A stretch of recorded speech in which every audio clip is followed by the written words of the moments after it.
Oha! Meow! Hello, Meimi Mo. I am your EPS, sleepiest warrior. A little witch living under your cardboard, I suppose. Little witch, silly witch, Majokko Meimi from GlitchStars. Hello. I have not slept. Oh. Well, when did I sleep? I didn't take a nap today. I worked really hard. I stayed up. I haven't slept, so I'm gonna be a little loopy. Anyway, how are you guys doing? Anyone get any good polls today? I haven't even looked into it, to be honest. I haven't even looked into the set. I just want to poll. I just have, it's just a lot of hourglasses burning a hole. Burning a hole through my wallet. Let me see. Also, what the heck? I only have 3 people who buy my throne gifts ever, and I get a bunch of notifications before I'm ready to stream. What the heck? Monkey, thank you for buying the 2 weirdest items I have on my throne. I cannot believe. I was literally like, maybe I will organize them so that they're on the bottom, so that people don't think they're priority. And of course, he buys it from the bottom first. So we got the tiny little wooden frog for ASMR. That's cool. And then the IP Masquerade pop-up parade figure. I cannot believe this. Really? It's because when I saw the IP mask, like the initial Figma or whatever, I was like, oh, that's like over $100. That's way too much for a figure. But then I saw, okay, you know what? 60 is like reasonable. Reasonable is like a pop-up figure. It's still a little overpriced, but it looks like nicer than most pop-up figures. Right? It's got like extra painting and stuff. We'll take it.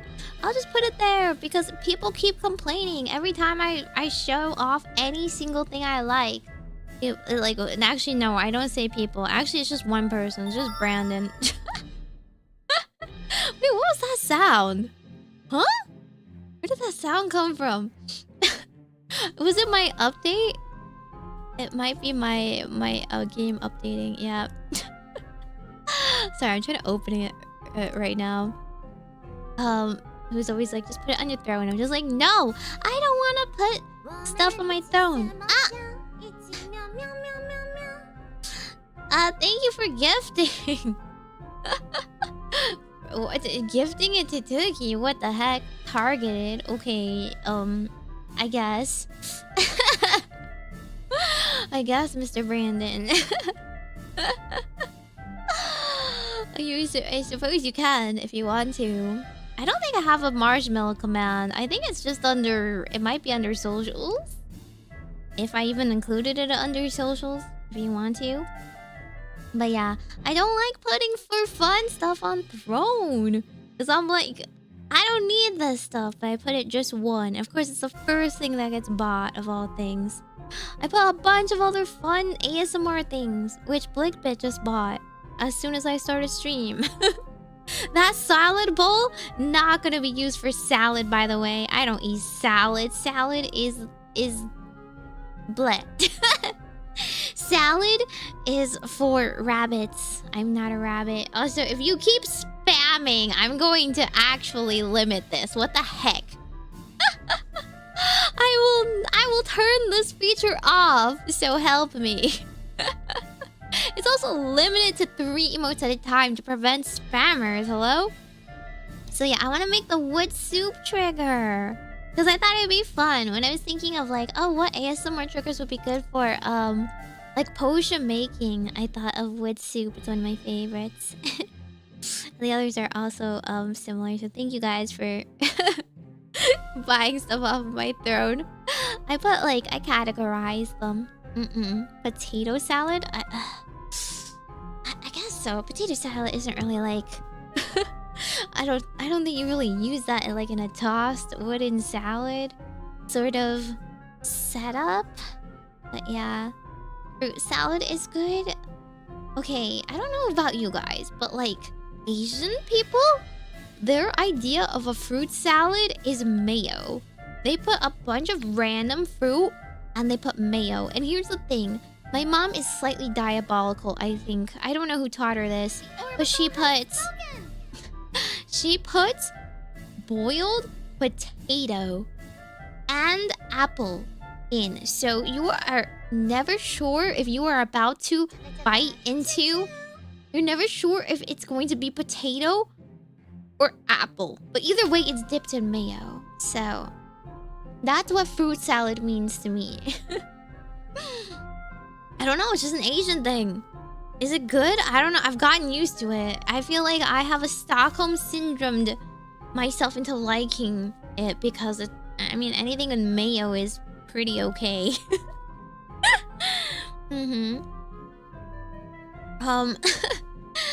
Thank you for subscribing with Prime for 3 months. Hungry God. I see you can orb again in an ab or a hat again in peace. You guys seem to be having fun with this. I figured I might as well turn this on since I spent my hour before stream troubleshooting she on Twitch. For some reason her like alerts weren't working from Twitch, and then I told her how to transition into SE Live so she can dual stream as well.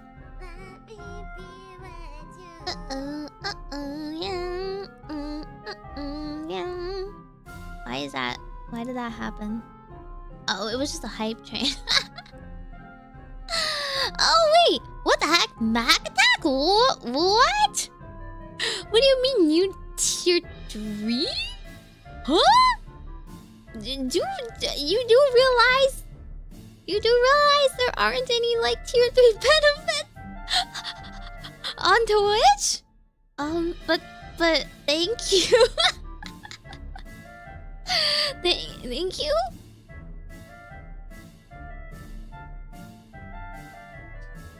There is a tier 3 emo. Okay, I did say, this is what I told she. I was like, just put any old emotes in there. People love exclusive stuff. As long as they can show it off and like no one else can have it, it doesn't matter what it is. I don't know. I didn't think they were the best emotes or anything, but I put them in. I'm also drinking banana milk right now. I've drank so much banana milk.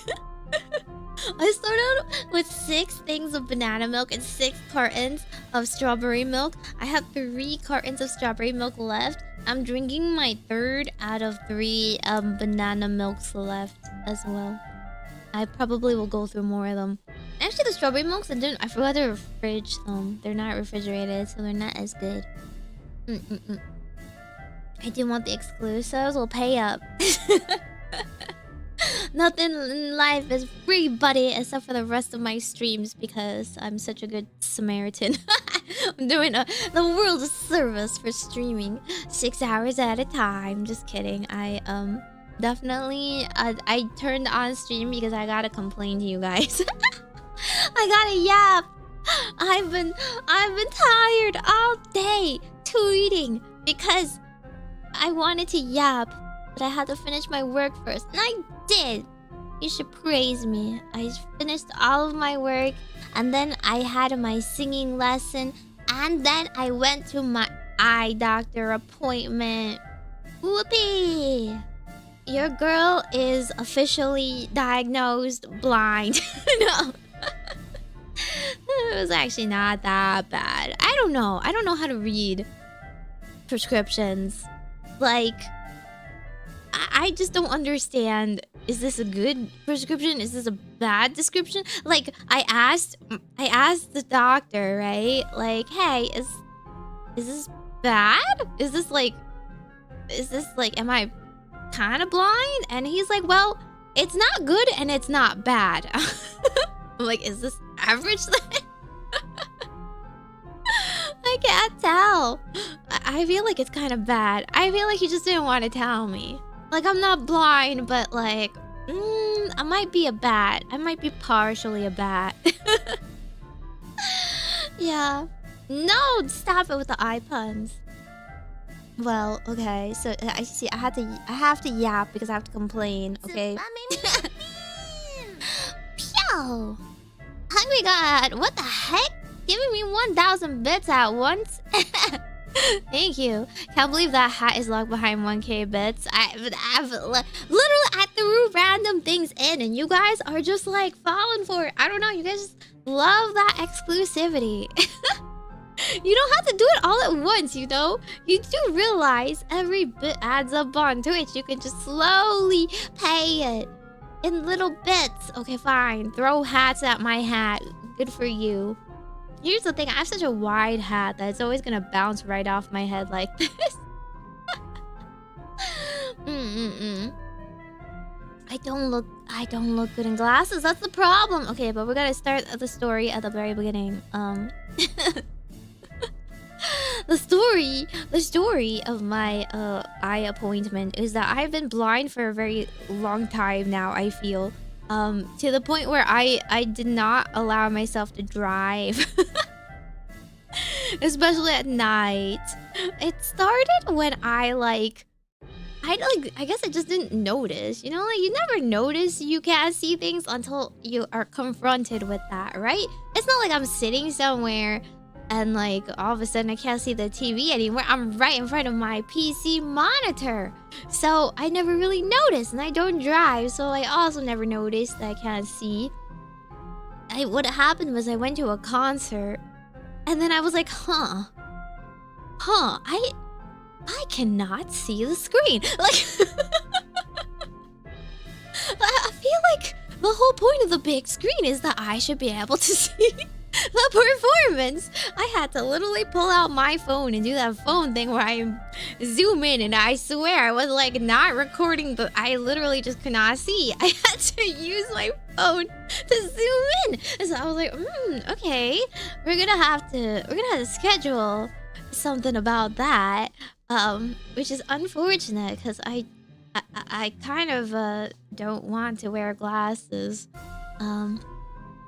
But the problem is I couldn't get an appointment because I didn't have vision insurance, right? Because again, I didn't wear glasses. Why would I pay for it? So I had to wait until January rolled around so I could finally sign up and switch over to like a full insurance with vision testing. So, you know, New Year and all that, I finally scheduled my appointment.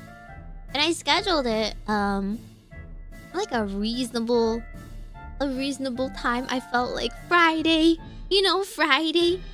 It's the end of the week. Surely I would be allowed to take a doctor's day off, and it's all good and fine.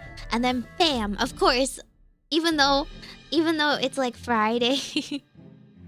This was right after my break. I didn't want to do it like immediately after the break, but still, I got inundated with backed up work, and I had a Friday deadline. So I was like, alrighty, it's too late for me to change this because I'm really blind and I need to. I don't want to put it up anymore. So what I did is I stayed up all day. Technically it would be all night, but I technically slept all night and stayed up all day. I don't know. I stayed up all day and I slept all night? No, that's not true either. I woke up at 12 a.m. yesterday, right? And I worked. Well, I didn't sleep. So I worked all since then. I kind of worked since then. Except I was extremely distractible, so I really wasn't working until like the last few hours before my deadline. Technically the deadline was like end of day today. But here's the thing, I couldn't have it until end of day today because I had to go to my appointment before then, right? And then I also had singing lessons. So I worked up until like I think like 9 a.m. or 10 a.m. and I sent it in. Huzzah! I was done. And I was like, what now? What now? Well, I can't go to sleep now because if I go to sleep, I wouldn't wake up in time. So I started working on stream stuff because I'm a stream workaholic. For as little as I work at my Twitch duties, I make up for working 10 times more than necessary for streaming. So I started editing an ASMR VOD, which I'll be able to put up on my second channel. Surprisingly, the ASMR VODs are doing pretty well there. There's a lot of nice people that comment there because I think they're not used to VTubers. This is what I realized. If you're a non-VTuber commenter, you tend to leave comments. If you're a VTuber person, you don't tend to leave comments. What's up with that? I don't know. Should we do a study or something? Is there something about you guys being VTuber watchers that you don't like leave comments or something? Is it because I raid you guys away? Should I just like end and not raid and like be like, alright, you guys are forced to stay on my channel and leave a comment now? Well, my second channel, most people that watch me there are not... They do not even... I don't think they know I'm a VTuber. Like... They think I'm a freaking hat channel, okay? So there's been so many nice comments from strangers that have been praising my ASMR. And I'm just like, thank you. Like, the algorithm... like brought me to you and you like left a comment to tell me that my ASMR is pretty good, having never met me, heard of me, or like had any prior attachment to me. I was like, this must be real. You know, I never trust my fans to tell me anything because I could be streaming like, you know, watching you know, I can't even think of something actually that's boring enough. But you guys would all be like, Meimi, that might not be my favorite thing, but I surely will watch you. I'm like, okay, great. Not the feedback I was looking for, but thumbs up. Cool, buddy. But these people do not know me at all. And they praise my ASMR, and I'm like, oh, thank you. I'll try my best. So I got very motivated to take one of my oldest ASMR, and I was like chopping it up and editing it, and I'm like almost done. I gotta fix the visuals. I'm gonna slap some new artwork over it and loop it instead. And then we'll post some more stuff on there because the algorithm seems to be liking that channel. Did you know that 90% of my viewers are not subscribed? You should subscribe to my second channel, Majokko, Meimi's Majo Hat. You're a VTuber? I know. Sounds fake, right? I do slave away to entertain you guys. I stream more than I do anything else. Anything else in my life.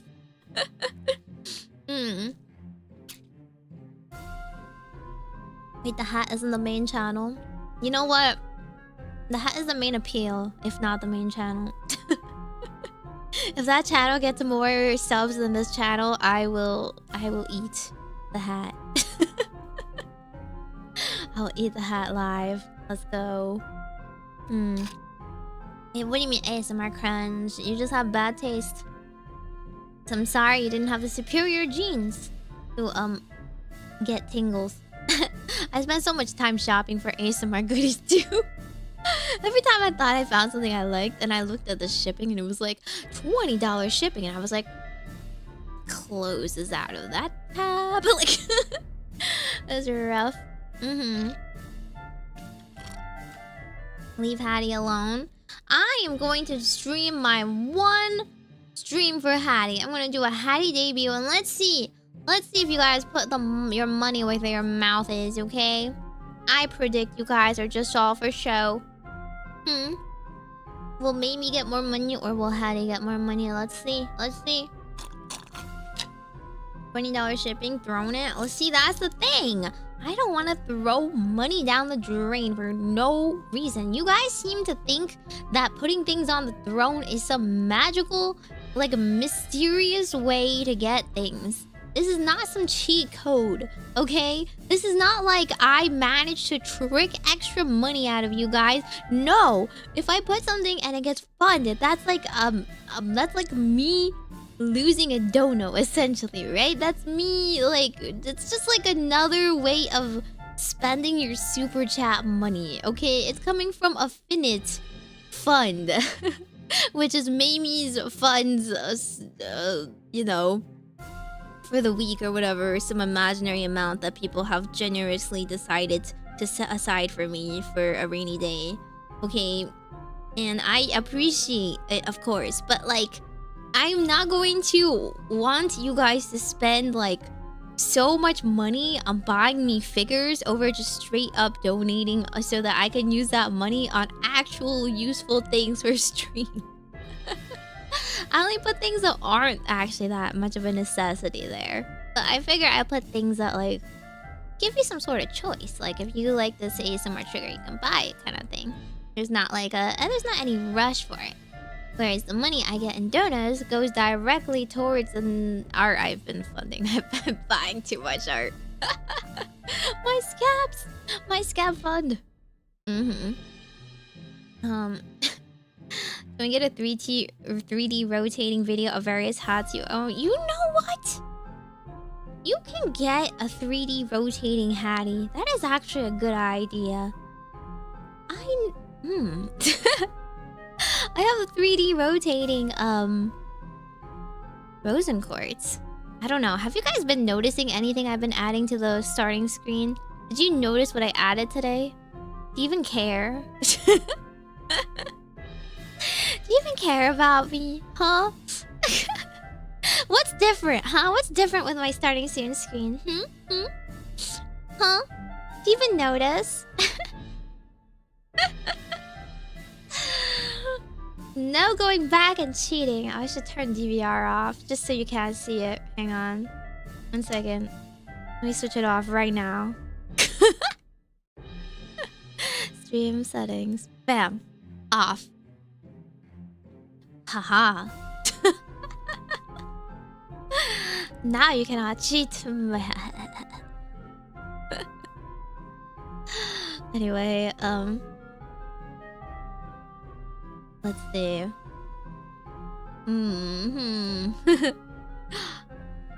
This is the first Meimi stream I'm watching, so I didn't notice. Welcome to the Majokko Meimi channel. This is the Majokko Meimi experience. Chat says dumb things, and I call them out for it. Rinse and repeat. Missed today's starting screen because unplanned stream. It was planned! What are you talking about? It was planned. Actually, it was supposed to be 7 p.m. on the schedule, but it ended up being 8 p.m. because I forgot to put up a waiting room specific. Hello. I totally didn't forget to make a waiting room specifically for this. Listen, Twitch streamers like don't even have to put up waiting rooms, okay? Their fans just look for their little emote and show up, okay? That's the loyalty that you're supposed to show. But I figure 8 was fine. I would have started at 7, but she needed help, so I was like, you know what, it's fine. Nobody was like expecting me on 7 at the dot, so I reused the waiting room instead. I started at 8.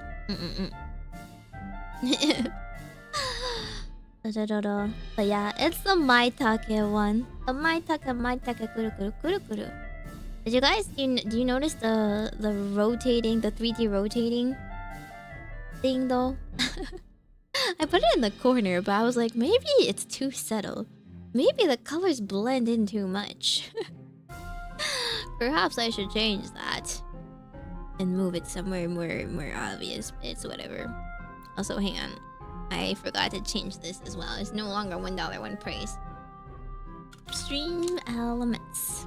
You guys totally cheated, though. There's no winning with that. Did you notice anything different about me? Yeah? What of it? I know that. I know that when I said that. It's intentional. Okay, let's set I don't know what the next goal is. We did fund the art. We had to fund the next one. What was the next one on my what was my next goal?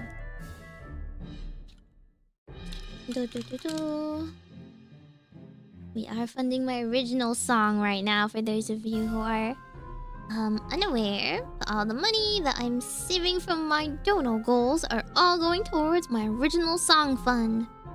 Okay, so next part will be a simple music video. Alrighty. Simple music video. So what would you guys like as a reward for hitting that?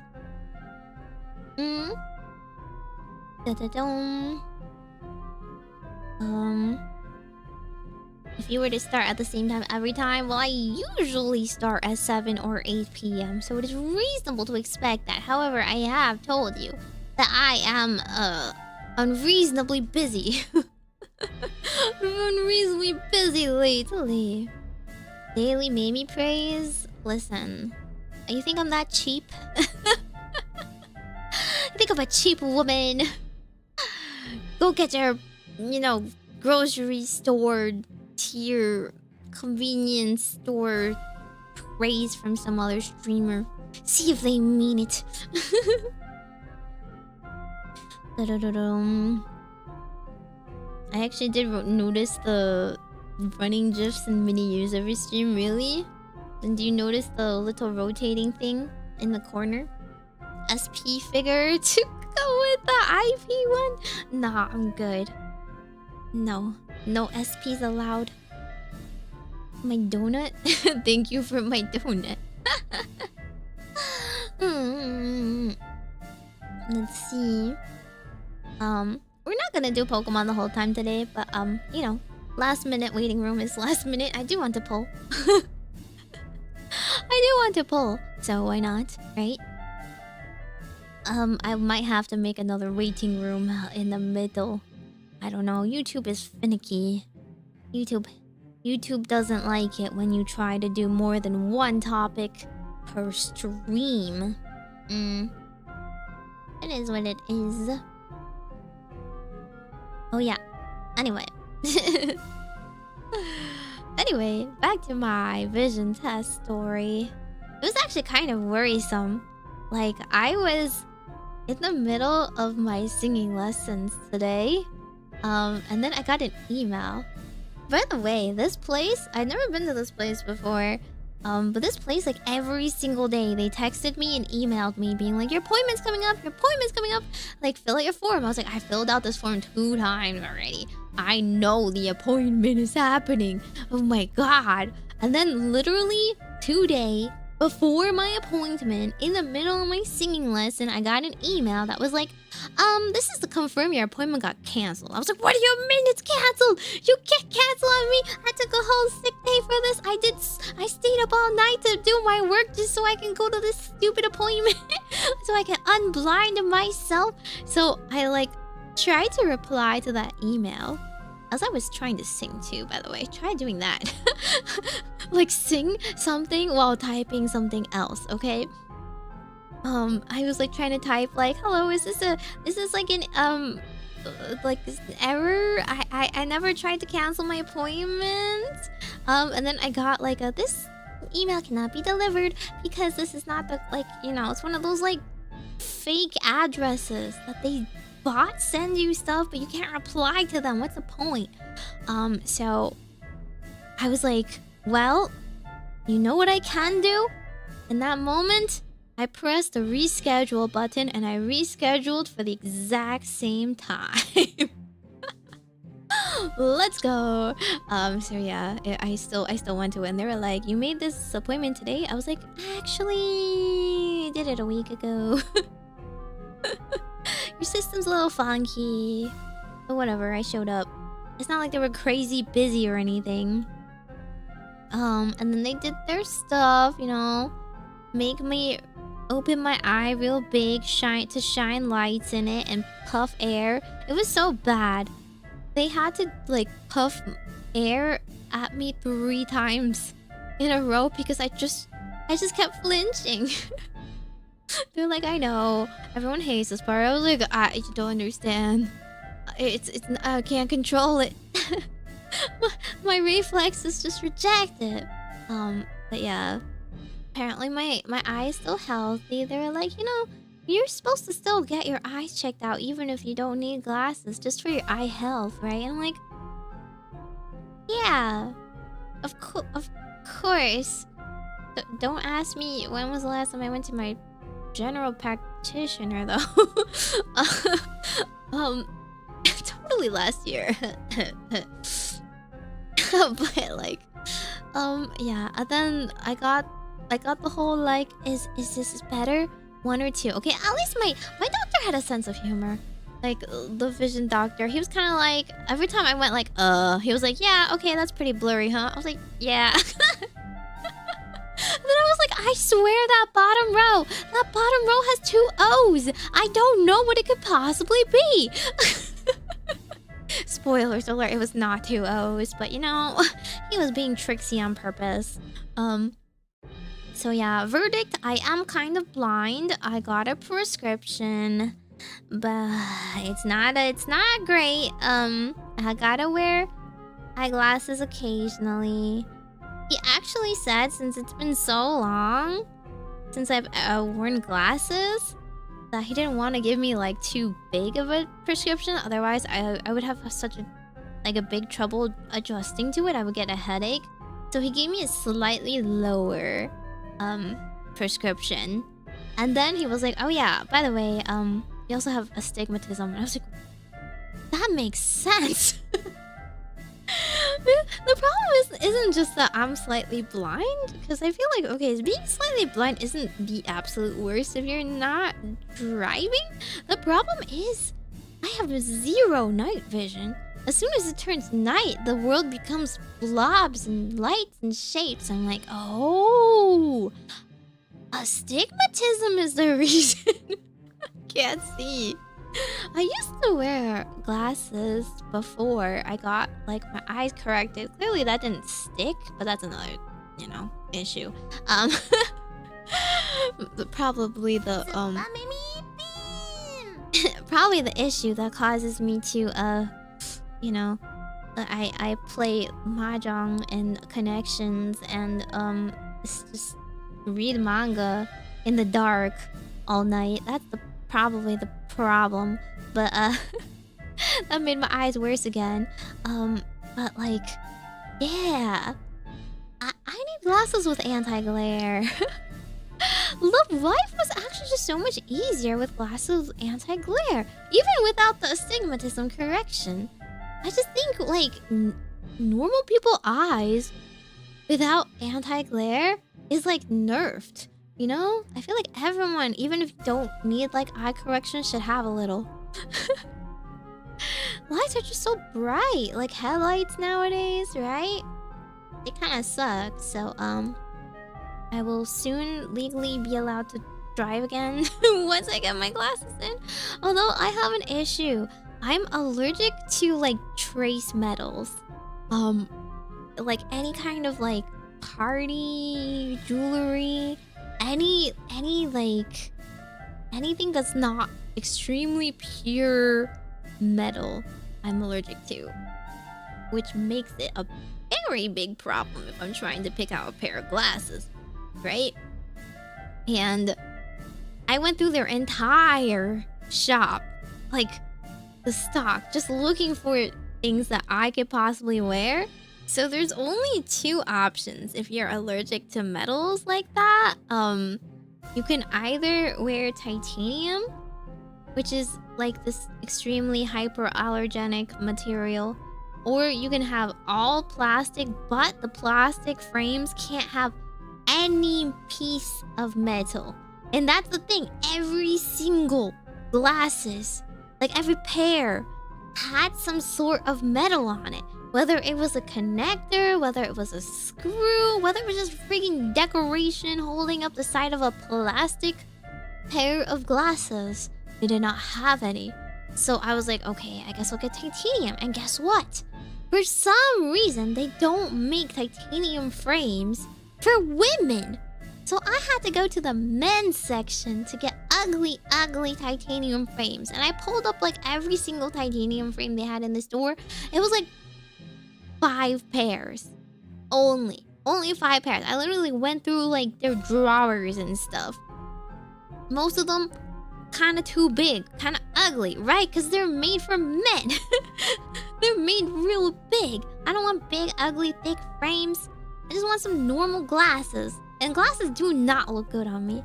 I don't care about you weird Megane lovers out there, but glasses in real life do not look good on every person equally. Something to do with your face shape, right? And your eyes and everything. And I have I feel like I have a heart-shaped face, and like I have like rather big eyes. No matter what I do, like the glasses just kind of look awkward on my face. They just don't fit right. They don't sit very well. And I know I have kind of a flat nose, kind of a small nose, so it also slides off. I have to adjust it all the time. I picked the least bad option. What can I say? I was like, you know what? Even if I waited and bought glasses at a more reasonable price, like online or something, the likelihood of it suiting me was pretty low. I feel like it's one of those things where I need to try it on personally. So, I gave up. I just picked it. I just picked one. The least bad option. Whoopee! It's freaking overpriced, by the way. They, like, know that insurance covers the cost of most of it. So, they inflate the prices in stores by so much. But, again, I just want glasses. I don't even need them all the time. I just need something to not be a liability to myself. So I was like, you know what? Whatever. I'll just pay for it. And I don't want to think about. I don't want to think about like how this thing that should not be that expensive cost me overall. This entire visit cost me $100. Co-pay this, co-pay that, add the anti-glare. Bam, $100. Which isn't even that bad if you think about like how much pricier it would be at normal price, but yeah. So I finally am getting glasses.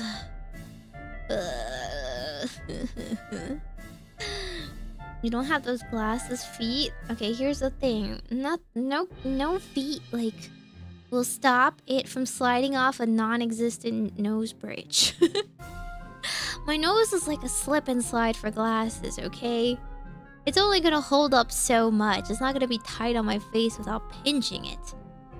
Yeah, that is how glasses shops work. So I will have to suffer. I wonder if my tracking's gonna be worse. I'm slightly worried about that. Like, if it hides or obscures my eyes and my eyebrows, it's not gonna be very good for stream. Ruin my glasses. You guys don't have my insurance. Yeah, with copay and everything. I mean, like, it was like for the eye exam and stuff, right? They did kind of need to do it.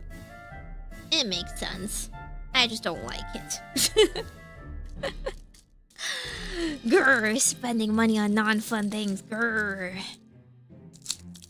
I don't have my glasses yet. They have to go like, you know, they have to go make my prescription in the frames and everything. So I'll get it in like probably a week and a half. I have to go back and pick it up.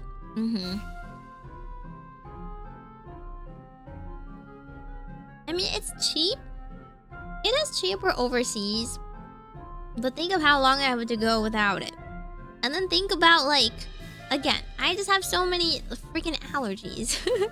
I've worn plastic glasses before, and I would still develop a huge rash on the side of my face because of, like the tiny metal screw pressing against it.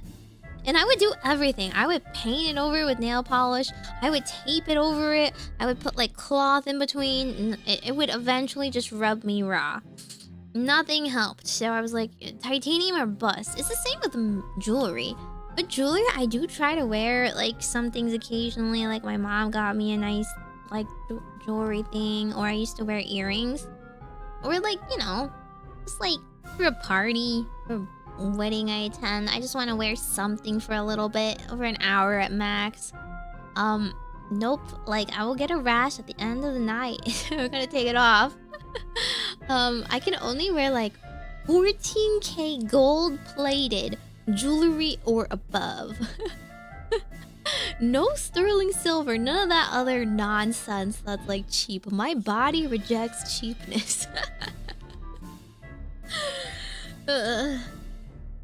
So I just try not to wear jewelry or anything. Would a metal skull really give you an allergic reaction? Yes. Why? Are you doubting me? Yes. It's called a rash. It's called an allergy. I don't think I'll be able to find good enough glasses. Or like just like the effort that I would have to go through to look for cuter glasses is not worth it. For glasses I'm not gonna be wearing all the time. I'm gonna pull them out when I need them, right? Which is like if I want to see faraway things. If I go to a movie in a movie theater or go to a concert or drive, right? I'll put on those darn glasses. If I need to see across the road. But normally I don't really need them. You know what? Sometimes it's better not to see. Sometimes I have seen enough. I don't need to see people's faces.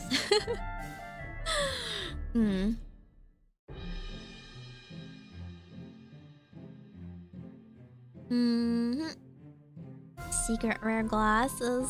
Ugh. It's okay. There does not exist a pair of glasses that even look good on me anyway. I don't believe they exist. I've tried wearing fashion glasses before too, and they don't really look good. I've only found one pair of sunglasses in my life that I thought were kind of a cute shape. But it does help that it's obscuring your eyes, so it doesn't really matter. The gold digger life genetics. It's so true. My body is so finicky. I got my glasses. The first thing I noticed how dirty the world really is. I mean, I don't know about that, but like maybe that might make me remember people's faces better, or maybe I will regret it. Maybe I will see people's pores too distinctly. Exactly. Only max rarity TCG cards. I will appreciate those. True. Me and Miwa confuse and become allergic to life. Yes. There are many people that are allergic to many things. I'm mostly allergic. I'm not really like allergic, but I'm intolerant. My tummy is intolerant of foods for no reason. So yeah, that's what I wanted to complain about. I worked so hard for this stupid like eye appointment thing. It's almost over, but now the thing that I'm worried about is my dentist appointment coming up. I'm so going to get a root canal.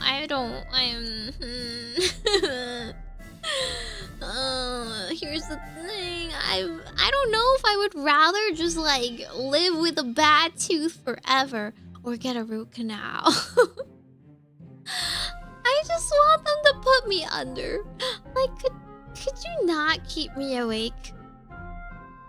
The sheer terror and uncomfortableness of the procedure was like making me heavily weigh that against like just the discomfort of a bad tooth. I'm pretty sure there's something wrong with it because I've had issues with this tooth and it's happening again. Yeah, like it's been an ongoing issue.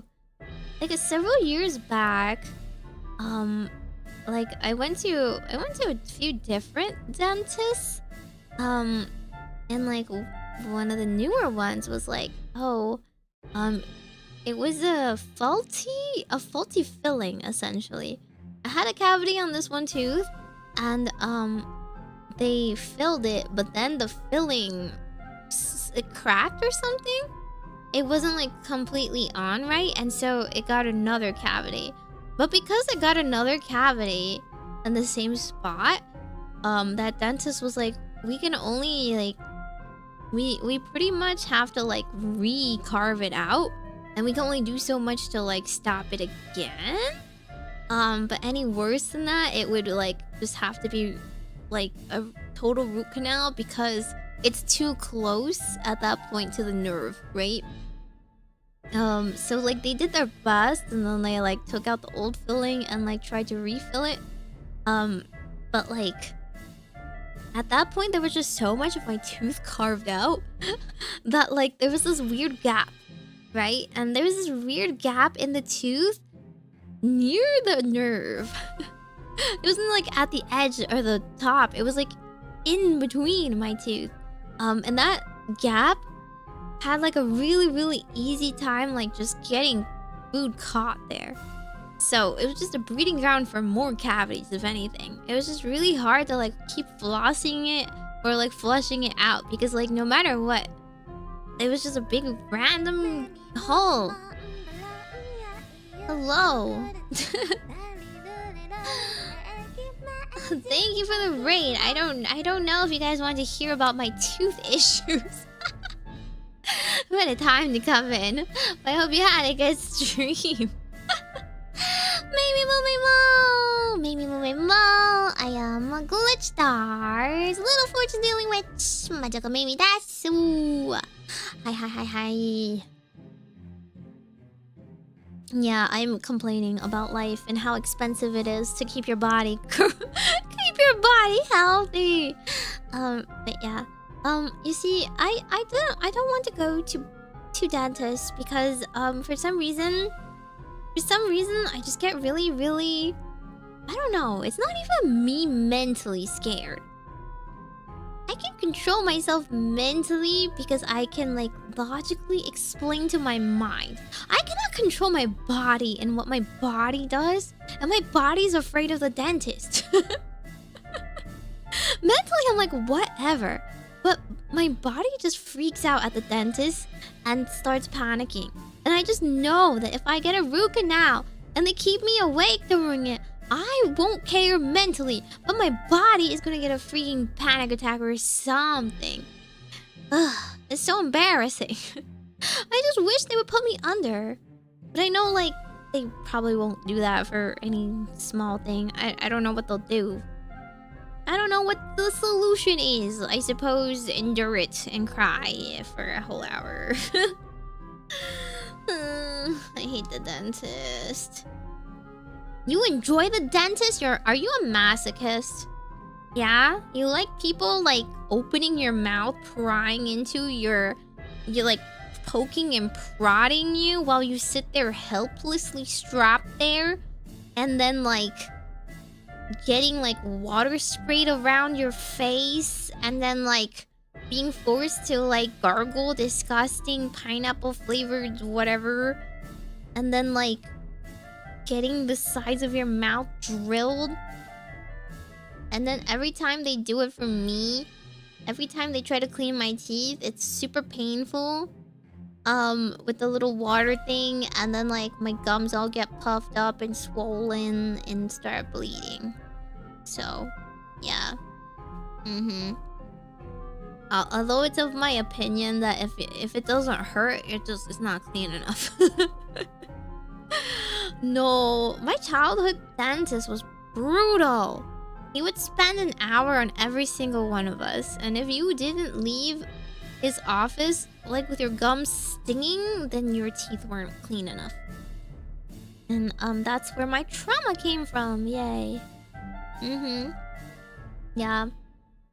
I mean, to be fair, it was really clean. If they just like sort of do it, like if they just like, I don't know, they kind of like do half the job. I also question, like, did you just leave any plaque on my teeth? But yeah, I haven't been to the doctors the dentist in a while because I've been avoiding this fate. I can no longer avoid it anymore. I must simply get it over with before this tooth gets any worse. At least I don't want them to pull it. Just give me the stupid root canal or whatever I need, whatever operation I need, and get it over with, and I'll cry.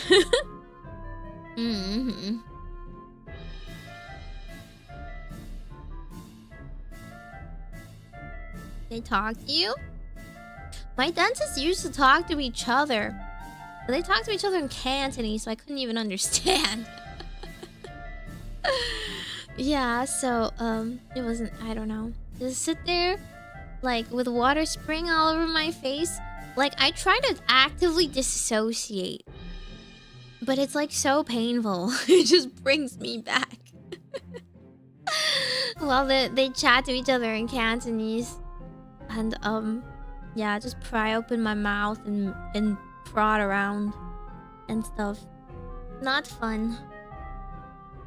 They round the floss really deep and stuff. Exactly, it's the worst.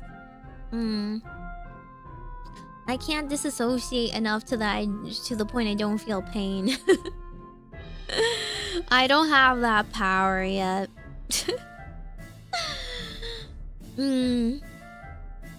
Doctors usually speak in Mandarin? Really?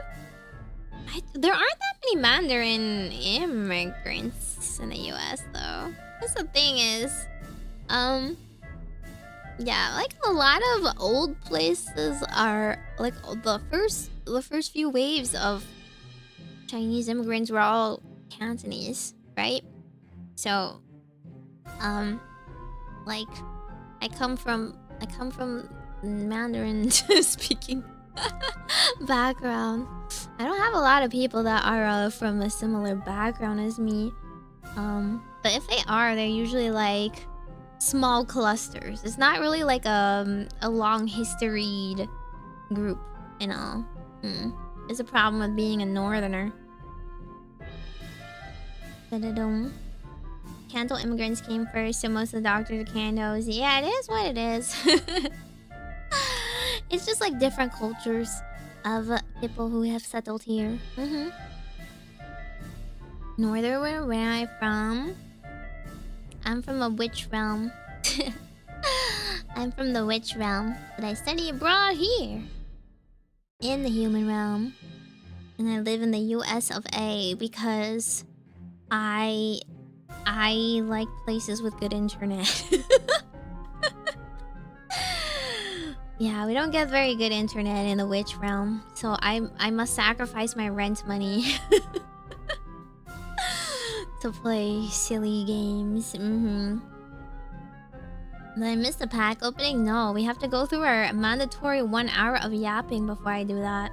Silly you, expecting me to go into the game right away. Can't you use the dark arts to improve your internet? No, I would run out of sacrifices. Also, I'm a witch in training. I'm not technically qualified to do anything very big. But we'll see, we'll see. 1 minute of yap left. Okay, technically, I was on the starting stream screen for like, I don't know, 10 minutes or something as my customary. So, I have a grace period. Don't backseat my stream. Yeah, but what else was there? Oh yeah, also Toki, thank you for the cheers, but you're not getting praise. I already said that we are changing this goal. It is no longer $1, 1 praise. You had your time. You had your moments, and if you missed out on it, you missed out on it. If you snooze, you'll lose. But I just don't know what to put in it for here for now. I already voted for the ASMR over League, so I don't know. I feel like I've bought a lot of things recently, so I don't really want to spend more on hand cams and stuff that I haven't finished opening yet. I'll just leave it here as restock MV money for now until I think of something try and think of something. I guess maybe a light batsu perhaps. Something manageable. Money is made to be spent. Well, not more than your means. And I haven't done my budgets recently, so I don't know how much I've been spending, but something tells me it's a lot. Something telling me that I should perhaps hold up before I go crazy again. With the recent amount of skips that I have paid for and other fun things that I have paid for. We should look into that and balance out my budget before I spend more. Food isn't needed, just photosynthesize. I already only eat like 2 meals a day and lots of snacks. Granted, I think the snacks is the issue. The snacks and the ice cream and the boba is perhaps an issue. But will I cut back on those? No! They're a way of life, okay? It's my lifestyle. It's what little joy I have. It's my serotonin machine. Ephemera mandated yapping. It's true. I can't imagine a good streamer who can stream without yapping. What, you're here for a gameplay? Okay. Another lies you tell yourselves. My lifestyle is 90% sugar. I run off of sugar. It's in my veins. If I don't have enough sugar, I will melt. I will melt into a puddle. Because that means my salt content is too high. Huh? Huh? What? What was that? An anonymous user has typed a soap cracking on throne. Oh! What the heck? That's my throne alert! An anonymous user has typed a cowhide leather panel and throne, large pebble grain, 12 and quad, X12 and quad, Who's panel on buying a... What? Wait, hang on. I'm so sorry. I did not pull out Rosen Quartz in time for all these, things. An anonymous user has typed a Emusa USA small polished mortar and vessel, Oh, 3.75, granite on throne. She's not connecting to the BTS Pog in time. It's all good though. Who's the anonymous gifter? Why are you buying everything off of my throne? Identify yourselves immediately for thanks. Identify yourself. You must take my gratitude. Thank you. Thank you for buying my ASMR things. Oh my god, I'm so excited. I really want to use the soap and the mortar and pestle. I want to use it for the potion making. You guys voted for potion making, so I was like, okay, we gotta get it fancy, you know? We gotta get like nice new triggers.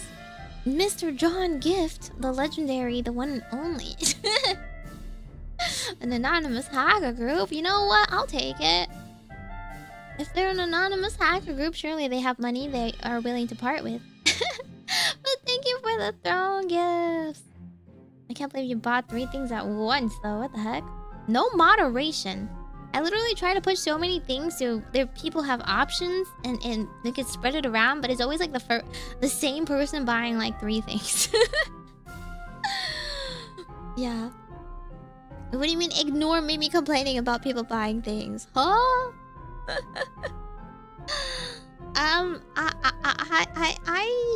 I do not understand the point of being anonymous. How can you be anonymous? You know?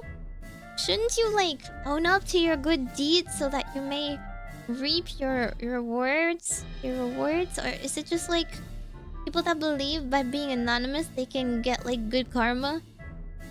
I don't understand. Throne gifts are not free. Stop this. They're scared of me. What do you mean? Moderation, that's Utsuro. Why are you guys so fixated on mods? I feel like You guys should know that 99% of the modding I do myself on my channel, right? It's not like I don't have like the Twitch relationship where like it's me and my mod and we're tight and we like and they like banter with me. It's not like that. It's mostly me modding, despite like modding a couple of people. I don't really need that many mods anyway, so it's fine. One time, Meimi threatened with a ban. One time. Have you conveniently forgotten the other times? Meimi is terrifying, understandable. True, you know what? I will take that as a compliment. I would like to be intimidating and evil and imposing. Those are all traits of a good witch. You need all the mods. Just because you're a mod doesn't mean everyone needs a mod. If mods did their jobs if they read my mind, right? but sadly, I have yet to find someone that reads my mind, so I have simply chalked it up as a casualty of the job. You know, I will just have to read and see and ignore bad chats, and they will just live rent-free on my channel while they pass into like a permanent VOD forever. I never do my job. I make my own tasks. Okay, Mr. Self-starter, Mr. Self-made CEO, run your own business.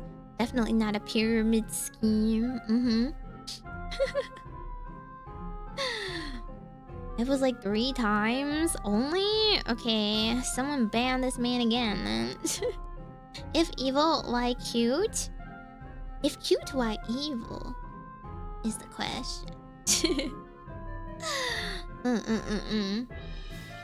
Yeah, I pretty much... You can even get a diss on or a laugh from a random comment. I guess that is true. It depends on if I'm feeling it. Sometimes I'll be like, oh, look at this fool. I guess I better call out their comment. But nobody gets... If I do that, then people don't get the memo that I didn't like that comment. People are like, oh, let's make more comments like that because she read it. So that I'm forced into this cycle of like just ignoring it then. But if I ignore it, some people just think I didn't like... that I missed it. And they might like repeat it, you know? There's no really good win. Like, I don't want to like take time out just to like time them out or ban them or something. It's kind of annoying. And I'm usually in a good flow where I want to yap about something. I start stream brain empty. Like the other day, my last stream, I was like, what the heck am I gonna stream? And like blabbered about like 20 billion things. I don't know how this happens. But yeah. It's just like I try not to dwell on chats that like throw off my groove. But because I'm trying so hard not to dwell on them, I don't like stop and like lose my momentum and time them out, right? So then nobody knows. Nobody reads my mind and understands like what chats are good and what are bad and whatever.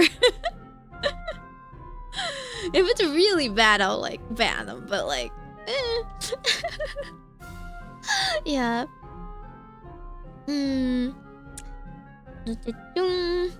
Yeah, I don't think anyone can read my mind. Not even I can read my own mind. I'm thinking about French fries. You're wrong. I'm thinking about tater tots. Waha. Gotcha there. Yep, head empty is a way of life. It's so true. I ignore Meimi cute because you guys are just like spamming. You know, like it's the same thing as spamming an emote. What am I supposed to say? Oh, thank you, nth hatty emote spammer. Like, what kind of conversation is that? Is this a stream where I'm supposed to be like, yes, everybody, praise me, flatter me more, and everyone drones in unison, Meimi cute, and I'm like, I am cute, good, continue. Like, That's not a conversation, people! If you want to be read by me, you should be interesting. It's just skill issue.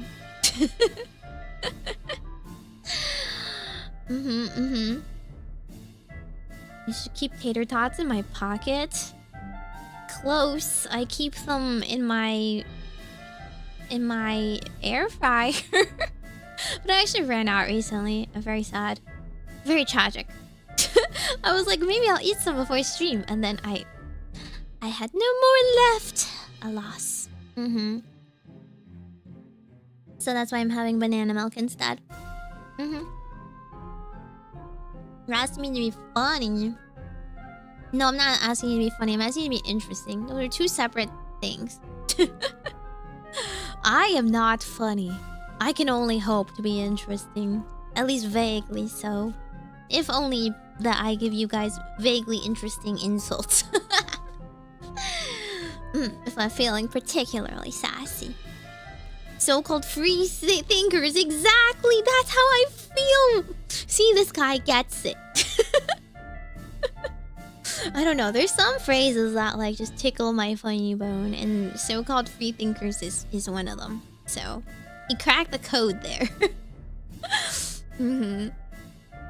Insults you never run out. Yeah, I'm just that, you know, verbose. I've got a flexible, adaptable vocabulary used only for witty one-liners to Uno reverse naughty chatters. I'm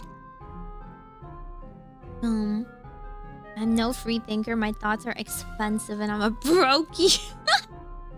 Wait, what kind of mental illness is that one?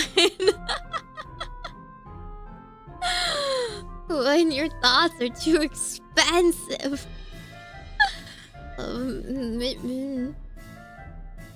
Have to let Lethe write your tweets? I know. Lethe's the funniest out of all of us. We can only like hope to get to an iota of her talent. I've always said she was the funniest one. She's always had banger tweets, but like only recently have they actually taken off, you know, in the way that they deserve. But I spam too much. I can't really have a banger tweet if I'm like tweeting out like 10 things an hour.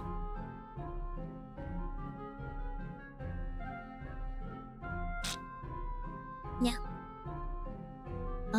What do you mean you're so boring it's deadly?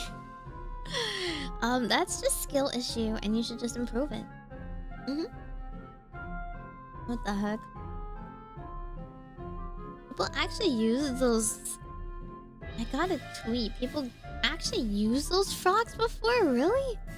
I did not realize people actually use them outside of ASMR. I thought it was literally just an ASMR thing.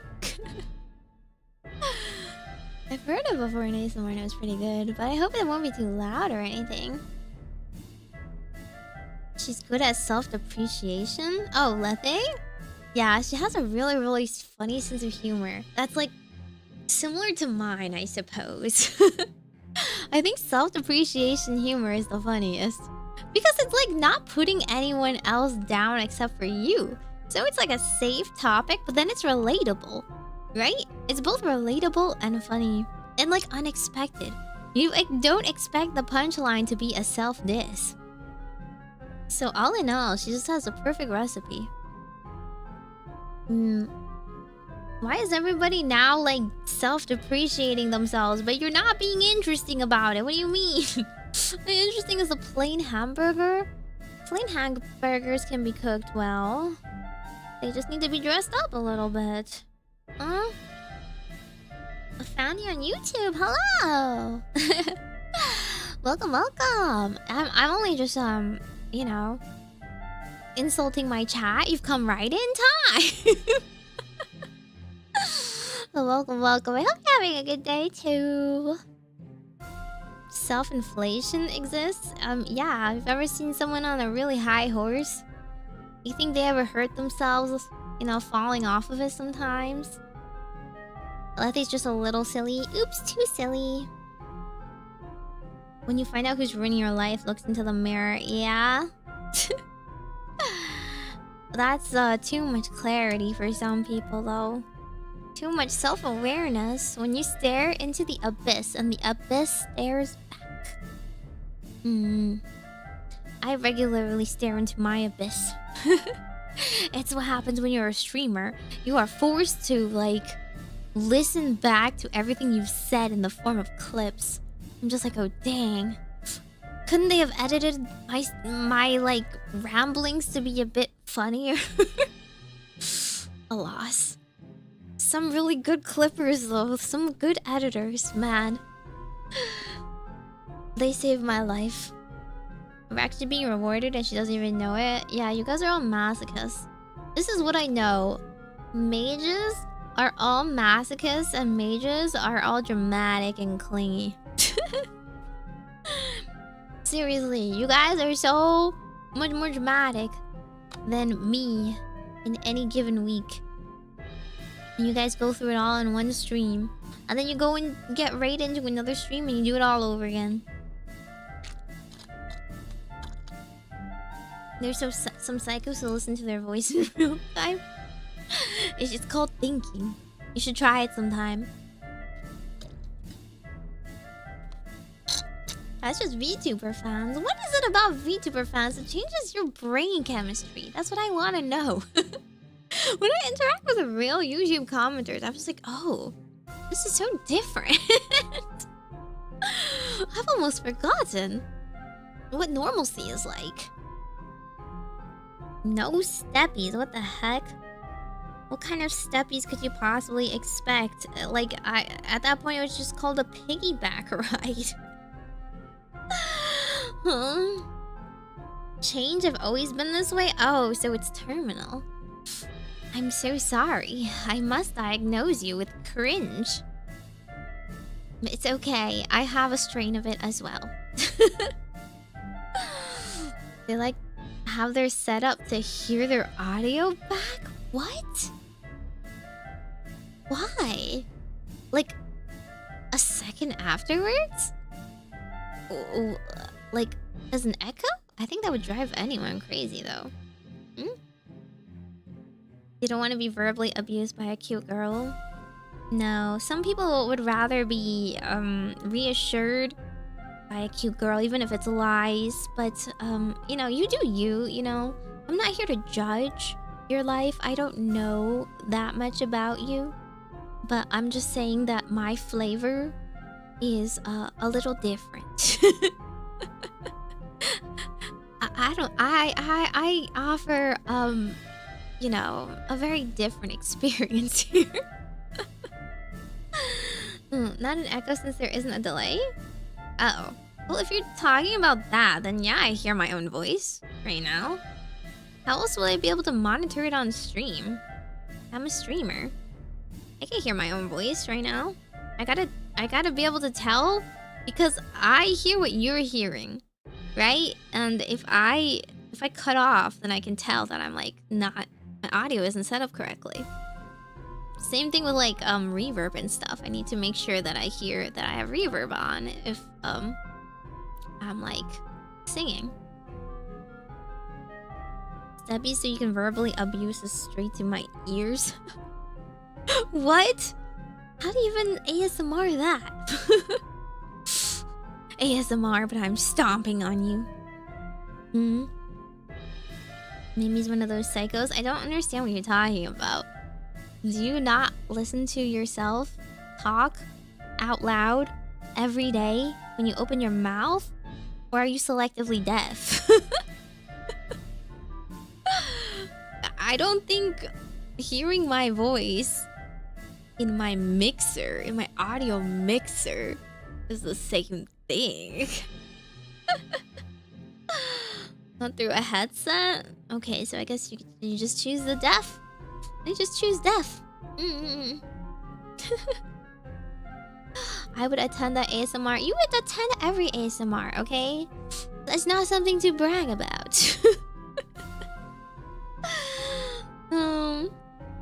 Although I had a fun time in singing lessons today. I'm practicing it's the song that Tomoe and Iori covered. It's called Bansanka by Tuki. Not this Tuki. Tuky. It was a fun song to sing, but then there's like some tricky parts to it that I never get well. I don't know, I need to practice it a little bit more. I would sing it, but then I would get this whole stream demonetized, and I have... Lord knows I have so many streams demonetized already. That's the thing. We don't get ad revenue if we keep demonetizing our VODs. It does add up. When's the next Toxic Unite collab? I keep asking and they keep saying yeah, and then they don't respond with like a date or time. I keep trying, guys. Hurting VTubers is the absolute hardest thing I've ever done. And I understand, like, VTubing is not going to be people's first priorities. It's not their first jobs. Sometimes it's not even their second jobs. Sometimes it's just like a hobby or whatever. But like, I mean, I think it's worth doing seriously. I think, you know, it's one of those things where like, if it's worth doing seriously. So I set aside time for it.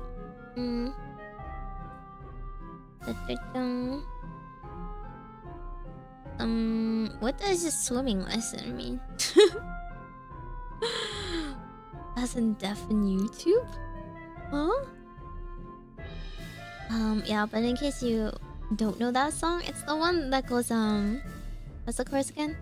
何十回の夜は少したって得られるような石樽を並べてみて何十回の夜は少したって得られるような最高のフルコースをちょうだい That song was so pretty, so I got it stuck in my head and I finally learned how to sing it with my teacher. It's actually rather repetitive, so it's not that hard to sing once you know the parts. But do I learn the bridge? The bridge is still tripping me up. I'll get it. Meow, meow, meow, meow, meow, meow, meow, meow. Do you guys know how we post videos like for clips and stuff? We actually post it like unlisted to see if it gets demonetized, and if any part does get demonetized, they go back and edit that part out. They literally test it that way. If we want to like check if something's safe, we just upload it unlisted, upload it private on our channels to see if it's flagged at all by YouTube.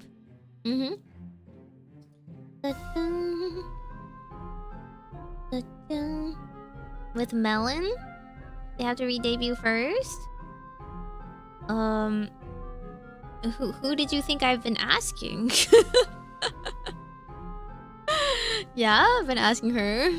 This is the first person I've been asking. Yes. They could just be napping like you. Excuse me. I stream more than some people sleep. Perhaps I sleep more than the average person, but some people for sure. I stream more than that.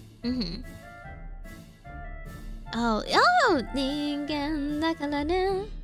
たまにはこう手を取らな。Yeah, you do know that song. We're gonna get a strike for acapella. I can mute that. It's just when like the full thing is riddled with stuff, and then like even if you have a really old VOD, at any point in time you'll still get like random strikes on it because YouTube is funny like that. So yeah. Posted by whomever it says in the intro. Oh, the editor. I know Miwa's is like that.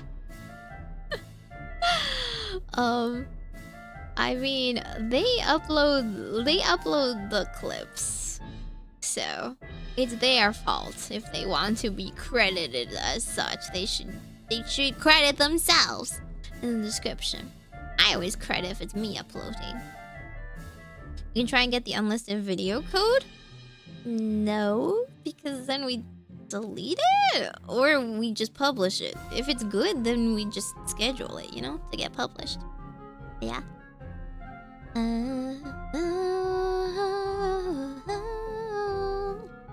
I just want to sing. I just want to sing this song. I want to practice it fully so I can sing it well. Yeah, there's so many songs I want to sing. Alas. Alas, I am not the kind of person that does really well karaoke wise. I gotta practice. Meow meow meow meow meow meow meow meow meow meow meow. Practice and members. Just because you think that I can do everything in members does not mean that I want to do everything in members, okay? Because then some other member is wanting some actual bang for their buck and want a gaming session instead. I do not want to deny that of them. Oh, speaking of which, I have not put out a poll like I said I would. Let me put out a poll. Let's see. Poll. Great. Poll. Visibility. Members. Okay. Next. Member. Stream. Okay. I actually don't know what options I want to give them. We'll see. A members workout stream? No. I'm sorry, but paying me $5 a month or whatever is not enough to make me work out. My pure hatred of exercise goes far beyond monetary value.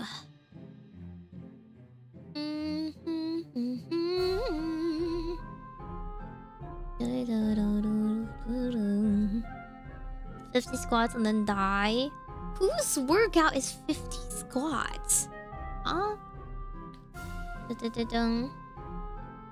Perfect for listening to at the gym? Hearing me suffer? And telling you that I am verbally telling you that I am exercising and crying about it? That's something that you want to listen to? These are so weird. Well, okay, never mind. I understand the wanting me to suffer part. That part is normal. That's pretty normal of anybody wishing, you know, only misery upon the streamer. Yes, bully the streamer and all that. Good luck with polls. Hopefully I'll be able to get to them. Gotta make sure. Oh, okay, yeah, it is working.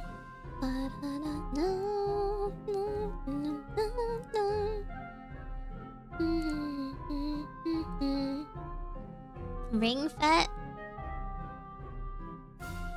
What? You're telling me this ring is fit? Actually, that is the plot. That is the plot of Ring Fit, isn't it? That ring is fit.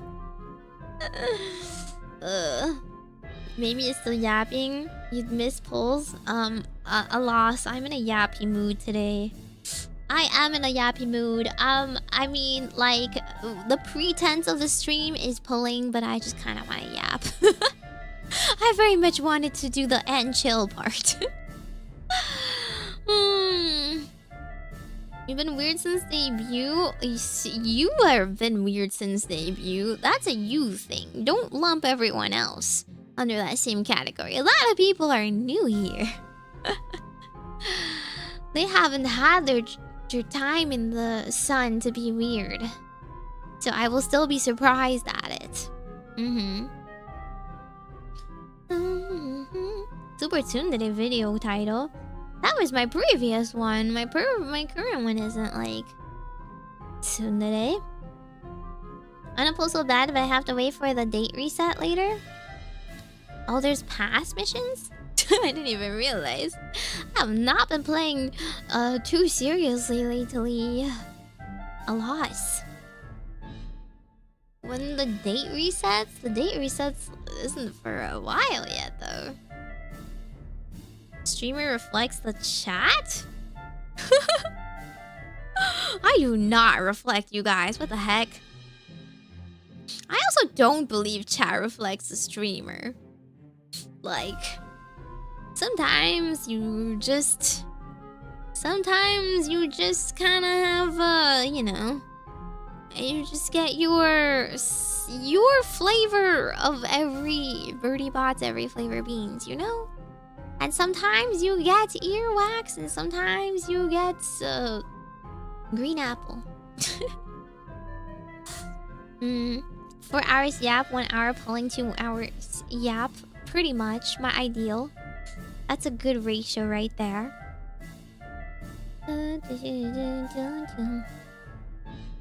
It's been ages since I played a match in Pocket. Yeah, I don't like any of the PvP events.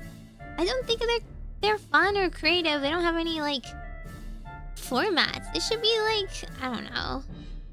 It should reward you for something a little bit more creative than I hope you win 5 times in a row.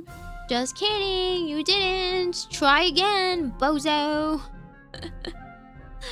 Like, that does not motivate me. It's just kind of boring. Or like, wow, you got 20 wins. Can you get 25 wins now? Like, okay. Kind of boring. Maybe it's every bit as mentally ill as you. Okay, just keep projecting there, buddy. If it makes you feel better, you know? I am here to make you feel better. You know? Some way or another. It's fine. I'm just an anime girl on your screen. If you keep getting demonetized, how's your ASMR vids doing? No. I get demonetized if I, like, play music, okay? If I play music, if I sing, stuff that, like, the algorithm picks up, as, like, property of someone else. So, but why specifically are you asking about my ASMR videos? They're not, like, demonetized, but, like, I turn off the mid-rolls because I'm not an evil person. I guess there are a lot of people that get demonetized, right? But I don't do, like, the kind of content that raises YouTube's flags. And also, I'm just so small. I'm just, like, under their radar, you know? I'm not like somebody that is, going to trip any of their sensors. They don't really want to focus on PvP. It's literally just card pack opening simulator then. Like, what's the point?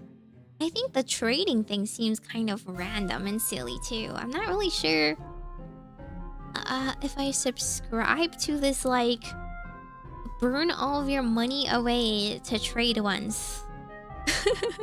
I figured it would be something prohibitively difficult, so you couldn't just make 20 billion accounts and self-trade yourselves. But, like, still. But still, it's very difficult to get a good trade if you have to, like, you know, essentially dump so much in the trash just to have it happen. Needy chat overload? Oh, absolutely. That does feel like... Yeah, it does feel like I'm babysitting a mentally ill chat sometimes. You're so right. Yeah, the medals are just so dumb. I don't know. I don't feel like playing until I get 25 wins. It's not fun. I don't get anything for it. What content? True. This is the content! And you'll be 3D? I mean... I guess? As in, like, what? As in, I'll be an MMD dancer on your screen? Yeah? I'll finally turn around. You see the back of my head? Whoa! I have my watch and his search history disabled. You think that's enough to get around to me? Hacker voice, I'm in. Just kidding, I don't want to know. ASMR gets decent hits. I was wondering if they get hit too. Decent? What's a decent hit for you? I mean, like, if I was the type of person that got like 1 billion views on it. Sorry, I'm not tracking well right now because I positioned poorly. Let me redo that. Okay. Yeah, if I got like 1 billion views or something, then maybe. But you know, like, there's a whole bunch of like actual career ASMR artist channels that like are doing fine. I just like model them essentially. I do think it's stupid. I do think YouTube is weird and does not have any real people behind their jobs. But complaining about that doesn't really help. They don't even hear your complaints. So everyone is just in limbo sometimes with them. She can still read what you write in chat. Yes. That is forever. Metal detector ASMR? Excuse me? You mean you just want a beeping sound that happens every now and then? You can get that experience in a hospital too. You know?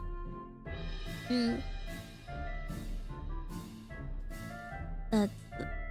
What do you mean? What's a desktop mate? You mean like... You mean like the Yu-Gi-Oh mates? The little buddies? Hit twice differently?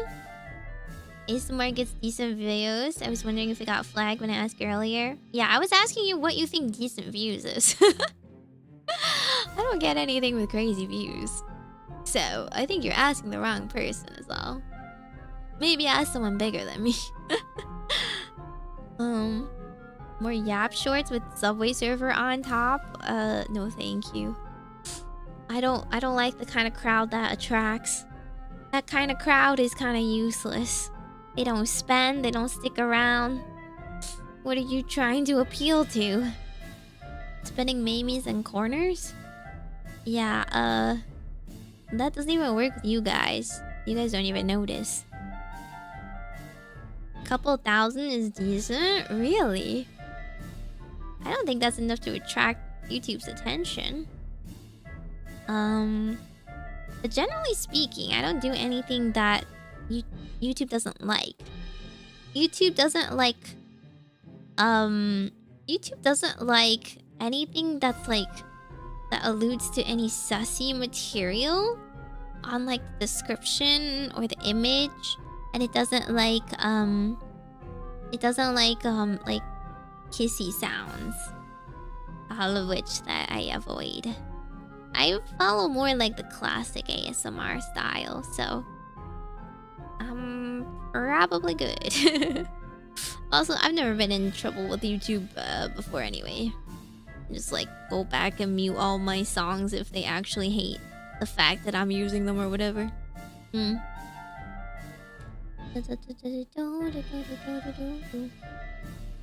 Meimi mouse pointer that insults you when we click. We do have a mouse pointer that Kaya's selling. It's sadly not animated or anything though. I wonder if we can animate it. That would be cute. I notice and get nothing? What do you mean? You just want brownie points for like that sort of thing. It's one of those things where it's like you should notice. It's like the base, the minimum. I'm not praising the bare minimum here, but if you don't notice, it's like below that. You know, you don't even meet that criteria. I do want to make a GPS pack. That was one of my plans. I was gonna make a Waze voice pack, but it's gonna take a while. So for now, I'm not doing it. Only when I have like an opening in my schedule, which is already well, let's not spoil. Let's not spoil what's upcoming. Stuff I still have to do. What do you mean GPS Meimi is gonna be directly challenged? What? Oh wait. I can follow directions. No. Okay. Perhaps we got to do the polling now. Let's go do that. So that song is still stuck in my head. It's a pretty song. It's a pretty song.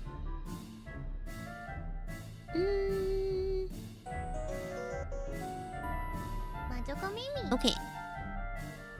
Okay, I have to ask. Is one pack better than the other or no? I also should turn back on the music.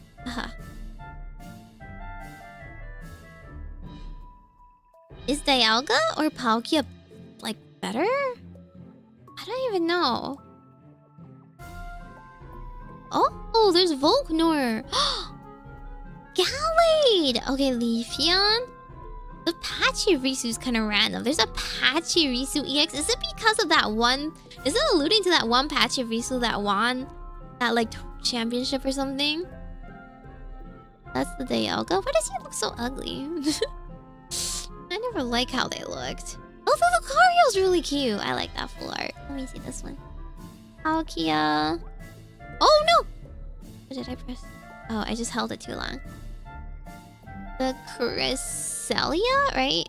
Oh, Cynthia. She's popular.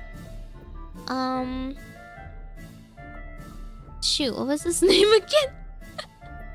Sneasels of... Weavile. Sneasels of all form. Oh, it's a Rotom. Infernape? Random Infernape out of nowhere. Okay. Kinda nice. Okay, as you can see, I am loaded. I haven't been pulling at all. To be fair, I didn't really want anything else from the Celebi like pack. So I'm just kind of I don't know. I didn't know what else to do with this. It was kind of nice that they got one. Miss Magius in the Dell. I do love Miss Magius. Cynthia's not as strong. What cards am I looking for? I don't even know. I don't know any of these cards. I don't know what's good. I just see the shinies. I think the art is cute. Your Dono's fun, her gacha addiction. I'm literally free to play. I don't know what you're complaining about. I do not have 440 packs. Is hourglasses, please? A Gallade EX from Wonder Pick. My Wonder Picks are not that lucky. I do not predict them to be very lucky.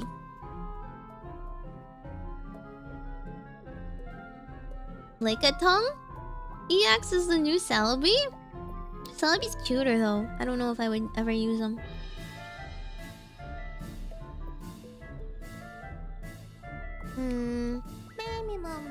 Oh. Ghostaman, thank you so much for the dono. Fueling gacha addiction funds. Listen, you can feel my 3D pack addiction, my cardboard addiction. I do want to get some Pokemon cards. But I'm really waiting for the stupid Eevees to get reprinted. I will never give in to scalpers. I want it to be reprinted to the ground. I want them to be so worthless. I want every scalper to go bankrupt. That they are like they have 800 boxes that they cannot get rid of. And they're crying and their warehouse full of Eevee boxes are like... Are basically degraded to like pennies.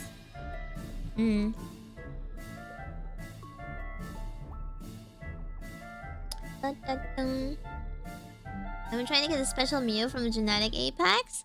Oh, the like, the swirly golden one? That one? Like the fancy crown one? The crown rare? I don't really like how they look, though. I do like that they're rare, but I think the art one's so much cuter. Let me trade for something for Manaphy? Isn't that like a normal?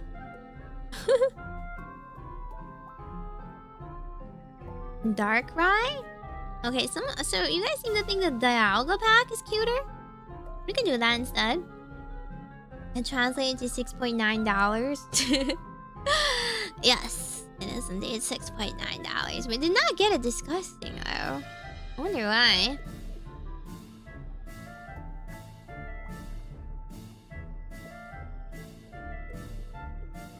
Okay. In that case, I suppose we'll just go with this one. And you know what we do? Oh wait, actually, I apparently have a free pull right now. Let's use it.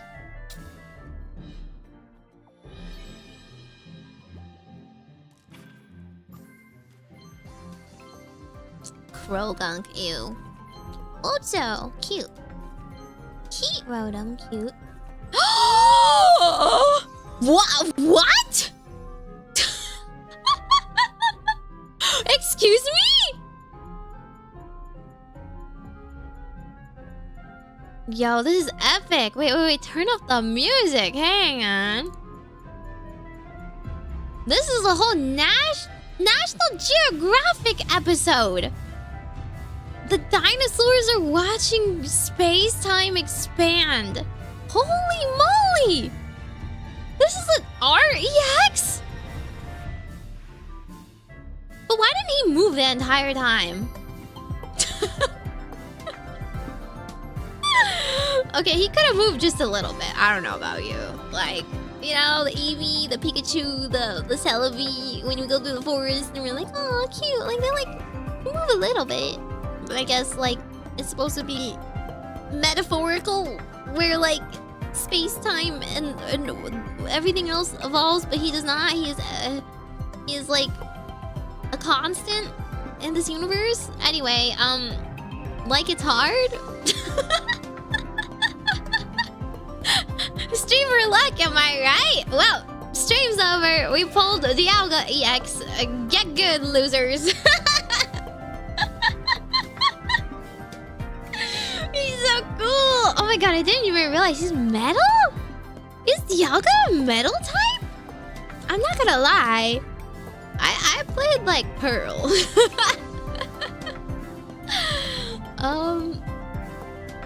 There's no game sound? Wait. What are you talking about? There is game sound. It's pretty loud. Oh, it's just because maybe the BGM was too loud. He's Steel Dragon? Yeah. What's Palkia then? Huh? Dragon something else? I don't remember. I really don't remember. I didn't use either of them. They were kind of icky. Now do the same with Cynthia. That's your waifu. Water Dragon. Okay, so Palkia was the normal one. Yeah. I did not realize Dialga was metal. Isn't that just so much better? Huh? Metal Dragon? That's kind of insane. Isn't he... Oh, who's the other metal dragon? I don't remember his name. You know, like the steel-looking dino guy. I thought he was the first metal dragon. So when he came out, I was like so mad. When he appeared in with the gym leader fight. The gym leader fight and Sword and Shield. And my like almost entire fairy team was nearly cooked by him single-handedly. It was so bad. I thought I had it in the bag. But then he came and he was immune to me. Like, what do you mean? He was a new Pokemon. I didn't know he existed to counter me specifically.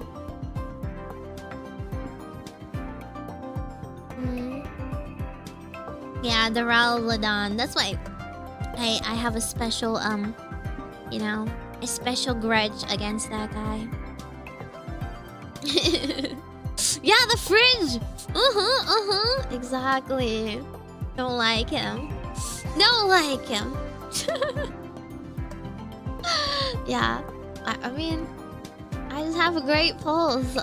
You know, you come to my channel to expect great pulls to begin with, right?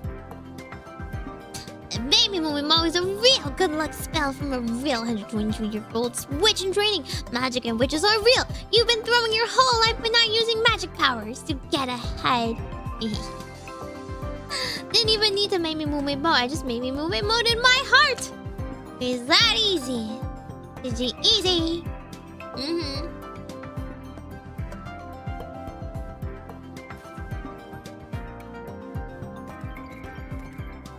Nice. So I don't know if we can top that to the rest of the stream, but we can try. At this point, do I even keep pulling Dialga? Man! I got the coolest card! But apparently we want to get... What do we want to get again? I want Lucario. I want the Lucario art. I want the Gallade. I do like Leafeon. Volknor. There's actually a lot of Volkner simps. When Volkner came out, lots of girls were into him. He's just like that dark, broody type. But personally, when I see him, I see Naruto's father. I'm like, that's his dad. He's taken.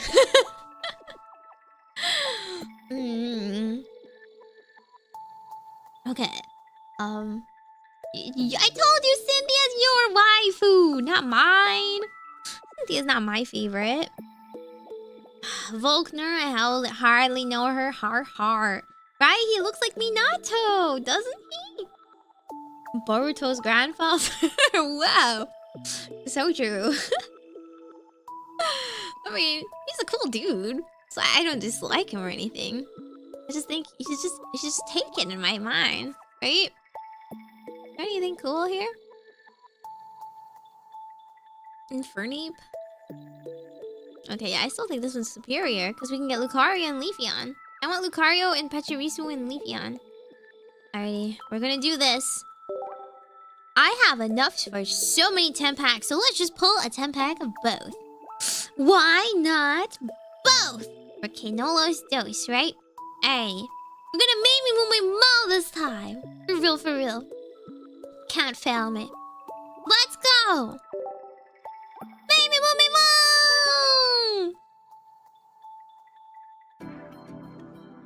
And then we get to see them.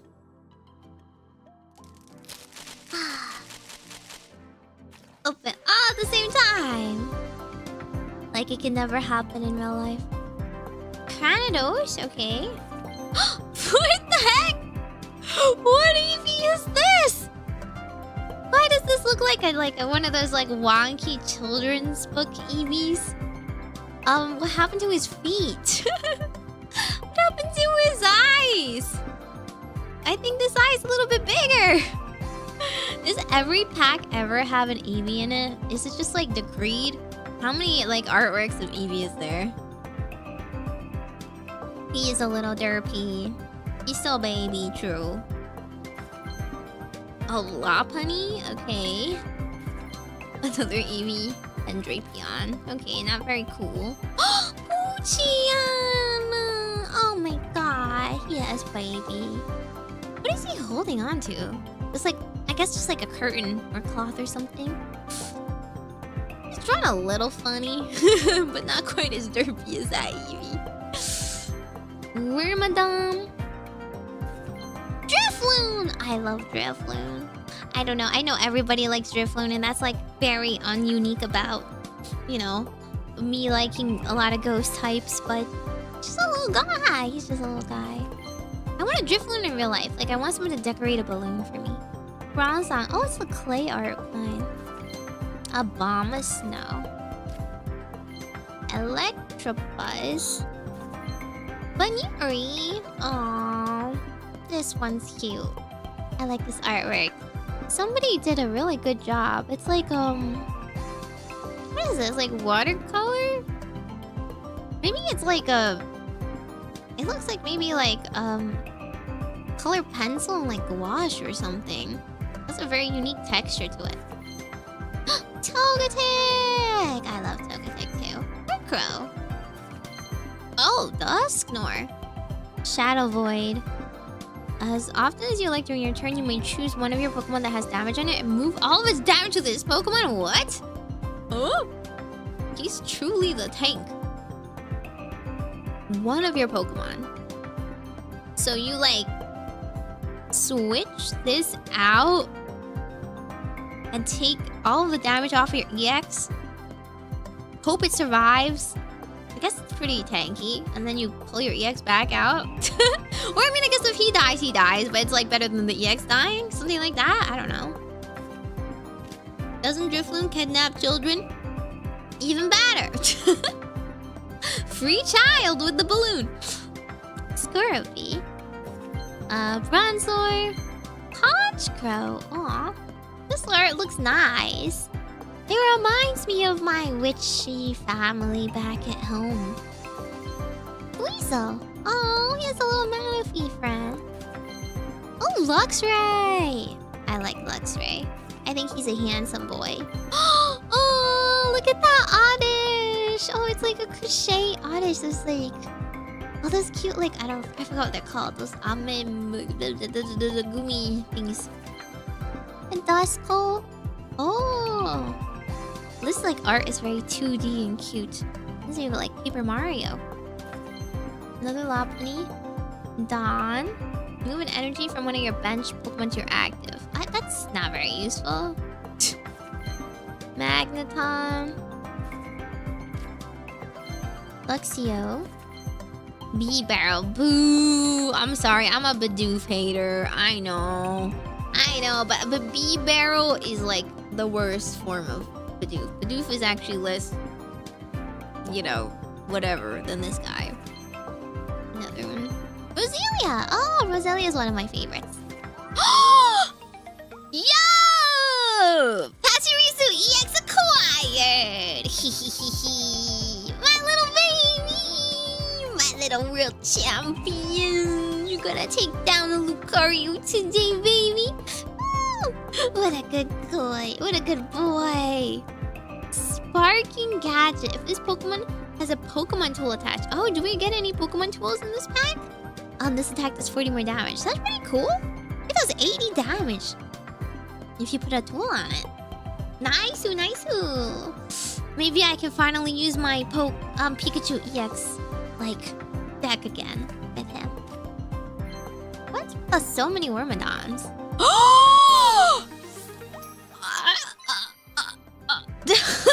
Well, who needs Cynthia? Team Galactic Grunt is my best friend now. Yo, I get like a full art every single pack. I have a full art Sabrina and I have a full art of Leaf. And now I have a full art Team Galactic Grunt. See? I'm a true villain at heart.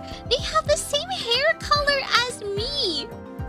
It was meant to be. I'm actually a Team Galactic. You know, I'm not a Grant. I'm like above them. They're my Kohais, you know. I'm their superior. Spoilers alert, you know? The hair gave it away, right? Yeah.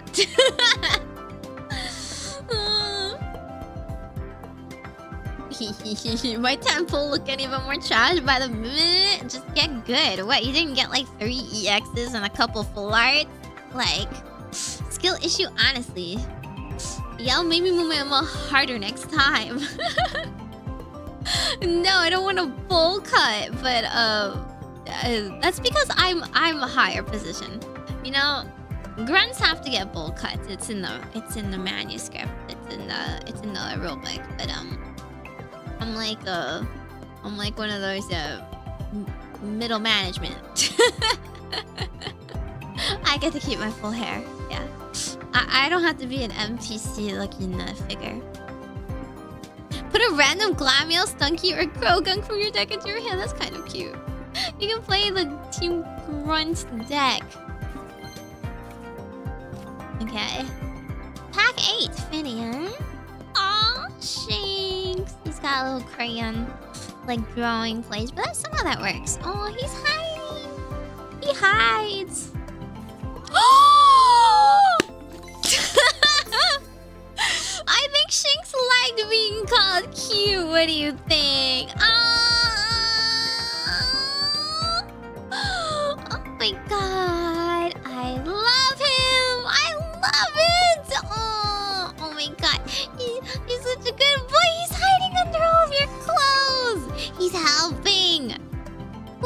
Adam, help!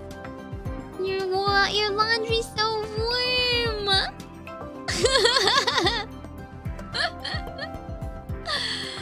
You just had to be called Meimi and say Mume Mo. And you too can get full art of your favorite Pokemon. Try it now!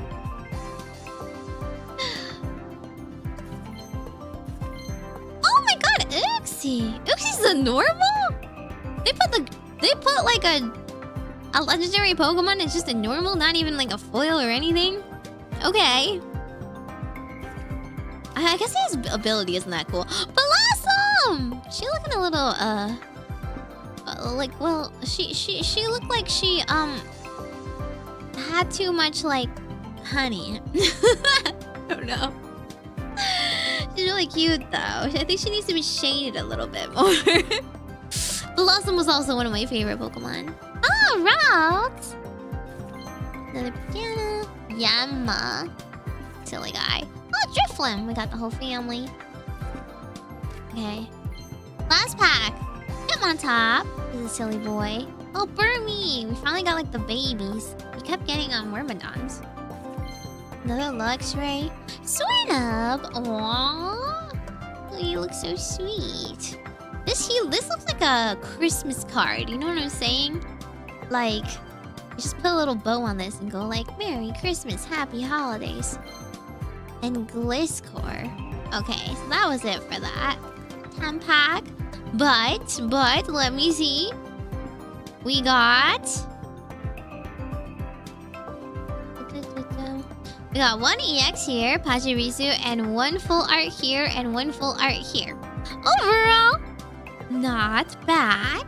Pretty good pulls for 110 pack. How about you guys?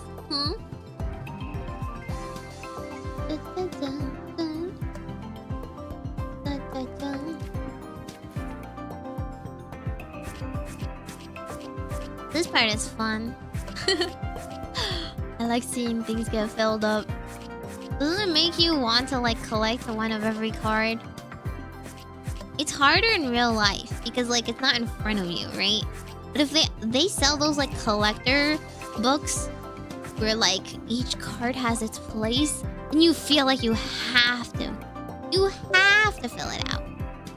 Alrighty, let's do Palkia next then. Palkia next. Pull any good cards? I literally just pulled like so many good cards. I forgot I turned DVR off, so you're gonna watch the VOD.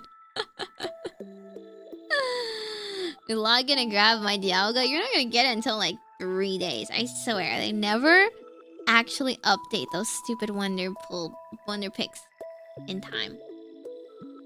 Did I ever reroll my account? Not really. No. I mean, you pretty much get the same thing when you first start anyway. It doesn't really indicate if you're gonna get good cards like after that point.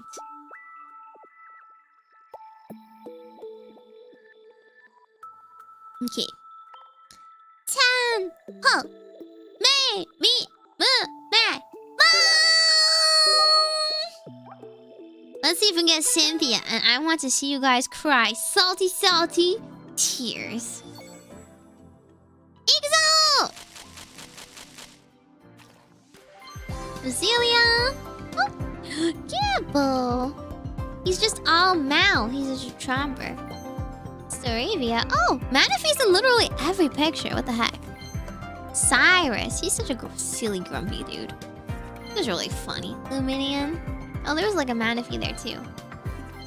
Why is there Magnemite in every single pack though? Oh, Spiritomb. It's a Cynthia card. Chimchar. Oh, Azelf. Also a normal. This attack does 20 damage to one of your opponent's Pokemon. That's so little. They don't do anything. What the heck? Oh, Regirock. Also, what?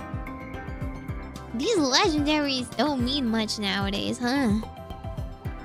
There's just like the economy. The legendary economy. There's too many legendary Pokemon. Not enough room for all of them. Inflation hit them and like... now they're no longer on the power scale. Exoskeleton. This takes minus 20 damage from attacks. Quick attack. Oh, Rigid Ice too. Prevent all effects of attacks used by your opponent's Pokemon done to this Pokemon.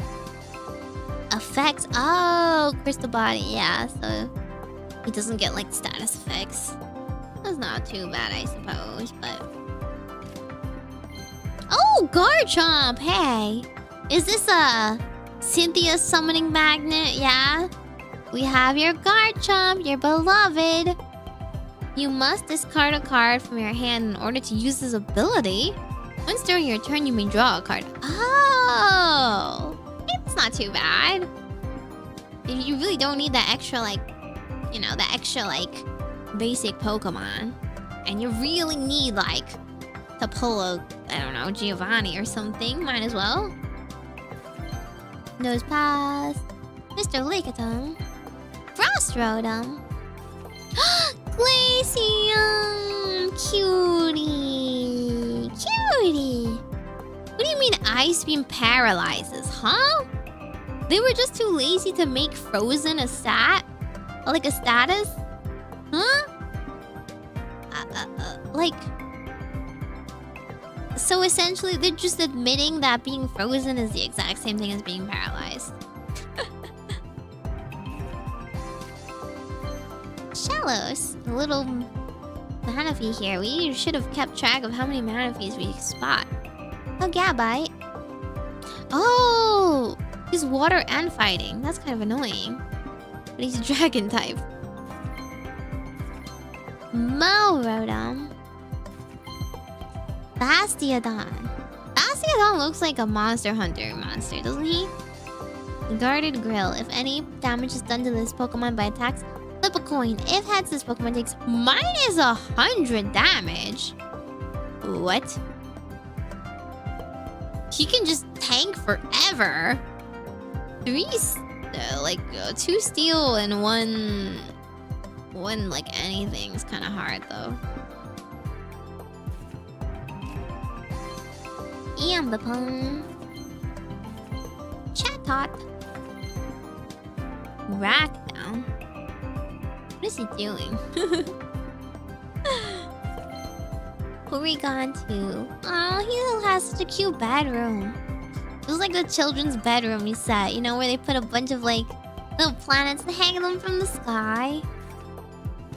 Sharpen doesn't do damage though. What are you talking about? Wormadam, the girl version. Oh, Mesprit! Mesprit's the only one that gets foil. I guess Mesprit was the only one most people liked. What? Wait a second, Supreme Blast! You can only use the attack if you have Uxie and Ace up on your bench! Discard all energy from this Pokemon? Okay, this is like the worst. This is the most complicated setup. You have to find the other two. And then you use all 3 energy just to do 160 once. Like, please. Please. I can do like 80 twice for less energy than this combo. And it only has 70 health. Mesprit's such a glass cannon. Oh, Sneasel. Oh my god, why does he look like such an edgy boy? This guy looks like he will like steal your wallet and gut you afterwards. He doesn't look like he takes prisoners. Oh, Mighty Anna. Darkness Fang. Gastrodon. And Rotom. Did we get all the Rotoms? Another Voltorb.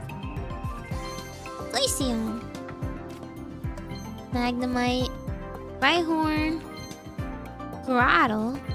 Togepi. Garchomp again? Okay.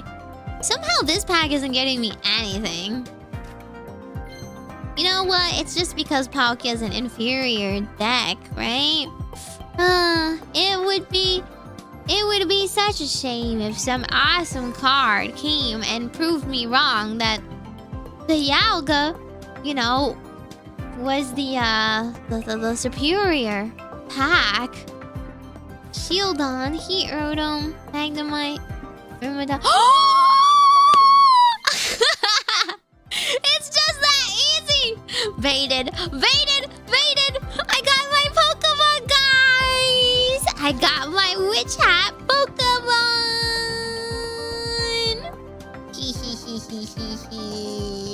It's the Meimi card! It's the witch card!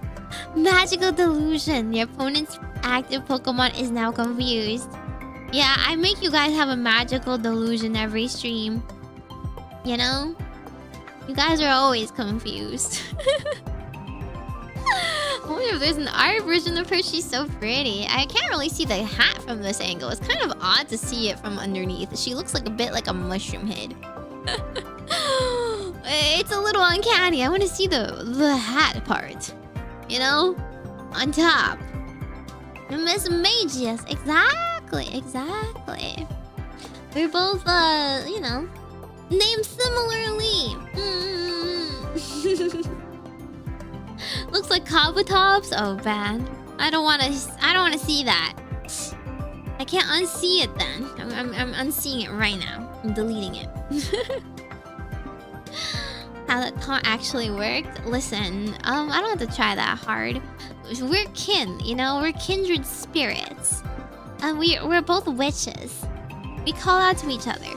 Telepathically. You know? I knew she was coming, really.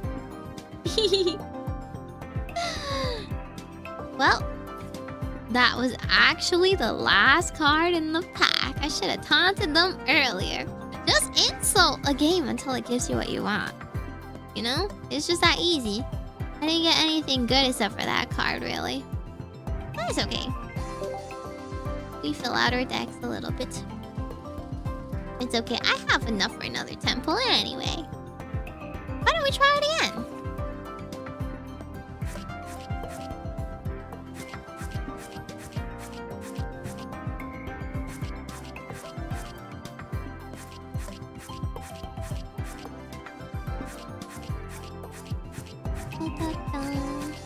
Wow, it's filling so many. It never ends. Get 60, get 70 different cards, get 80 different cards. Let's go. Ultra supremely lucky. Alright, this time let's try and get that Cynthia then. Cynthia, come to me, baby moo. Da da da.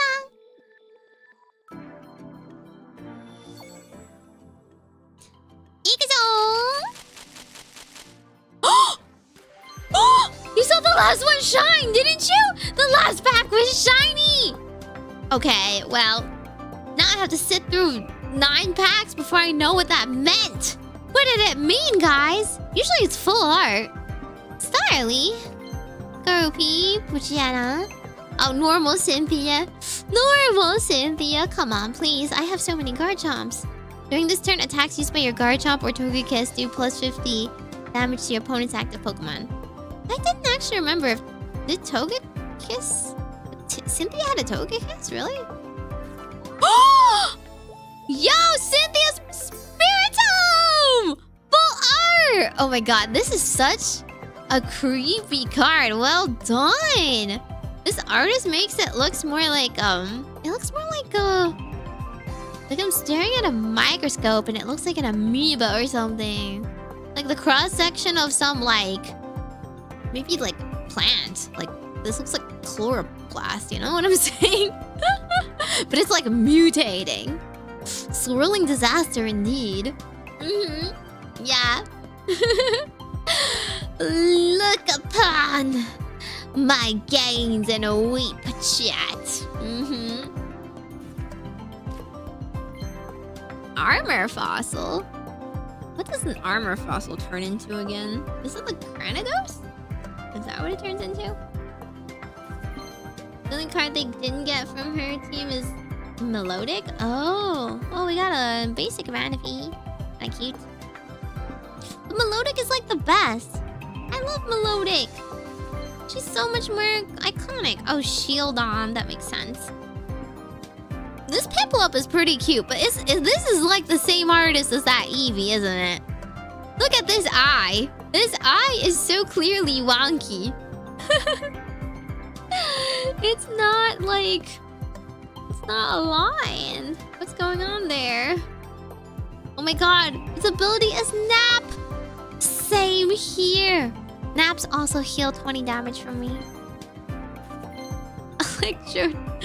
He's zooming so fast. He's like the Flash. He's like bending. He's no longer circular. Full art Cresselia!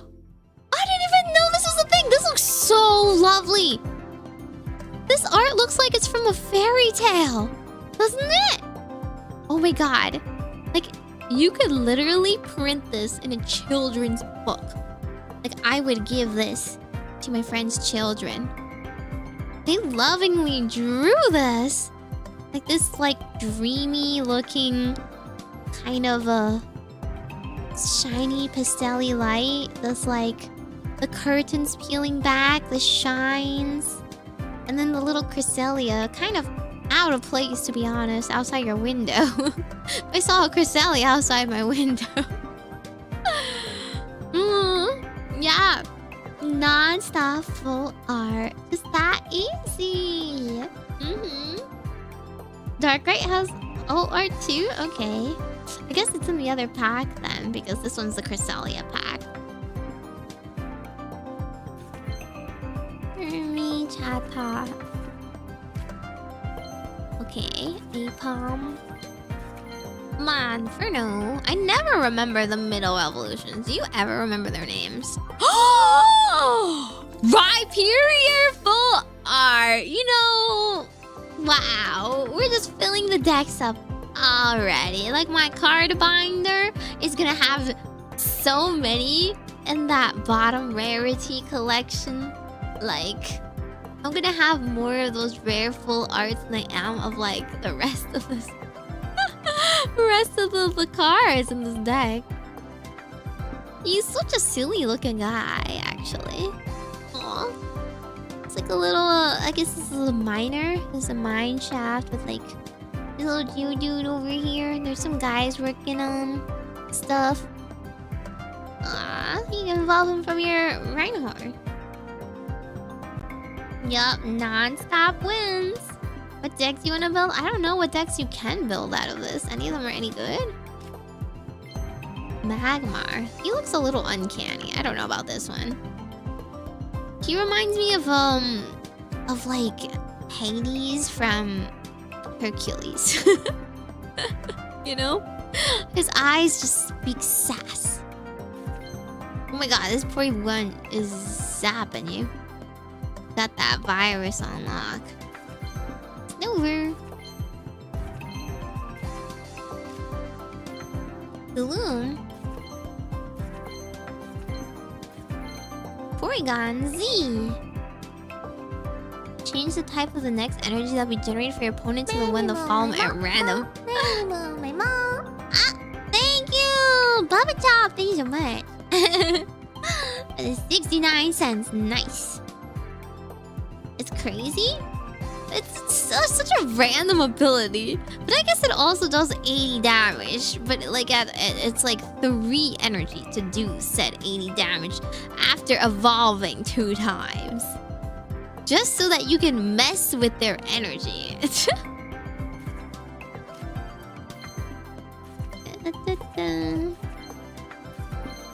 Oh, normal Rhyperior. Okay. Normal foil looks like this. Discard the top 3 cards of your deck? That kind of sucks. Oh, whoa. 4 energy, but then he does 150. Which is almost his whole entire health. Well, kind of not great. Okay, this is the last pack before the shiny pack. The shiny pack, which probably means full art.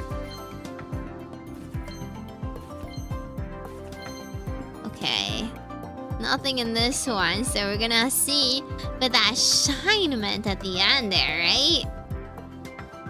Yeah? Skorupi, Chimchar, Gabite. Full art Vanity! Let's go! How many full arts did I get today? And I still have another 10 full, don't I? Yes! Well, a good enough proof that this channel is blessed. Meimi is blessed. I'm a little fortune dealing witch, and I can bless all the gacha rolls ever. Non-stop W's. We have 1, 2, 3. I think it was 4. Yeah, 4 full arts. 4 full art packs. Insane. Out of 10. Like it's hard? These odds.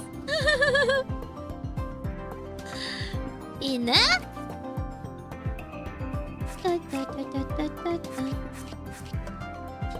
Oh shoot, yeah, actually I might not have enough for another. I was trying to grind for like just a couple more, but I think I did not manage it.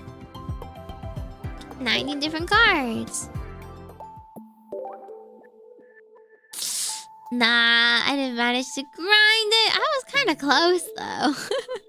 I just need to auto a couple more of the soul things that I didn't finish. Oh man, I have so many of these. Well, we didn't get Cynthia, but we did get some really, really cute Pokemon.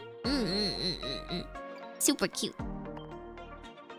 Did you do all the solo mode? I did not.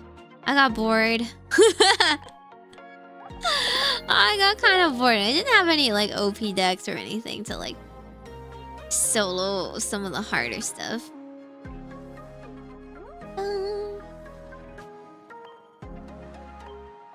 Supreme Blast. Supreme Blast deck. Space Time Smackdown. Both Supreme Blast and Space Time Smackdown sound kind of I don't know. Chuny.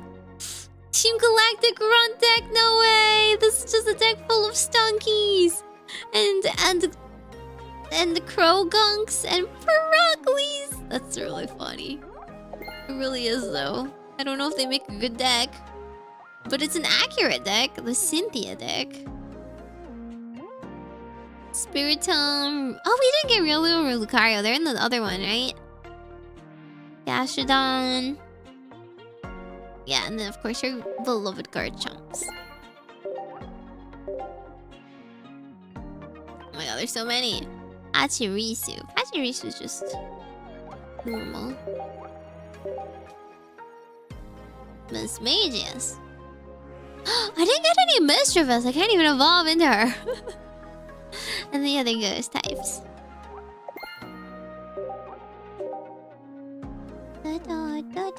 Oh, of course, my beloved Yoga.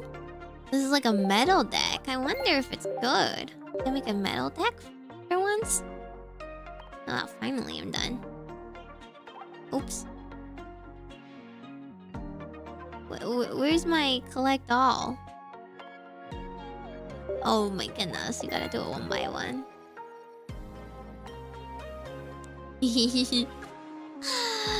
Yeah, just one of the Spiritombs is fancy. What of it? Oh my god, so many Garchomps here.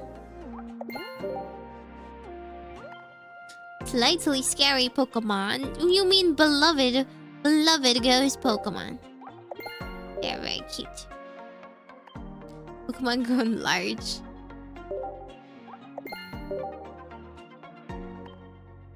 New discoveries of Sinnoh. Is Porygon Z representing technology?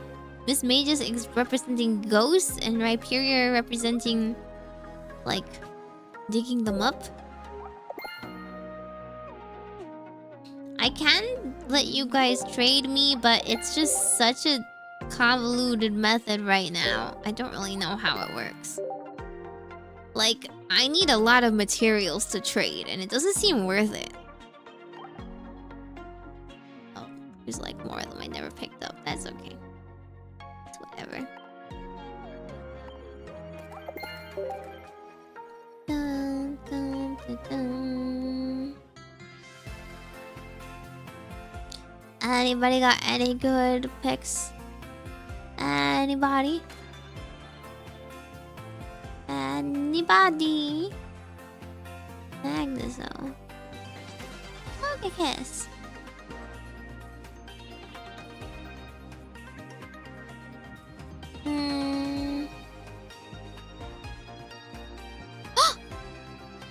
You there have Lucario! I'm gonna try and pull for it. Okay, my current thing is I like pressing the same one. The same position that it once was in. I don't know why, but I'm just like... It's gotta be here. Just kidding. Just kidding. It wasn't even close. It wasn't even close. Whatever. Thanks, bud. Thanks for giving me that try, you know.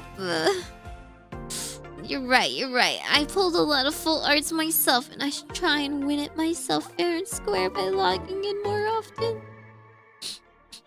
Look at my emblems. I like my Mew and I like my Celebi. They're so cute! You got Gallade EX? Yeah. I just need energy for 1 diamond, so it's fine to trade cards that aren't that rare. But usually you don't want cards that aren't rare. Unless you're really, like, hurting for the lower evolution, right? Which sometimes I have been. Like, you just need that one Froakie! That one Pokemon left in the family that you didn't get. Like, I still don't have a Majokko, but I'm not, like, really hurting for it or anything. Dialga Melmetal is cheap? Getting the full Dialga deck, you mean? That sounds kind of funny. Even possible to 100%, or are there missable event cards? If you really tried hard, you could 100%, I suppose. But yeah, the promo cards are where you're going to, like, lose stuff because of the events. It's RNG. I haven't been playing all the events as dutifully, so I'm missing a couple. You complete the set and just don't pull in the pack. Yeah. Yeah. Like, it's kind of sucky if you, like, don't want anything else in the Charizard pack, but you just need to keep pulling on it. Yeah, you can't trade promos. Yeah, what can you even trade? Mostly just cheap stuff, no? Kind of whatever. They don't really pick, like, everybody's best cards to put in one their pick or anything. Just pick some random one that you recently did. If it's below hollows... Well, why are you trading below hollows? Ain't worth it is what it is. 1-star rarity? They're gonna deck that requires colorless energy as well. Which would it be what? Which would be nothing. You mean like a normal type deck? I guess. The Mew with animation? Actually, you're right. I should update this, shouldn't I? I should update this. Yeah, take a peek. Take a peek at my touch grass. I've arranged the forest up top here with the superior Celebi and Mew. We've got the starter Bulbasaur, Pikachu, and Venusaur at the edge of the forest by a little farmland. And then following the river, we've got Squirtle, Slowpoke, and Snorlax. And then at the mouth of a cave, we've got Salandit, Nidoqueen, and Nidoking napping. And then inside the cave, we've got a Golbat, and then a Cubone, and then Dragonite is flying in the starry sky over here. And then once we go to more modern parts, we got the city streets. We've got Meowth, Gengar, and Weezing. And then inside the house, we have a dead end. Electrode is just exploding. And Mewtwo is hovering over the entire city. And then in the skies, we have Articuno. And then Pikachu and friends. And then, I don't know, Executor is just in the forest somewhere. And then we've got my full art Sabrina and my full art... Oh, sorry, it was not Leaf. It was Budding Expeditioner. And then we have the full art of Vaporeon chilling underneath the blue of the Pikachu. And then these are just pretty. I don't know. They're not like full arts, but they're shiny. They are shiny. So now I gotta fix it. Oh, hang on. It is a binder. Oh wait, I only have room for one more. Deck size, no. Quick. You must choose the best one. I got so many new ones, I didn't think about it. Oh no, we need to start another binder ASAP.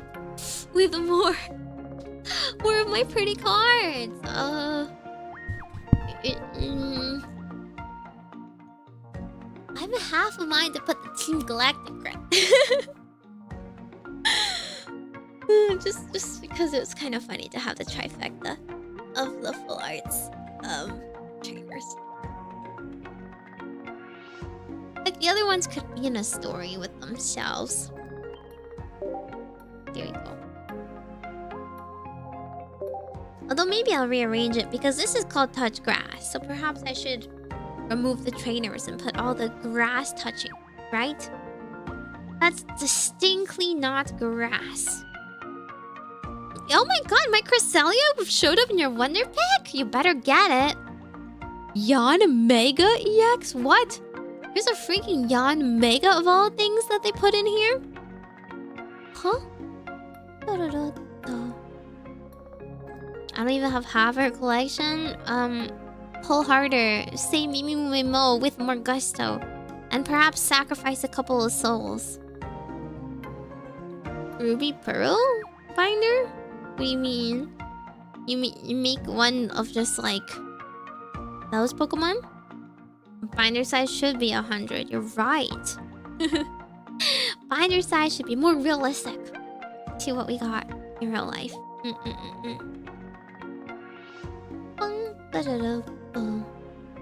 Oh man, I'm feeling the Eep hitting me. I suddenly got hit by a wave of Eepiness. My body is like, you know, you've nearly been up for like 24 hours. 2 more hours and I'll have been up for like 24 hours, man. Well, I'm trying to turn it around, okay? I'm trying to be good and fix my sleep schedule. I don't know how successful I am being about that, but like, yeah.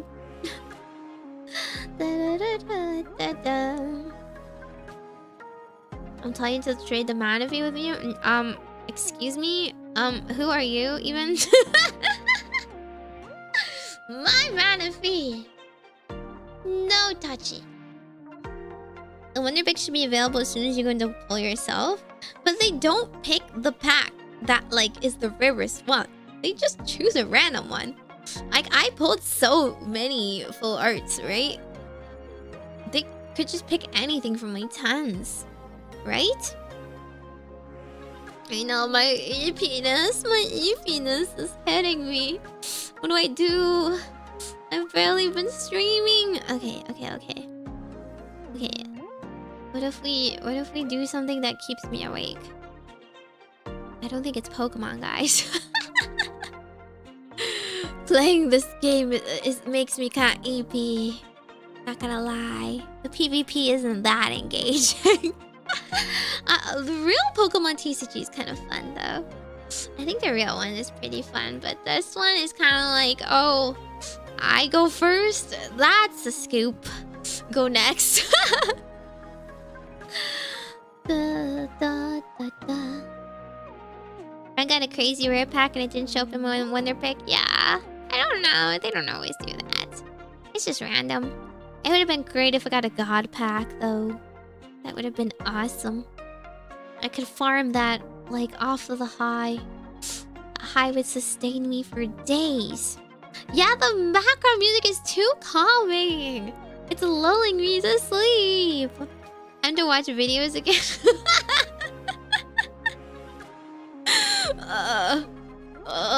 Is it time to watch 3 more hours of videos to react to? You guys really want that? You want to see another Yu-Gi-Oh video. How many of you guys play Yu-Gi-Oh even? This is a Pokemon stream, so. Da, da, da. More cat with mustache videos. Those are very zoomy. I guess they do wake you up in a way. This is the diet TCG. I play all the card games. You know, fair.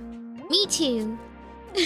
I now can at the very least play Yu-Gi-Oh! Technically, I know how to play Magic. Do I play it well? No, that's a different, you know, question. I can at least play Yu-Gi-Oh!, Magic, Pokemon, and Vanguard. Now, I just need to learn Digimon. I don't think I'll be able to learn One Piece. I'm so sorry. I don't know One Piece. But like, apparently One Piece is so big right now. One Piece is like so popular and I don't understand. Actually, I guess I do understand. But apparently it's really fun to play too, is what I mean. Like the TCG itself is fun.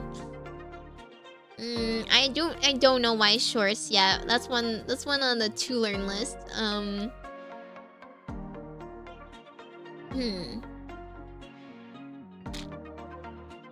What else is there? Does anyone play Buddy Fight? Is that like I know that exists. I don't know if anyone plays it, but Buddy Fight exists, right? And then there's Illustrals. I haven't learned how to play it technically. I just own it. Yeah, like no, I went to like when I was on my quest to try and find Vanguard singles that I was missing. I went to the stores and all they had was One Piece. Nobody had any singles other than A, graded Pokemon cards, or B, One Piece. Everyone was going after that One Piece. Marvel Snap? What? Oh yeah, the Disney one, Lorcana. Does anyone actually play that? It's like Pokemon is like both played and collected, right? I think it's a fine line you need to walk on to have something that you like can enjoy by itself as a TCG, and to also to enjoy like the card art and collect it. You can't sustain yourself off of only one. There needs to be enough people that will buy your boxes just to get the shinies, and there needs to be enough people that will buy your boxes to get the meta, right? Yeah, One Piece has a card game. It's really popular right now. A lot of people like One Piece, so I can understand that. But I don't understand One Piece. I'm so sorry. I don't think I will catch up. Even if I start now. I think it'll be a several-year journey. Pokemon's the best for art because the normal versions are dirt cheap. But you see? Did you see how expensive that Evolution's prismatic Umbreon is? Can you tell me why Umbreon is the most expensive? I get that Umbreon is rather pretty. Okay, I will admit, out of all the artworks, I think Umbreon and Sylveon are the two prettiest. But $1,000 pretty? Like, huh? No, it's not like 10 times prettier than the next card. It's maybe like 1.5 times prettier at best. 10 times though? Hello? It is pretty, but like, I don't know. Can you check my Flexi Binder? Are you a premium player? I canceled my premium, by the way, in case you guys couldn't tell. I know that, like, they tried to throw me a bone last time I did polls. But I still gotta say, it wasn't worth it. I wasn't getting better cards from pulling more. My rare, like, picks were still kind of lackluster. It's not worth the subscription, I'm sorry. Nintendo, Pokemon Company, do not cancel me. I'm gonna lose the premium exclusive promos. I already did. If there's any new ones, I don't have it. Although they were pretty cute last time. I am free to play, usually. Usually free to play. If it's not a good game free to play, then it's not a good game. Like, period. You know? That's the full statement. Full stop. Make a good game first that doesn't require excessive amounts of money. Am I gonna try and learn any VTuber card games? For fear of being cancelled, I think VTuber card games fall under the same thing as the same like category as just games made to sell cards as collectibles. It's not made by people that actually know how to play TCGs. So it's just for you guys to collect your Oshis, you know? If it's a collab, it's like, you know, like, oh my gosh, white shorts, or like the Vanguard Me Comet deck. That's different, right? It's a card game first and it features some VTubers. But the VTuber card games are, well, they're not like... I don't think they're vetted by people who know how to play card games. And it's very cool. Like, you know, like if I ever end up in a collab and something, I'd be like, yeah, we can buy some packs and try and pull your Oshis. But I wouldn't shill it for its playability. Do people actually play it? Probably not. They just like look at their Oshis, no? But like, hey, we all like collecting baseball cards. Collect cards of my trading card game. Crazy. You trade? Couldn't be me. I only dust 3 of something to get my shiny UR that I'm looking for. I just get lucky, no golds yet though. This account has not pulled a... I haven't pulled... Have I pulled? I don't think so. I don't think I pulled a god pack in this one.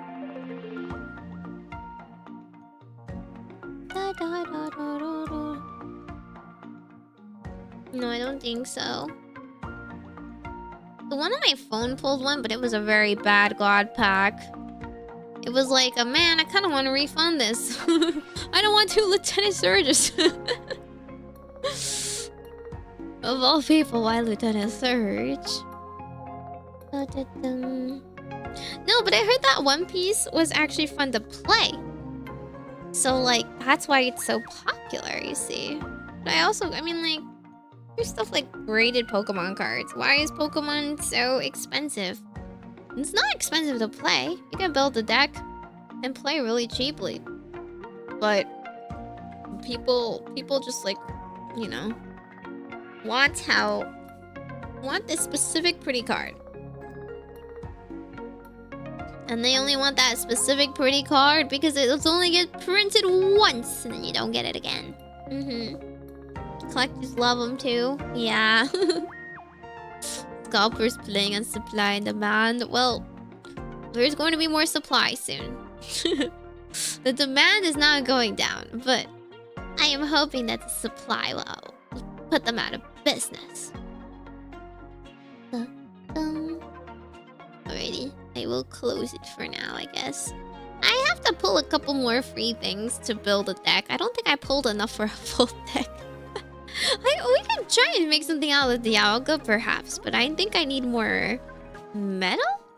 Or like whatever might be good with it and all. It's okay.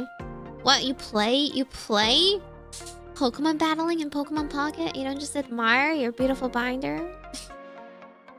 Manaphy and Garchomp? Is Manaphy playable? You just look like a silly little boy.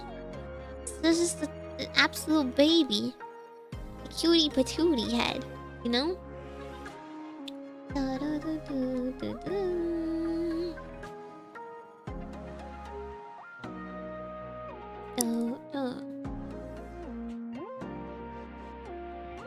Oops. Did I delete something? Oops. I just okay, it's fine. I undid it. Whatever I did, I undid it.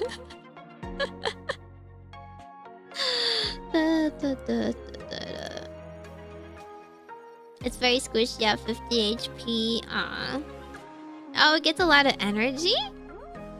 Water energy to 2 Pokemon and bench. Oh. W is also a silly boy. I still like him. I like playing Celebi. Very fun. Da, da, da, da, da. Sorry, as you know, I'm very loopy and EP today. I do want to hang out because I have not been around to hang out. So you are stuck with me for a little bit longer. Let me move this chat. I keep blocking it. Dun, dun. Going full Linux? Never. That's for nerds. Do I look like a nerd to you? Perhaps I will with my glasses. When I was trying on glasses today, I was literally like, oh my god, I look like that nerd emote. Like, like, it's so bad. Hi, VTuber. Hi, chat. Hi, how are you? I did look like that. I looked absolutely look like that. With like pushes glasses up and then points finger. Actually, you see, Pokemon Pocket is actually not how the TCG is played. The TCG is played with prizes and this isn't a real. You're not a real TCG player if you only play Pocket. I don't think anyone actually thinks like that. Pokemon is the most welcoming TCG for babies. I bet if I ever went to locals, some baby would come over and sweep me, and I would be the one losing to the 10-year-old. It's the reverse of Fortnite. The reverse of the Pokemon Unite, like matches I face. I wouldn't be the one bullying 10-year-olds, I would be bullied by them.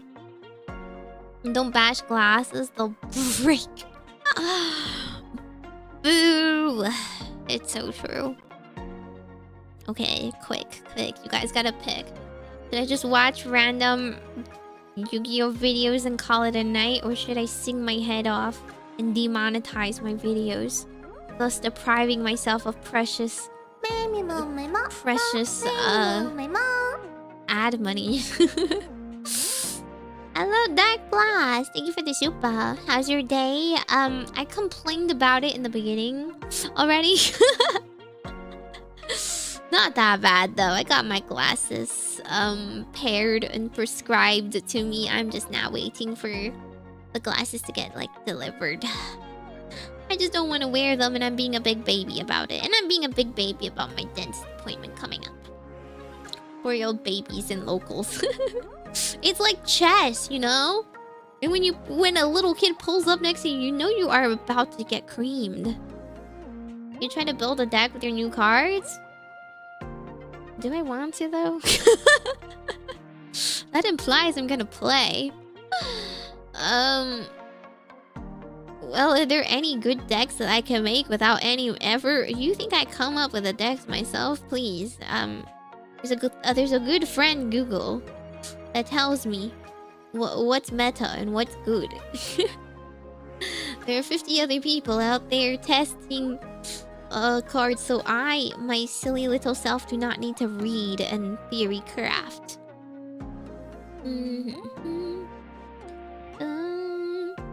You need to wear new glasses. I unfortunately do. I'm gonna look like a clown. I'm gonna look like a nerd. I'm gonna get stuffed in a locker. Such is my fate. Well, it's a small price to pay for being able to see, I suppose. Darkrai? Well, I don't have Darkrai. I ended up pulling Dialga, EX, and a lot of full arts. The full arts do not really help with the you know, power creep or anything. I have a Pachirisu EX. That's about it. Yeah, very limited options. So that's why I'm curious to know what you guys think a deck could be. What deck could be given life from my pulls today? Get yourself some contacts? Absolutely not. Do you think I am capable of stomaching the thought of poking myself in the eye every day of my life? For the sake of what? Vanity? I will simply not go outside and nobody will see me. Thus, nobody needs to see me in my nerd form ever. Dialgo is good with Melmetal. Well, I do not have that, so that's why I am curious to know why. I actually don't have that many metal cards. I don't even have the like freaking the big guy, the big metal guy. I don't have any metal cards. What's to speak of? Here, let me show you. Look, this is all I got. Isn't that so pitiful? Like, I don't even have Melton's, like, evolution. What am I supposed to do with this? Huh? Try the rental decks?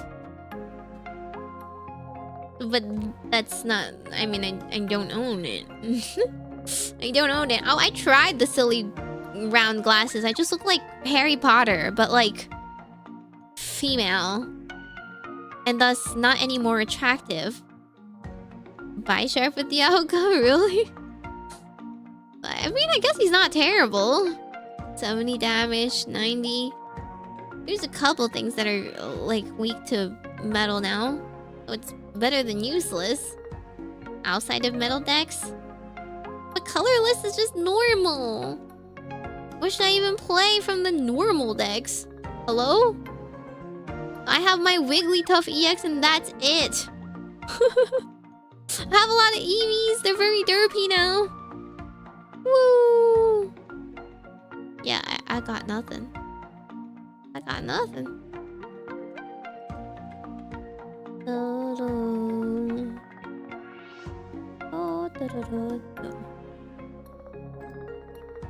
I got...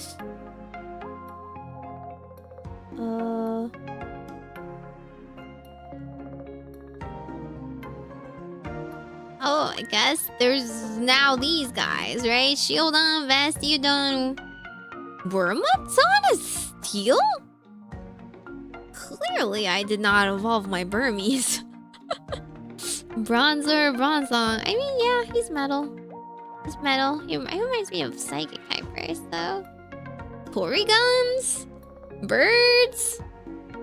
Lopunnies? Like, what are we playing here?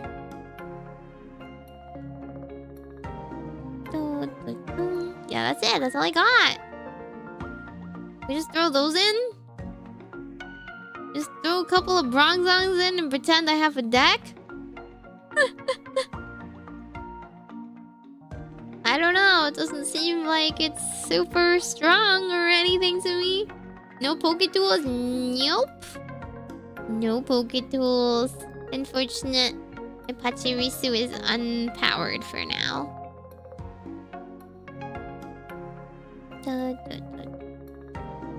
Oh man, I'm getting sleepy from this music. Yeah, I don't got nothing. Trade with chat? Absolutely not. I don't want to lose cards or whatever just for like one dinky card that I probably could pull easily on my own.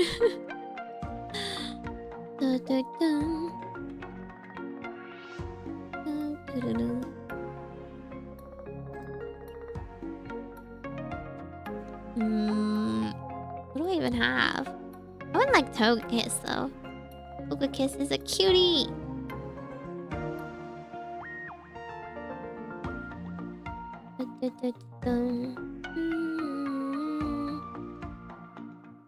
When you need to EX? No.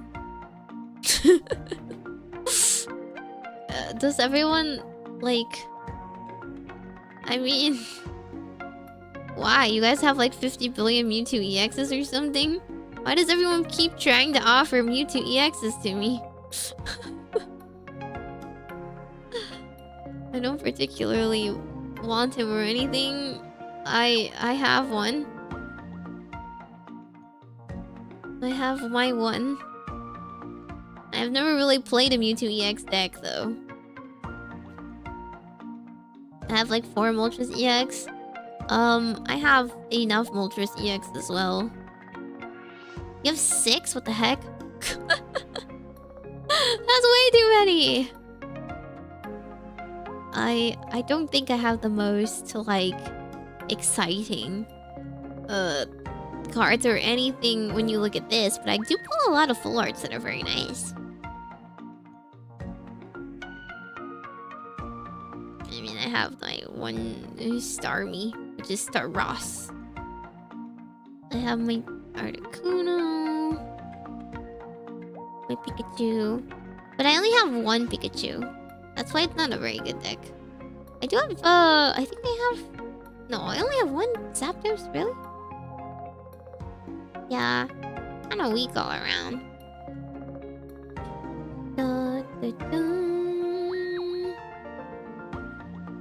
I have 1 Marowak.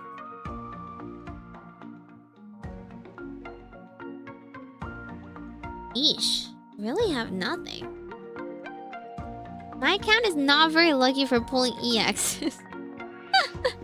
It's mostly for pulling these full arts. Look how pretty they are, though. Oh, I guess 1 Articuno EX over here. The Gengars. I keep pulling the same Gengars. Okay, so here's my Celebi here, and then I have the other Celebi. So that's enough. I was playing a Celebi deck. Gyarados. Mew. I have like 3. See, 3 Mew EXs and 1 of the Mew EX of the full art too. I'm the one who got a billion Mews instead of Celebis. 1 Aerodactyl.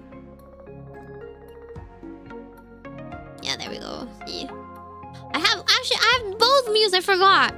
I have the shiny Mew and I have the full art Mew, the full art Celebi, and the Aerodactyl EX.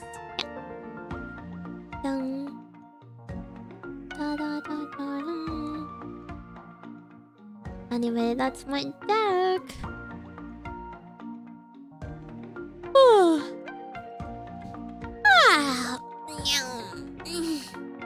And no Eepsy. Although I did... It's possible I can stream tomorrow. I thought I was gonna be busier tomorrow, but I actually am not in fact that busy tomorrow. So I can stream tomorrow too, probably. What was something got rescheduled essentially. I do have to record some stuff. I do have some stuff that I should actually do soon, but it's not that bad.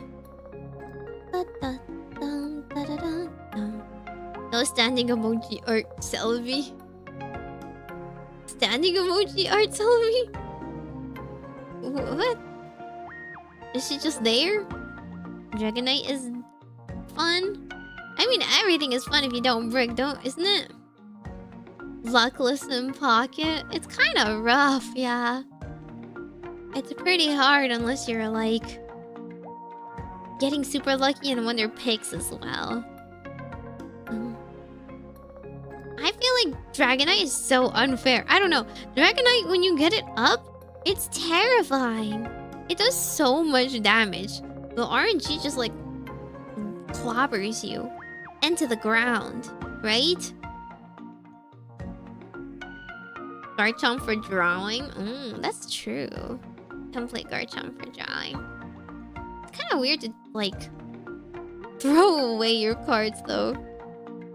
You gotta be very like, I don't know, very sure you can chuck it. Because like in the real TCG, there's a couple of cards to recycle your discard, right? But this game is so short that you don't have time and no, or means to like recover any cards you discard. If a Pokemon dies, that's that Pokemon. You can't get it back.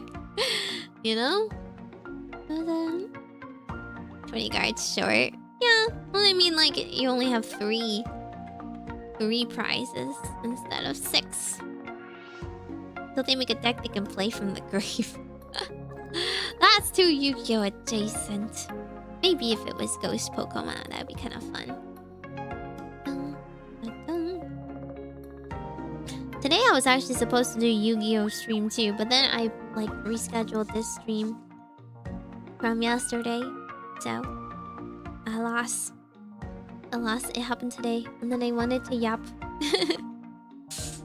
The pocket format, it's kind of made for babies. It's kind of like what, like rush format, Yu-Gi-Oh or whatever. It's meant to ease people in, but it's working. A lot of people, me included, like, are interested in the actual TCG now, right? Like, we're like, wow, this game is pretty fun.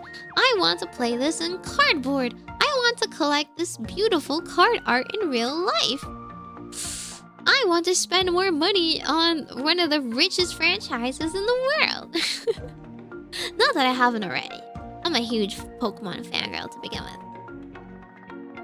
They get a lot of money from everything. Why do you keep mentioning tier elements to Pocket? There's no way there's an actual tier elements Pokemon archetype, is there? That sounds way too toxic. Paper's getting so expensive. It's only expensive if you want to collect. It's not expensive if you play meta. You can just like, you can buy a playable deck. It's where you want to buy your favorites ever. Of the highest, nicest, shiny foil rarity that you run into issues. There's so many promo cards too. Like, you have to really like the promo cards, because then they print them in like specific box sets, you know? You can, if you want that promo card, you gotta get this one. And then you gotta get this exclusive box if you want that promo card. They're like okay looking, but there's like so many of them out there. It's just that they don't mix them. Hyperion mills cards to attack. It's kind of random. But it mills, but you don't get anything from like the milling. Right? It doesn't say if this card is thrown away or discarded, it comes back from the grave and then you activate 5 effects. You don't want it to be milled. That's still a punishment. The boxes are skyrocketing once they stop printing. Yeah, I want them to fix the supply issue. What do you mean you don't get anything yet? The TCG format, you also don't get anything. There's no way. Ain't no way. They're not that kind of gameplay.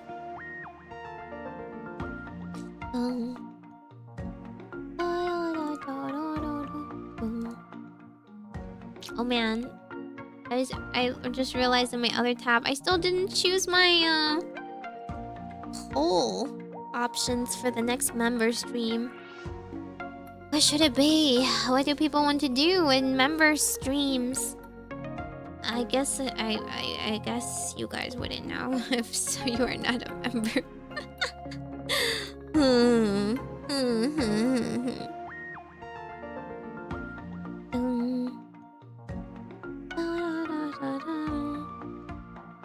What should I do to entice people into spending time with me in a silly little stream where I try to hold you hostage and make you play games with me, generally speaking? Dun, dun, dun, dun. Oh dear.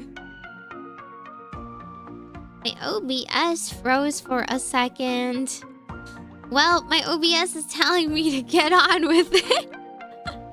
I can't believe that. Well, I mean, it was quickly restored, thankfully. Usually yapping always works. Yapping works as a member stream, you mean? But that's like not the point of the member stream. I yap regardless. Yapping will happen. But like I need some sort of like actual cohesive topic. Some sort of, I don't know, point that we eventually get to for people to vote on. I don't know any other games that I want to play recently. maybe we can play team-wise. Dun, dun, dun.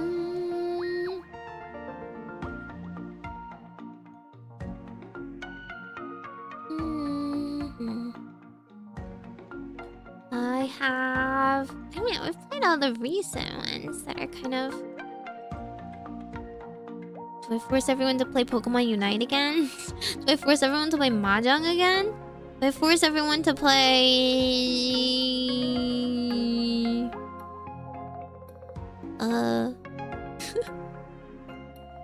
Force everyone to play Monster Hunter. Monster Hunter... Oh, I think it's like... What weekend is it gonna be? A beta? But you can't like play with other people, really? Can you? You could maybe. It's kind of a big ask to ask them to download the entirety of the Monster Hunter Wilds beta though. What if I force everyone to play Played Up with me?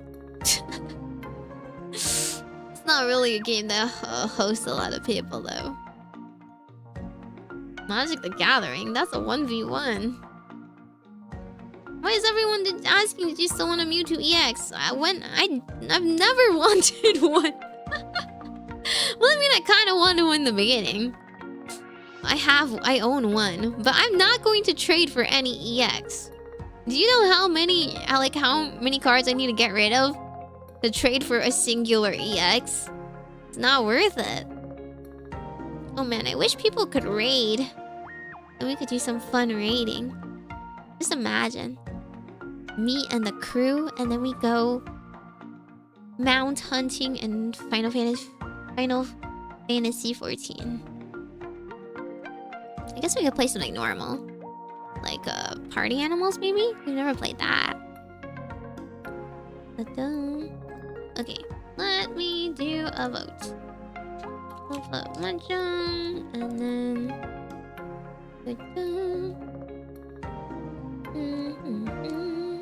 Maple Story. I'm not gonna lie, I have not played Maple Story much. Beyond the first 20 levels.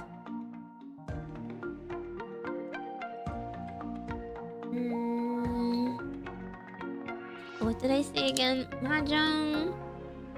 We could play Pokemon Unite. I guess we could play League. And then I'll throw another game in there. The Orbacle has spoken! The Orbacle has spoken! Welcome to the Orbacles! Welcome! Is it a heart day? Or just heart? I hope you enjoy your emotes! Are you perhaps excited? Are you looking forward to a gaming stream that I'm planning? You can vote for it. You can vote for it now. I can also leave suggestions. There we go. I'm posting it right now.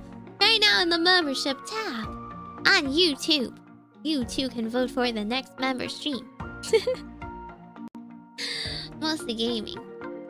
Mostly gaming because I feel like that is the most fun. You gotta do things that I can't do by myself usually. But that's also hard to do on normal streams. Although it's just pronounced... Oh, just heart? Okay. That's very Valentine's Day appropriate.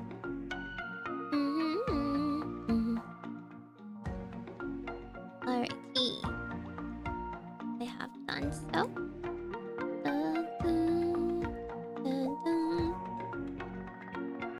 I'm excited for Wilds though. I'm gonna play the beta. I hope I have enough time to play the beta. I think it's next weekend, right? Is it only for a weekend? Couldn't they do it for more than a weekend? Please, I beg. I just want to play it more and then I'm busy on some of the weekends. I've been dying. I've been dying. with all this overwork. To be honest, even if I end stream now, I can't like go to sleep. I have a recording to do. I'm very sad. Dun, dun, dun, dun. Is Bellatrix multiplayer? No, it's not. It's like a poker game. A roguelike poker game, so no, not really. Well, I mean, we're putting League just because you guys keep crying about it, but like, nobody else votes for it, so now's your time to prove that people actually want to play League. Final Fantasy would have made you happy. Imagine a collab, but she'd be uncomfortable doing. She wouldn't be uncomfortable doing it. It's just that she doesn't. It's like the same issue where she already raids on her main. If it was supposed to be a collab, we would both have to level our alts to the point of raiding, and then we would have to like, I don't know, gear up an alt, or we would have to play like lower content. I can't do like on content rating anyway. I'm not that good. It would have to be like mount farming level, like streams or something. February 6th to 9th and 13th to 16th. Yeah, I know. I mean, we definitely can't do 13 to 16. That entire weekend is booked for Valentine's Day.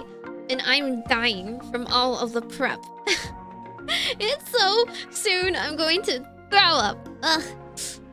But the next weekend, I'm busy on Saturday, so I have to like, and then like my parents are like, oh, we can drop by and bring you food or something. So I must spend that Friday. I must spend that Friday milking the heck out of the beta.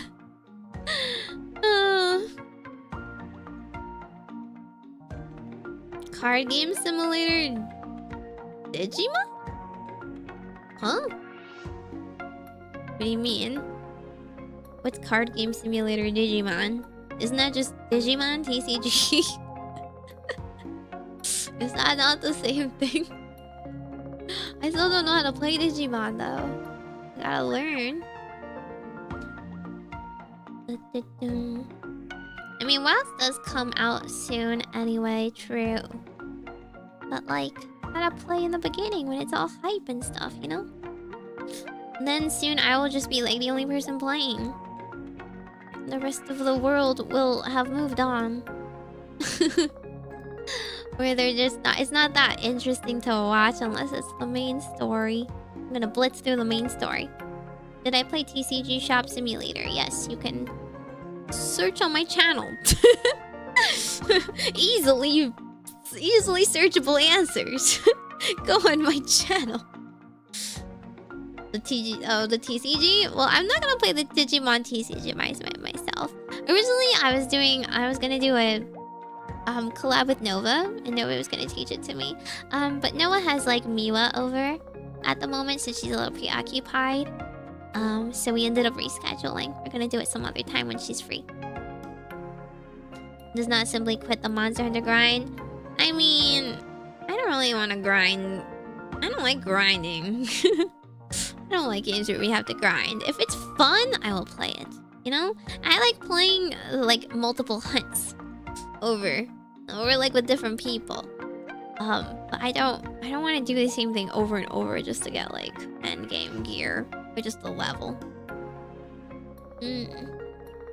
How many of you guys are actually going to grind to like Monster Hunter Wilds? How many of you guys are like actually true monster hunters? Is there anything you would want us to trade you? Well, no, because I don't have any material to trade. I've said the trade cost is too steep, so not really. Maybe if I find something.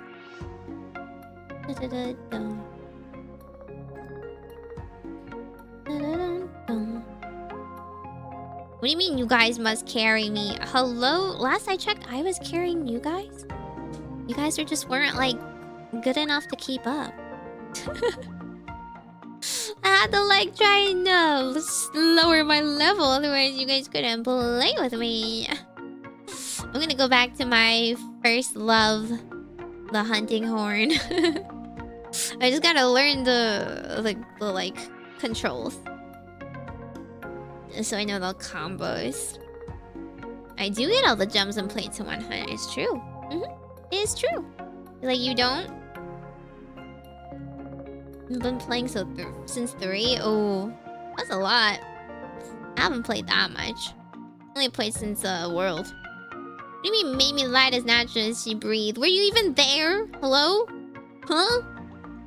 Making stuff up, I see. You can trade anything for one mischievous.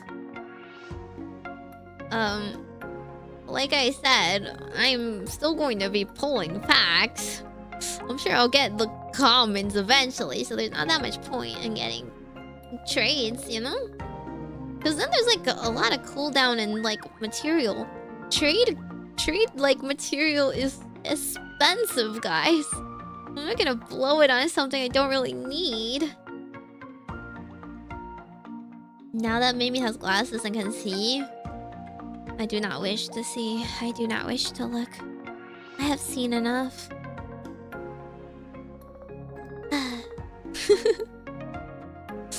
I mean, it's only nearsightedness. It's only gonna help me cross streets safely so I read traffic signs. You don't use materials for commons? You're in commons? You still have to trade cards, don't you? 300 hours plus for wilds? I do not have 300 hours of gameplay in me.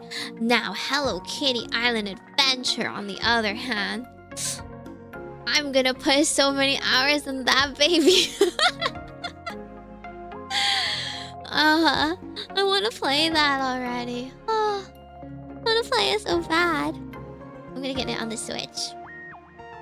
It's gonna be my happy place. I'm just gonna build up a beautiful home with me and my Sanrio characters.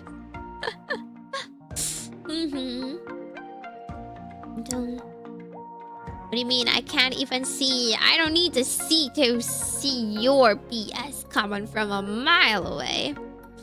It's out now on Steam. Yeah, but I'm gonna get the Switch version. I don't want to sit in front of my PC and play it. I like want it on the go. It's like a comfy game. I want to play it in bed. Able to get any good pulls? Yeah. I got quite a few good pulls. Uncharacteristically large amount of good pulls, although most of them were full arts. So they weren't particularly useful, but they're particularly cute.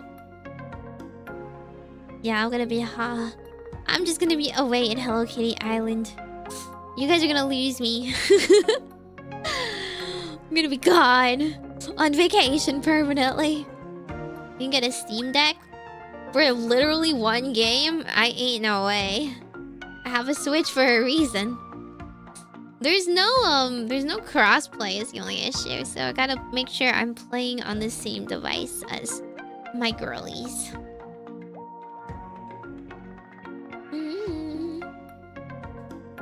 Gonna leave us for Hello Kitty Island. Perhaps.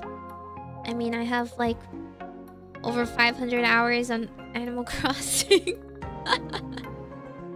My one game, I have over 500 hours on. What do you mean karma for missing those 95% shots? I didn't miss them. The gunner did. The sniper did. His job was to snipe. And he missed them. Tisk, tisk, tisk.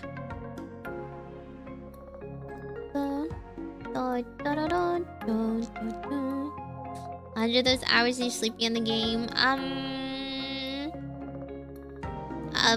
Maybe. Listen, being AFK in that game is a strat, okay? It's like a mutual beneficial thing where you leave your island open and other people come over. It's still playing it in a way. It's called efficiency, you know? maximizing potential. Late to stream because of Hello Kitty Island Adventure. I will just stream it. I will just continue to keep playing and stream Hello Kitty Island Adventure on stream, I suppose. And then, like, nobody's gonna come to my streams anymore. Be like, oh gosh, she's just the girl that plays with Hello Kitty all the time.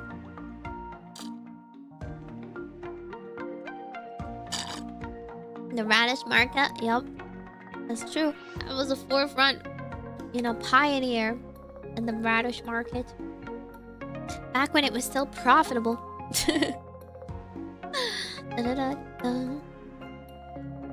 what I keep telling people. Everybody is just like, you know, like... Chats give the absolute worst advice ever.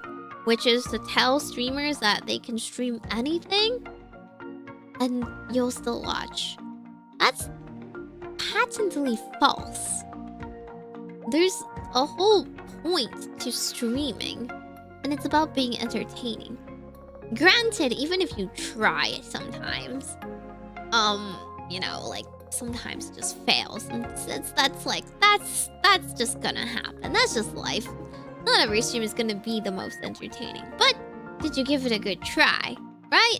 Did you set it up to be entertaining? It's not the fault of either the game or the style of streaming. But like a comfy game like that is just not my style.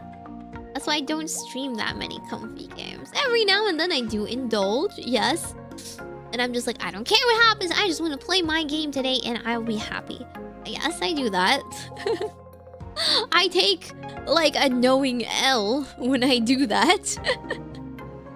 But something like Hello Kitty, now, if I do that more than once, well, I mean, I don't have much commentary to give.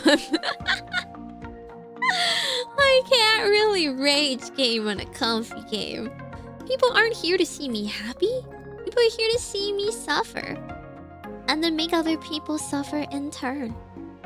And then you get so riled up about the anime girl across the screen, you forget all about your real life issues. They just wash off your back. So yeah, all this is to say, I know if I stream this game, it will not be very interesting, and I don't know how to make it interesting. But frankly, it's the kind of game where I would have fun in a way that would not be interesting for viewers. So yeah, it is what it is. I'd rather you at least play games you like, but like I have plenty of games I like. And that is also not true. You guys like when you love watching me play games I don't like. Like, you guys like it way more than when I play games I do like. the like numbers don't lie. We like seeing you happy though. That's a minority. That's a minority. To be honest, studies in psychology agree that happiness isn't actually the trait or emotion that like transmit best to other people. It's actually anger. And then after that, perhaps like sadness. Like that's why if you see like, you know, stuff that goes viral, tweets that resonate with people, all of that is never going to be a simple happy tweet. Most of the time it's drama, right? Most of the time it's like some heated, charged emotions being shared. It's just what people empathize with and what catches people's attention. It is what it is. If you want to try another card game, you can try Slay the Spire. I do like Slay the Spire. I'm not very good at Slay the Spire. And I enjoy Slay the Spire, but basically, if I play Slay the Spire and stream it, it just becomes, it either becomes Meimi does math, the stream, or backseating the stream. And there's not a lot of in between. I guess I could try and do a challenge. or something. I'm not sure if it's super interesting to watch if you can't backseat. Like, I agree, you know, like... if you watch someone play it suboptimally, it's kind of rage-inducing. But also, if you just sit there and get handheld the entire time, I'm not sure if that's like... I guess that's content in a way. You should play Kaizo games like Jump King. That is indeed what my managers would love.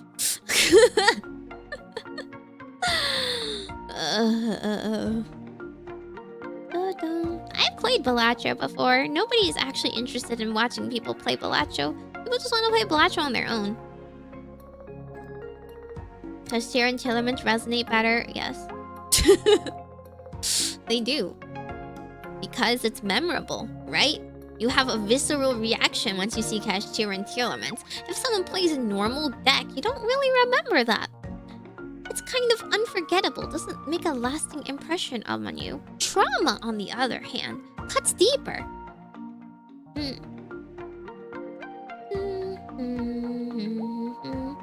People do love the backseat. That's when I start ignoring chat. Unless it's Yu-Gi-Oh! Usually I do listen to them. Because I do know they know better. And because it saves me reading. Say the Spire is kind of bad for backseating. You mean it's kind of bad for how much backseating there is? Maybe?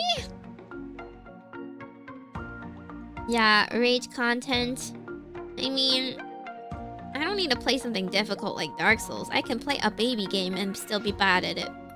A rage game would be like watching me try to play like Valorant or Apex. Not games you would traditionally consider rage-inducing, but just, you know, the rage part is both in parts my ineptitude and yours for like being forced to sit through it and hear me rage.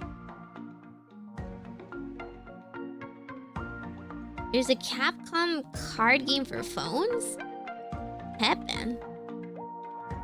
How am I supposed to play that? It's only on mobile? What kind of game is it? Capcom? Is it like Capcom characters? I don't really know that many. Apart from Monster Hunter.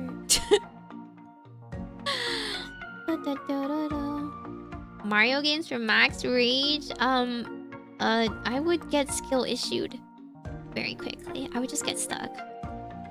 I don't really play games that I know I will get stuck in somewhere. Because it would just be me like stuck there for like half an hour, frustrated, and then I quit. I find the first excuse to quit. Because I don't like the game anyway, so why? Rage content's only funny if you don't know the person. It's funny regardless.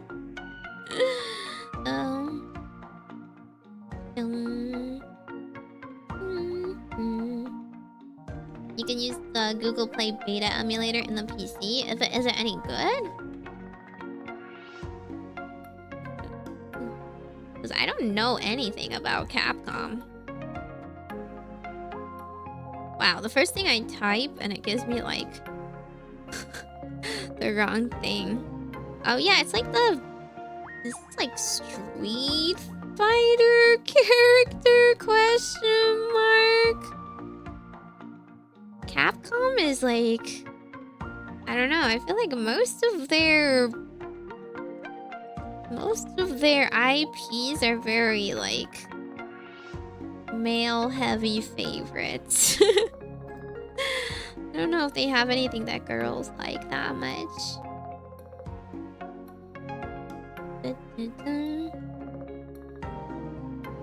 Never heard of it though. Okay, they have Street Fighter, Monster Hunter, Mega Man, Darkstalkers, Devil May Cry, Resident Evil, Okami, Sengoku Basara, Ace Attorney, Breath of Fire, Strider. Is that it? Okay, there's a couple of other things I've never heard of as well. Yeah. The only thing I like out of all those is Monster Hunter. Alas. I mean, do you think girls really like Devil May Cry?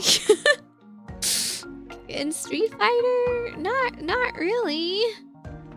It's not really a girly girl kind of thing, you know?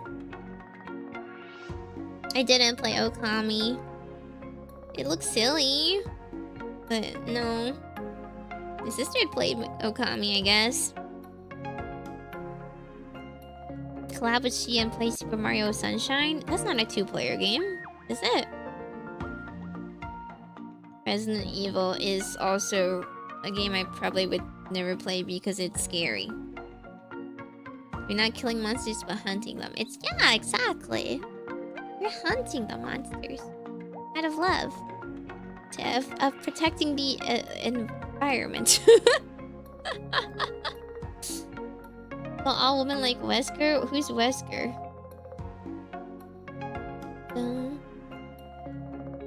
Usually they like Dante or Virgil. They all look old. I'm not into old men. I have said that before. I'm not into old men. I feel like the only thing that girls might like is Mega Man and Ace Attorney. Actually, I guess there are girls that like Resident Evil if they like horror and stuff. I am not. I do not fall under that umbrella. So, yeah. I only like cute girly stuff. I'm a girly girl through and through. So, the only things I like playing are stuff full of sunshines and roses, like Yu-Gi-Oh!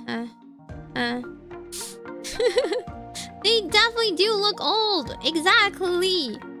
With freaking like white hair and like stubble and everything.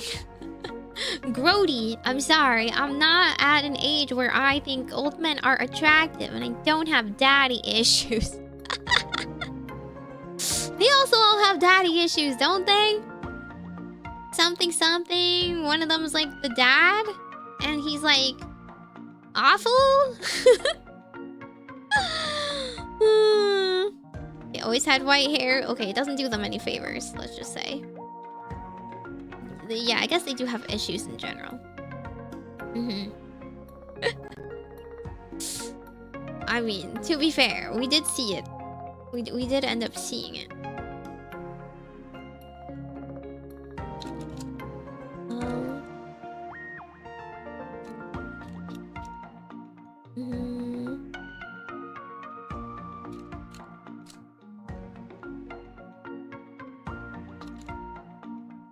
YouTube.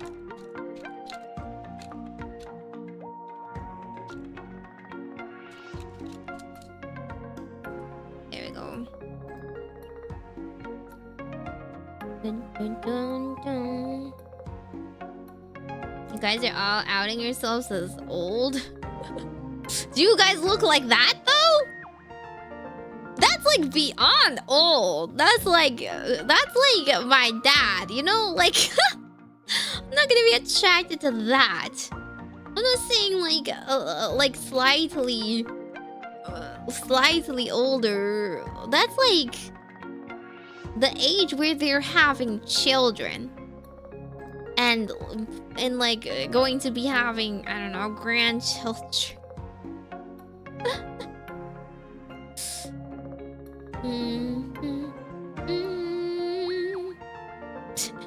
I'll never admit to being old. That's the spirit. Oldness is a mindset. Fight it, guys. Shave and dye your white hairs.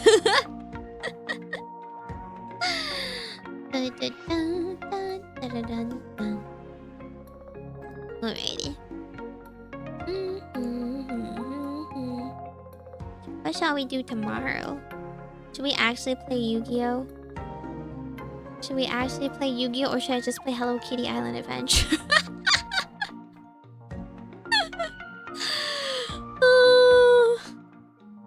Even at 120 years old, I'll still claim to be 20 mentally.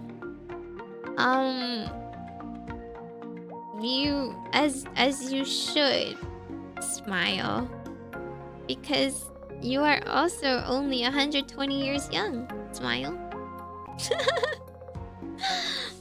You want to see the Hello Kitty game? I'm not gonna lie, it does not look that interesting in terms of like you guys watching it. I'm gonna be like, oh my god, that's Pom Pom Pudding. You guys are like, who? And they're gonna be like, okay, so Pom Pom Pudding is a golden retriever, and you're like, oh, okay, thanks for the lore, I guess. If you're curious of what it is, it's just Animal Crossing. I'm not gonna lie, it's just Animal Crossing. I'm not gonna sell you on a lie. I don't think it's actually supposed to be extremely interesting. But I guess you guys did watch like a month of Infinity Nikki, so you guys kind of get used to it. True, Exodia from the Yu-Gi-Oh! McDonald's collab. Oh, true. There's Pom Pom Pudding from GBF, Pom Pom Pudding from Arknight, Pom Pom Pudding from There's so many collabs with Sanrio nowadays. Pom Pom Pudding X what else were they in? They were in Project Sakai recently too. They're so cute.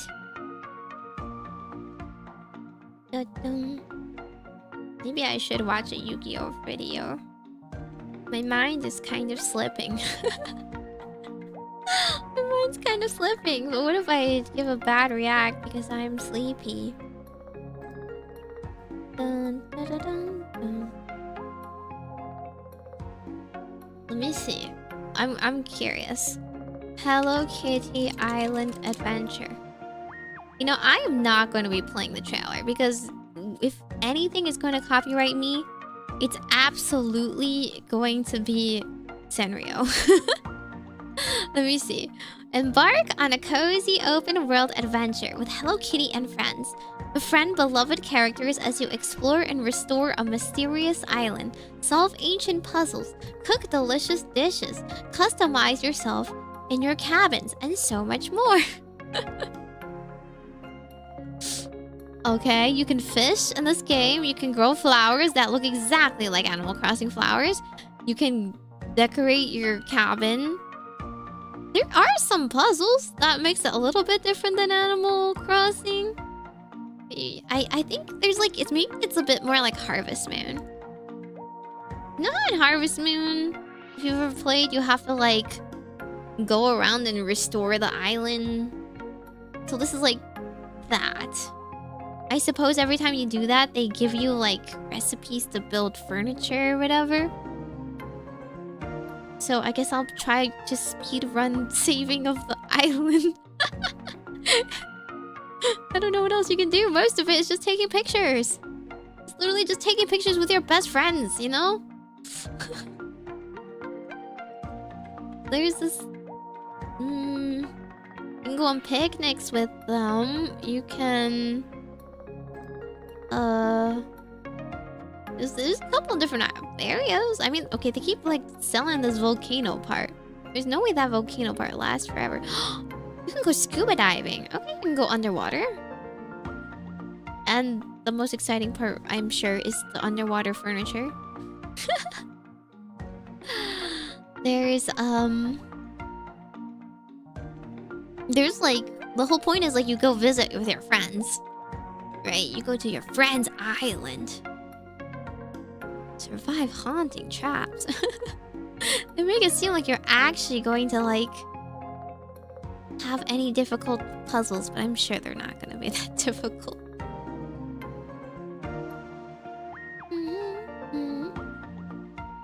You get wasted like Harvest Moon, please. This is a G-rated game. Alcohol is not even a word that's allowed. I wonder if we can... Oh, you can have like little dance parties with them. I don't suppose it's like I can date any of the characters, can I? can't date Hello Kitty. You got like balloon rides. You can swim underwater with a little mermaid tail. You can cook. You can get different clothing pieces. No, it's just really cute. It's just really cute, but I don't think it's going to be mind-blowing. Oh my god, the reviews are so funny! I can confirm this is better than World of Warcraft. Also, Retsuko goes Agretzko, and her concert outfit is unlockable. That's all you really need to know. What the heck? As a 40-year-old male who usually plays FPS games, I'm probably one of the last people one would expect to play a game like this. I originally bought it as a joke, but turns out it's surprisingly immersive. This might be my new go-to for unwinding, decompressing after work during the weekdays. You too can be a 40-year-old man who has quit FPS to unwind with Hello Kitty. Hello Kitty is the idol for the ages. I am having the best autistic girly pop time. Open world crafting, fishing, cooking, puzzles, really cute customization, big map, slay, 10 out of 10. I legit just stayed up for 2 days straight to wait for its release and played it for 14 hours straight, worth my time. I love this game. I love it almost as much as I love my boyfriend. Oh my god, hang on. There's literally one poor review! Giant Hot Dog played it for 5.6 hours and said, thumbs down. Graphics looks like Roblox. Gameplay poorly executed. Whoa, I'm gonna need you to elaborate there, Mr. Giant Hot Dog. Did they forget to put your, like, niche Sanrio character in? Are you going to be upset that nobody knows who Charmy Kitty is? Or something? You expected this gameplay to be, like, intense or something? Yo, there's another dude! Oh my god. Actually, this might be a girl. I don't know how to pronounce her name. That's how you know. It's, like, fancy and stuff. Mayor or something? Not recommended. The Steam release price is ridiculous. Oh, sorry, it's atrocious. Like, why is an unchanged mobile game priced as if it were its own full game? And there's also an even pricier version that gives you instant access to some of the materials you'll be getting in the main game anyway. The keyboard controls are a bit weird because you can only move in 4 directions. No in-betweens like southeast. Perhaps that's why controller is recommended. Still, for a PC release, it's a given that keyboard controls should also be configured in an enjoyable way. You need to wait a real day to advance the plot. You can't even rewind time like you could for Animal Crossing. The devs straight up warn you that it will corrupt your save file. After about 6 hours of gameplay, it just turns into a waiting game and a grind for resources. What's the point of this PC release? Why couldn't this just be an Android release with whatever boosting microtransactions they'll want to implement if they needed the money? Why put a full price on a mobile game that still straight up hinders your progress? Dang, this person had a bone to pick. Yeah. Okay. Apparently it's like Animal Crossing, except you can't skip ahead. You are forced to learn real-life patience. Patience! By the way, in old Animal Crossing, you also could not skip ahead. I mean, you could, but then they yell at you. You got like a full-blown, like, lecture that got longer and longer each time. And you felt shame. You felt some sort of way for cheating your way through life because life cannot be rewound. Patience is a virtue. Hello Kitty has a pet cat because Hello Kitty's a girl. She's not a cat. So it's not confusing at all. Charmy Kitty is her cat because Hello Kitty's a girl. It's a pay-to-win game. 110.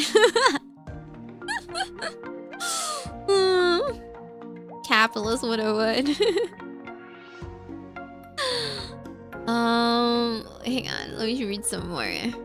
I'm curious to see what other people have to say about this game. Clearly, this is a, you know, a top AAA runner-up for Game of the Year, and thus needs to be heavily reviewed and held up to the standards of other heavy hitters. You know, like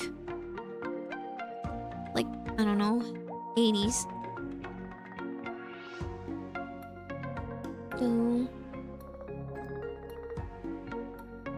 Ooh, there's actually quite a few bad reviews. Whoa.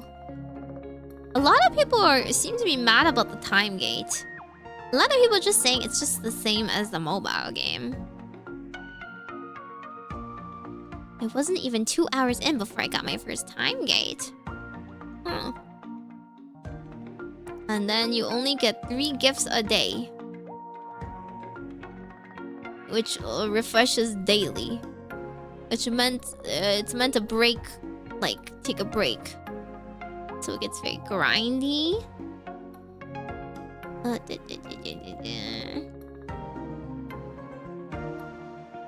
I wonder if when they tell you that it will mess with your save file, I wonder if that's real. I wonder if they're just saying that to mess with you. Hey, if you change time, it's gonna break your game. Totally, definitely. Oh, somebody said it was like okay. Some people say it's a little unfinished and clunky. I'm okay. They're keyboard players.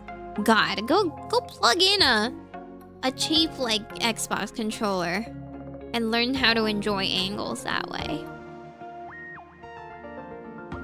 Why are so many people talking about World of Warcraft? Who's Butters? Is this some content creator? I said I bought this game for Butters. I am Butters. Is he a World of Warcraft guy that recommended this game or something? Because everyone is referring to that. A joke from South Park? Oh. I see. More Western nonsense I wouldn't happen to know about.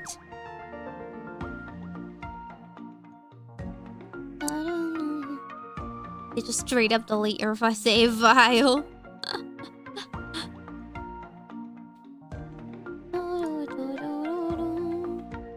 Ooh, this person's also super mad. Oh, okay, this person actually has a valid point. They said that there's like bugs and clipping. So that is actually a good reason to negatively review it. The game overall is not satisfying to play. Whoa.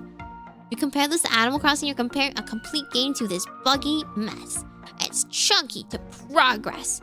The limited materials spawns around the island and the 3 gift limit only refreshes daily. The deluxe edition is a waste of money. You don't even get the item you pay for because the game locks them behind quests that will take days to complete. This game is heavily overpriced for a mobile port. It's just fetch quests that loop, locked behind giving gifts to level friendship. To unlock the underwater part, you will have to get to level 6 with 1 character. Something that's not possible to do without constantly gifting the 3 per day or having the deluxe to gift them roses. This game is soulless, like putting stickers on something that is falling apart. I would not recommend. Crazy. Okay. Now I'm worried. I just wanted a silly little game to play. I mean, I guess it's not bad if I want to play it like every night. But I agree then. It's kind of hard to like justify if it's gonna be like the same amount of enjoyment as if I were playing like a mobile game that's for free. You want me to watch the South Park thing? Okay, fine. we can watch something I totally am not going to understand.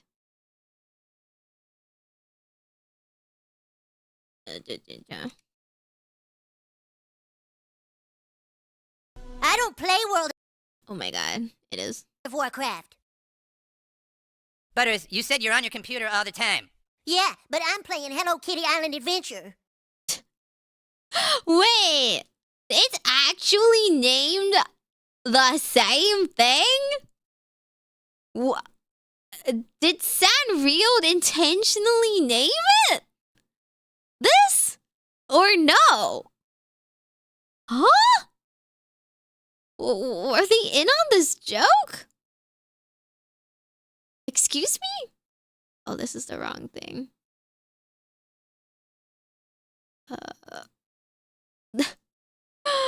Wait, hang on. It's this.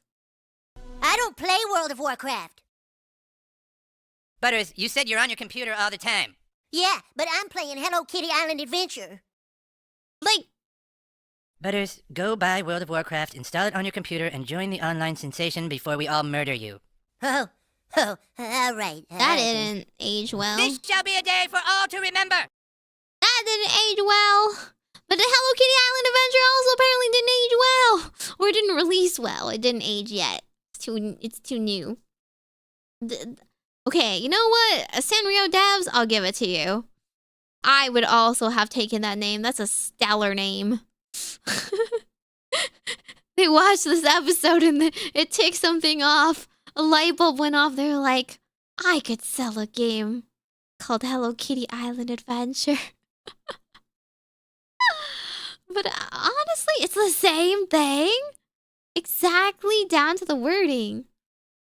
Little kids will have no idea, but the adults will think it's hilarious.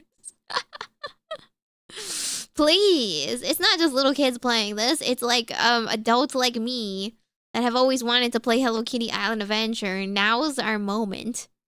You know, our claim to fame. Oh my god, you guys stop complaining. Pocket TCG sure looks different. Well, what am I supposed to do? I can't change my YouTube waiting room to every single game I want to play, can I?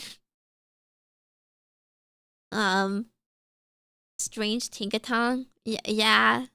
This is what happens when you give your Tinkaton, you give them too many of bulk berries and trips to the gym. They start going bald. I know. The worst fate known to Pokemon is clearly Gragas from League.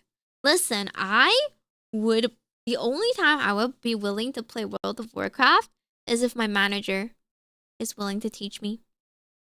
But unfortunately for me, like, the joke's on me, she seems kind of willing. She might drag all of GlitchStars to learn World of Warcraft with her. Yeah, Mana likes. She likes World of Warcraft. I don't know a single thing about World of Warcraft. The only thing I know so far about World of Warcraft is I know that the Hearthstone characters have World of Warcraft. Is that correct? Is that right? Am I making that up? They have some kind of franchise. And then I know something of the controversy that happened recently about that dude that like went and ran away and left all of his friends to die. And then, like, everyone came out and was like, well, I hated that guy anyway. I always hated that guy. He was always a no good, two-faced teammate or whatever. Yeah, that's all I heard. Leroy? So it is! Leroy Jenkins? See, I don't know! I only know him from Hearthstone. Vlogs does have a WoW channel. I'm not even subscribed to it. I'm gonna be real. I'm only subscribed to like one of his channels. Maybe two. I have not touched World of Warcraft with a big stick. I don't understand it. I'm a Final Fantasy girly. As I've told you many times before, I like pretty Japanese things. It's gotta be as Asian as possible. good enough knowledge. It was a hardcore run, so if you die, it's permanent. Yeah. Yeah. Well, what I heard is that, like, they all were like, you know, they all made mistakes, but he was just being such a big baby about, like, I never made a mistake ever in my life because I want my character to live. And then everyone was like, oh, we literally have proof. We have a video proof of you, in fact, not doing anything to help. It's called pirate software. You refuse to apologize. Would I understand if I watched the video? Like, would it explain it to me? Also, pirate software is such an unfortunate name. I guess it's supposed to be funny or ironic, but like, that just spells doom right there. I don't know Leroy. What's Leroy? What's the Leroy Jenkins? Is it a meme? I just know Leroy Jenkins, and then like the card in Hearthstone happens, and that's it. That's all I know. He's a former World of Warcraft dev? Was a dev? Wait, that's even more like, I don't know, just like all shameful all around. GM? Is that what does that stand for? I only know Grandmaster. Search it up. It's from a video skit. Okay, Leroy Jenkins. I will look it up. Leroy Jenkins. He used to work at Blizzard. Okay, that doesn't say much, to be honest. Blizzard's kind of shady. Leroy Jenkins. What is this? This? HD 1080p 10 years ago? Okay, guys. These eggs have given us a lot of trouble in the past. Does anybody need anything off this guy, or can we bypass him? I think Leroy needs something from this guy. Oh, he needs those devout shoulders? Isn't he a paladin? Yeah, but that'll help him heal better. He'll have more mana. Christ. Okay, well, what we'll do, I'll run in first, gather up all the eggs so we can kind of just, blast them all down with AoE. I will use Intimidating Shout to kind of scatter them so we don't have to fight a whole bunch of them at once. When my shout's done, I'll need Anthony to come in and drop his shout too, so we can keep them scattered and not have to fight too many. I'm pretending I'm following along, yes. Do the same thing. We're going to need Divine Intervention on our mages, so they can AE, so we can, of course, get them down fast, because we're bringing all these guys. I mean, we'll be in trouble if we don't take them down quick. I think it's a pretty good plan, and we should be able to pull it off this time. What do you think, Abdul? Can you give me a number crunch real quick? Yeah, give me a sec. I'm coming up with 32.33, repeating, of course, percentage of survival. Oh, that's a lot better than we usually do. Alright, chums up. Ready, guys? Let's do this. Leroy Jenkins! Oh my god, he just ran in. Save him! Oh, geez, stick to the plane! Oh Jesus, let's go. Did he die? Stick to the plane! Oh gee, oh fuck. Give me Divine Intervention. Hurry up. Stop saying I can't cast. I can't move, am I lagging, guys? I can't move. Oh my god. Well, you know what? The true friends. Raid together. Die together. You can cast with that shit. Oh my god. Get off. I got it. Come on, stay on. Oh my god.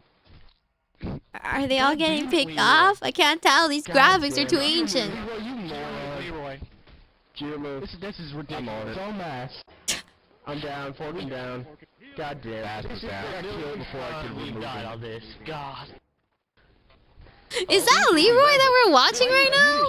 No, because he ran in first. It's not my fault. Who's soul stoned? We do have a soul stone up, don't we?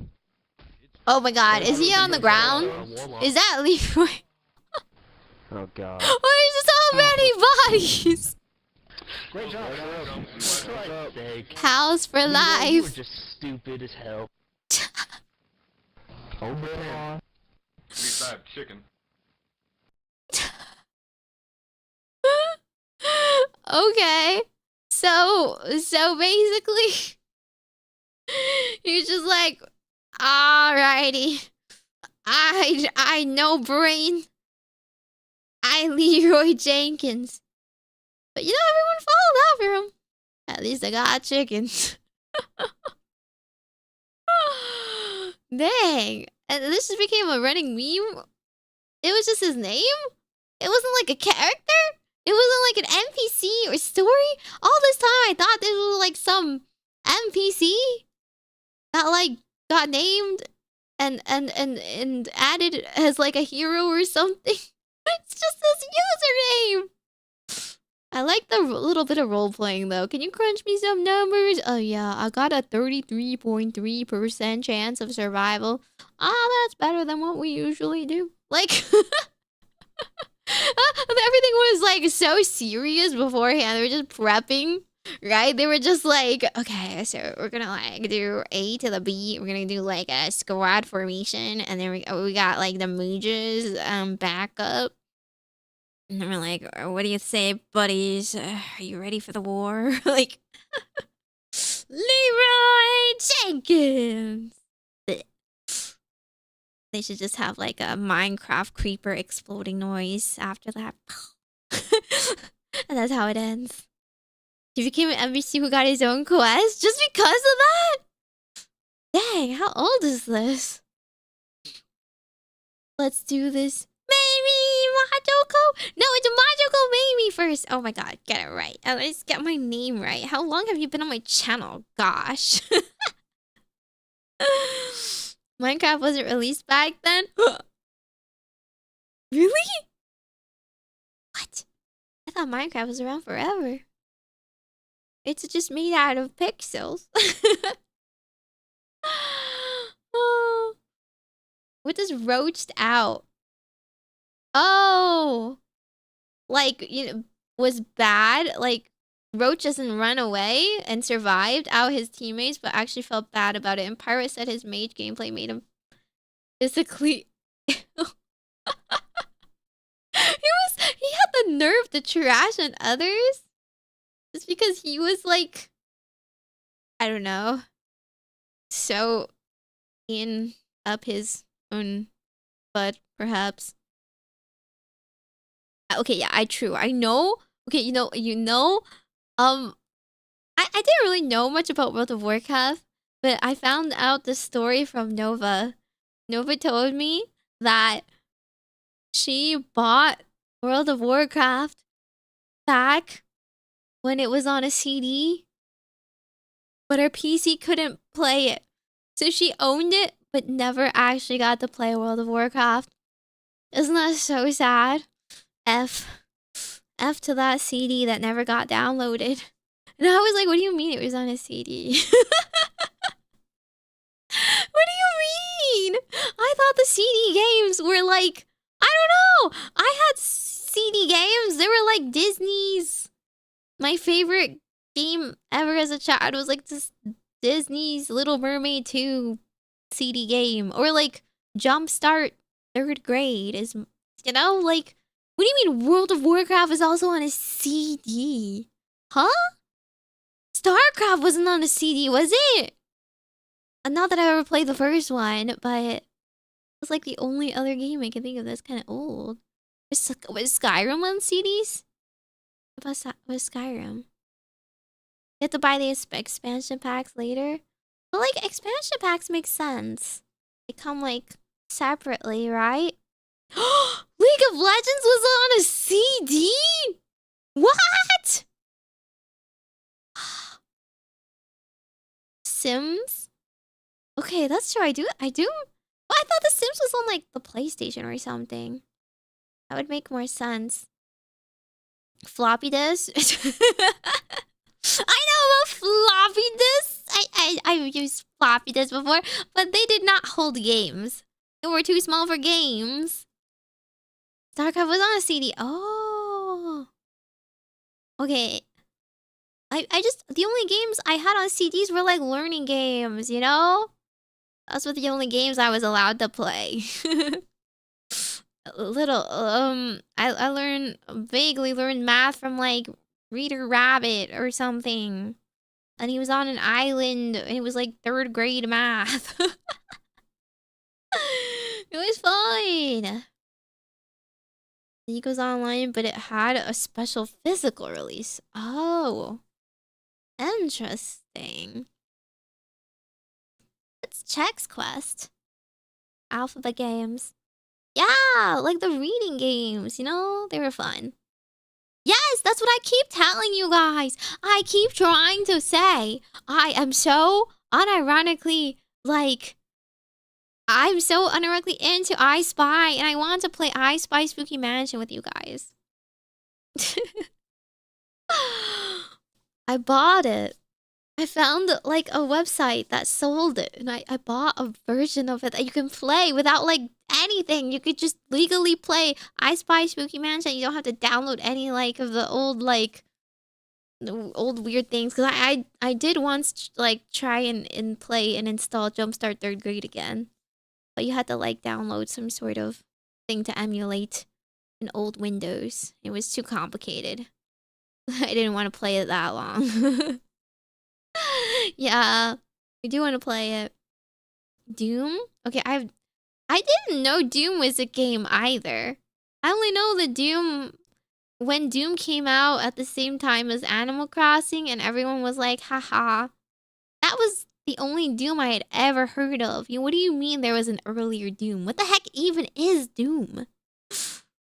I don't know. I feel like I know like Tomb Raider, you know, or like Star Fox, like those kinds of games. Okay, maybe to me, retro game is N64. I like N64 games. What do they do in those old games? 1990? They had games back then? Oh my god. Okay. They invented shooting.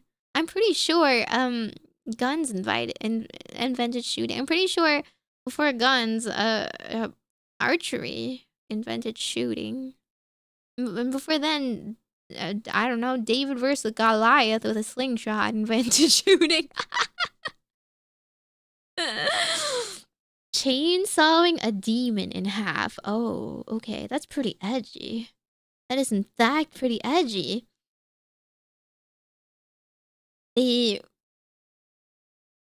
What? You could play Doom on a floppy disk? Really? Okay. Okay. Wait till you hear about Mario. Okay, no, I know old Mario's old. It was like, but that was like 2D and stuff. Okay. Listen, I played 64 games. They were fun. I always wanted to play the old Spyro. It looked really cute. Pinnacle gameplay. You can play Doom on XL? What does that even mean? What does that even mean? I thought the meme was you can play like Skyrim on anything. Or was it Elder Scrolls? What's the difference between Elder Scrolls and Skyrim, guys? I only played Skyrim. Actually, bows and arrows existed for over 30,000 years, millennia before David. I'm pretty sure freaking rock predates archery. Pong is gonna blow you. Okay, I know Pong. And Galaga too, and Pac-Man. I know Spyro got a remake, but I never got to play any of them. I only watched somebody play it. I'm a little worried about those kinds of games. If things are too 3D. You can run Doom on anything? Oh, can you run it on your smart fridge? Elder Scrolls is the franchise. Skyrim is the game. There's more than one Skyrim? Oh. Okay. Elder Scrolls 5? There were 4 other Elder Scrolls before Skyrim? Really? Dang. Okay. Okay.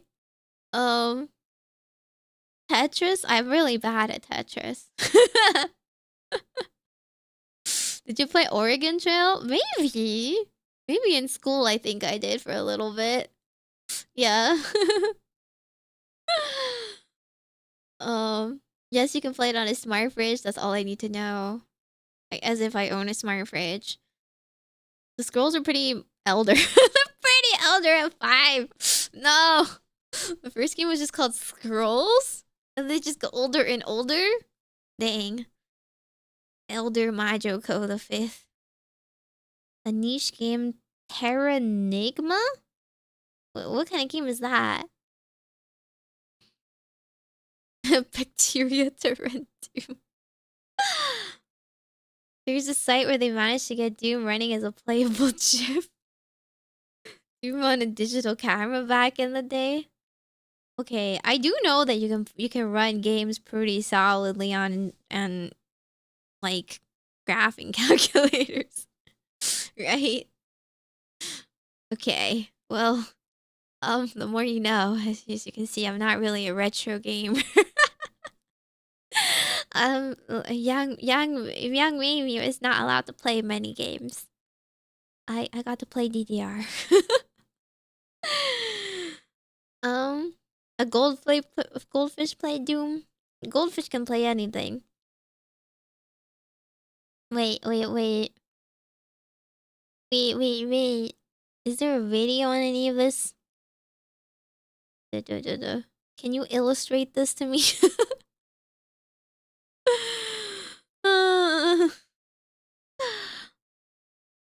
Which is better, DDR or Pump It Up? Oh my god, please. Are you trying to cancel me? Are you trying to cancel me?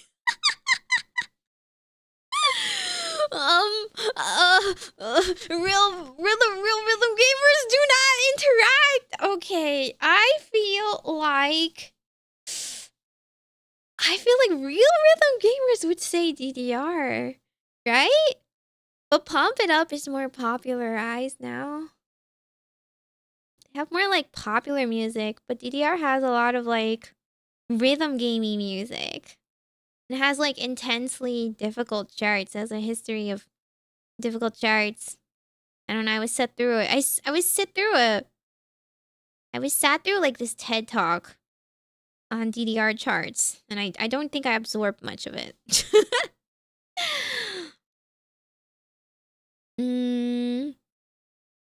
Daggerfall, the biggest world map in gaming. The game is over 30 years old. Okay, big world map doesn't mean good world map, though, if you think about it. Was it good? Was it filled? Or was it empty? The funny characters dancing. I love that narrator, okay? I always had narrator voice on. He has to tell me I'm doing a good job. I feel only validated by him telling me, like, wow, 50 combo. You got it. Let's start the beat or whatever. He's so good. Pump it up for arrow positions. Okay, I think the middle button being like a button you have to press is kind of diabolical. Osu kind of guy. Mods, cancel this man right now. Sorry, we will not suffer any fake rhythm game fans that only play Osu. We support properly paying our artists for their intellectual property here, okay? I may once in a blue moon emulate, okay? I am not a saint, but I support paying people for, you know, profiting off of them.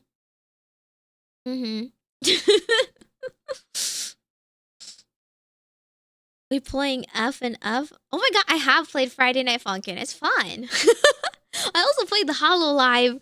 I played the HoloLive mod of Friday Night Funkin'. That was fun too. Project Diva. Okay, I'm not that cool. I'm not gonna lie. I cannot, for the life of me, memorize the positions of the Xbox controls. So if you just tell me to press X, X, A, Y, like triangle or something, I will cry. I can't do it. I grew up on a GameCube controller. Yeah, the Hollow mod was crazy, right? It was really good. They even had a Camellia, like a Camellia cameo, which was really cute. Which is like back when I guess Hollow Live wasn't super big, so it was like kind of a big deal. Nowadays, they can get him whenever they want. I don't know any of the controversies. Okay, it's not really like a controversy. It's just the fact that Osu just they just rip off their music, but they're like not comparatively big enough of a deal for like anyone to sue them for it. So, it's just like a lot of people that say like, oh, they know the song from Osu, right? It just feels kind of disrespectful because Osu never paid them for it. Osu never like, you know, did anything for them, but like made money off of it. And then like it's like when people are like, I know this Miku song from like Fortnite. Actually, that was a legit collab, so that's fine. Whatever, they got paid for it. Donkey Kong? Donkey Kong? I actually also never played Donkey Kong apart from I played Donkey Kong in Animal Crossing and Balloon Fight. That was my favorite. Do you want me to play the Friday Night Funkin'? What's Tricky? Tricky mod? How about Archaea? I play Archaea. I play Muse Dash, Archaea, Project Sekai, Bang Dream, I guess. I played Love Live. I played D4DJ for a little bit, but that one's like mega hard. I don't know. I can't do it. And Tunithum in like physical format, Tunithum. I'm not really, I can't do like Meimi. I feel like Meimi's too it's fun, but like kind of hurts my hands. Poppin' music is really fun, but also hurts my hands so badly as well. But I love it.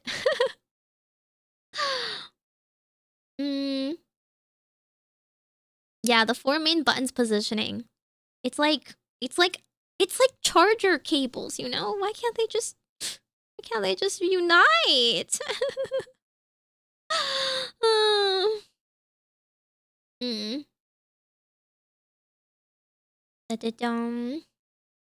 Did you watch the Donkey Kong cartoon? There's a Donkey Kong cartoon? Tricky's one of the craziest mods for... What does that mean? Is it called Tricky just because it's difficult? Thank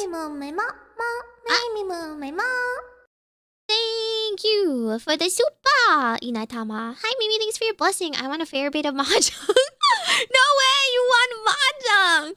Let's go. Best game.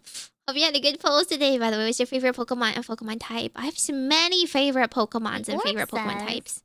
That is a very cultured yes. Oh my god. Two in a row. What do you guys do? You guys don't have to. I like psychic types and ghost types and fairy types.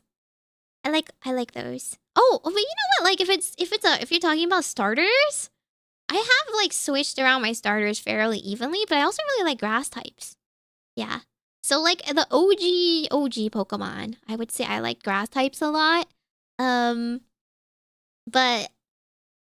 like out of the newer types, I like fairy the most. And then like once they started adding like cute Pokemon, I liked like the psychics and the I guess I don't know if I like psychics completely. I just like Espeon, don't I? I think I'm a fraud. I like half psychic types is what I do. And I like the cute ghost types. I like Drifloon, you know? Drifloon is really cute. I think Mischievous, Miss Magius is a cutie. My favorite Pokemon is a little bit more difficult to explain. I like the evolutions if I'm gonna be basic. I like Espeon and I like Sylveon. If we're talking newer Pokemon, I like Tinkaton because every girl wants to be pink with a big hammer. Out of the let's see. I like Mega Mawile. Mega Mawile, my beloved. No appreciation for the megas. I like I also really like Altaria. I like the fluffies. So if it's very fluffy, I'll like it. And I like when I was young, I cried over Latias, so I like Latias. I like Mew too. She's very cute. But anyway, you like Curlia and Gardevoir. Well, aren't you in luck? Are you about to buy the life-size Gardevoir that just released, huh? Huh? For people just like you. Now I sleep with my little birdie, Altaria, and you can sleep with Gardevoir. No sus. Thank you for the tip, Michael. Wait, did you have a message with that? It's not showing me a message, so I'm wondering if I missed it. Fuecoco is a cutie, but I don't really like. I don't like Fuecoco's evolved forms that much. Oh, the character, the mod is called Tricky. I was loading the page when I heard the first alert. I'm sorry, I just don't have BGM now. Let me just put BGM real quick. Spidops? No. You take that back. Spidops? Taste card revoked. Palmy! Yes, I love Palmy. Palmy's a cutie pie. Palma too. I like his little hat. Hattern? Yeah, I like Hattern. Yeah, if I had to say out of the three, I might like. I like Curlia. I like Hattern. I like the middle evolutions, you know. Altarita is okay, but I don't love her lips. No, I don't think I'm a Bulbasaur girl. I like Squirtle more. But actually, out of the three starters, I don't like any of them. I like Pikachu. I like Pikachu. And then let's see. Okay, every generation starter. Okay, every generation. First generation, I did not pick. I did not play. I picked Pikachu. Second generation, I picked. At first, I picked Chikorita, but then I found out she was kind of boring, and Cyndaquil is where it's at. Basic answer, but yeah, Cyndaquil is good. Third generation, was it? That one was Trico, right? I picked Trico. Fourth generation. That was Diamond? Was that Diamond? That was Diamond Pearl? Or is that fifth generation? Hang on. I'm gonna write all Pokemon starters. Image. Oh. Here we go. Yeah. That is. Oh, yeah. Piplup, my beloved. I love Piplup. I love Piplup a lot. I didn't play the 5th generation, but I would have picked Snivy. Fennekin forever, baby. Fennekin goes up to be a witch. Hoplio actually, because Litten grew up to be a wrestler. Hoplio's a cutie pie. I like the second evolution. Scorbunny. Scorbunny is my son. He is my son. And technically Miss Grass Kitty. But I don't really like the evolution. Masquerada's okay, but she stands up. I don't want her to stand up. Yeah. I judge a lot of it based off of the final evolution though. So like it's just because I liked Torchic doesn't mean I liked Blaziken, right? I would go back and I would like play a Blaziken run, you know, but like in the end I like Sceptile more. But I think Empoleon beats all of them. I would have to say my absolute favorite starters would be the Empoleon and maybe Fennekin's evolution and well, I guess Typhlosion is really cool. Can't lie. And What's Score Bunny's evolution called again? Those are my favorites. Incineroar? No! Incineroar is so top heavy. He doesn't do enough leg day. Would Espeon be my companion Pokemon? I have many companion Pokemon. I feel like Espeon could be one of them. But also Miss Magius, right? Miss Magius works really well as well. Or maybe I guess maybe Hattern. Although I like Mimikyu. I like Mimikyu a lot as well. Your son likes soccer? Yeah, and I want him to grow up to be an upstanding man in a well-supported society. Actually, I think the fact that, like, Score Bunny wasn't in the Spanish one is a little funny. Football, please. Rare for someone who doesn't like Blaziken. He just kind of looks... Blaziken just kind of looks like a Plektonika chicken. I'm not really here for it. Oh yeah, Cinderace. Yeah. From Pokemon Unite. You would never guess which one I would pick. Yeah. Username Woopa. I bet you like you know what? I like Clodsire. I'm a Clodsire lover. Soccer is huge in Britain. Yeah, but they're not really known for it. Yeah, like I would if I were to be asked like what sport I would think about if I was thinking about Britain, I would probably think like rugby, right? Rugby or like something more traditionally British. I don't know, like polo. Clodsire is friend-shaped. Yeah. He is. I love.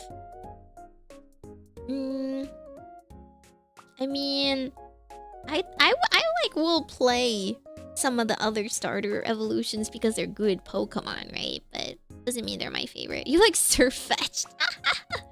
He is a funny boy. I just like the I don't know. I think the grass starters are really cool though, right? I like the ones when they're like cool. So I like Trico and Snivy.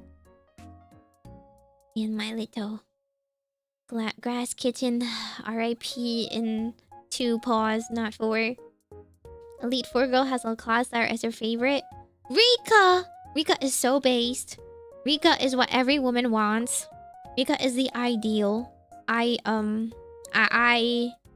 can only say that I'm basic in liking her.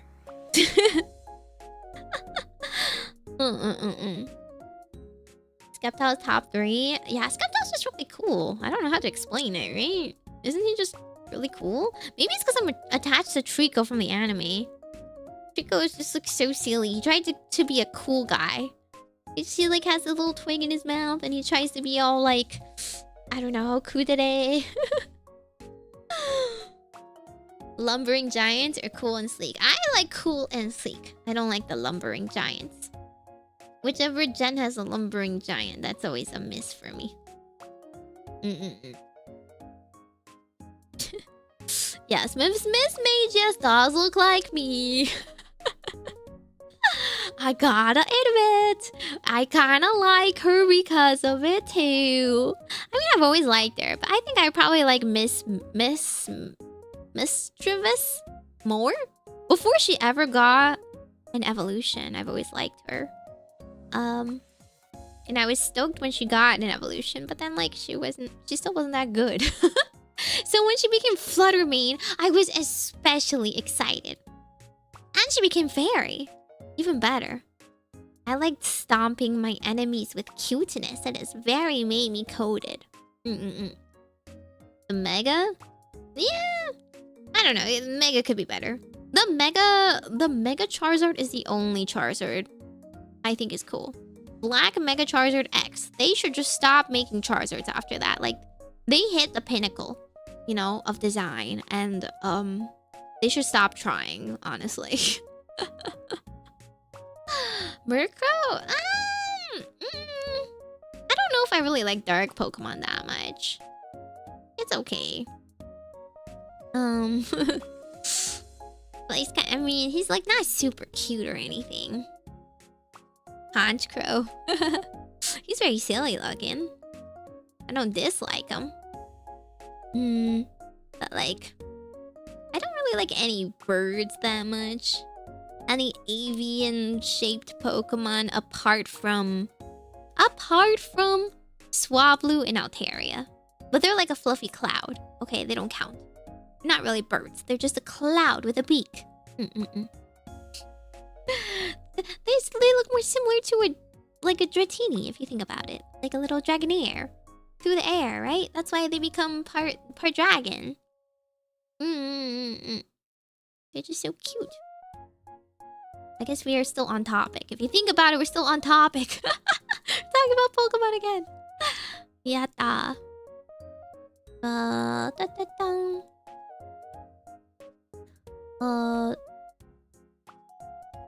What else is there? Mimikyu da yo. Mimikyu no rapu da yo. Gyarados being a flyer always makes me giggle. I enjoy the fact that I can roast him with my electric type. I stubbornly bring an electric type in my final teams a lot. Even though it's not that useful, but like, either that or a grass type. Grass types, I like Roserade and I like Blossom the most. Otherwise, I like a Whimsicott, even though she's a little useless. Just fluffy. They're all fluffy and cute. And I like Elderglass. Elderglass is a little bit more useful. Also fluffy and cute. Any dandelion-shaped things. I like Jumpluff! Jumpluff is also a cutie pie. Even if they're bad, I'll keep them in my party and teach them all the different spores and powders and whatever. And to use them, just like a status effect. Like, kind of catch all kind of Pokemon. And then use them to catch, wild Pokemon. Whenever I need to, like, quickly put something to sleep.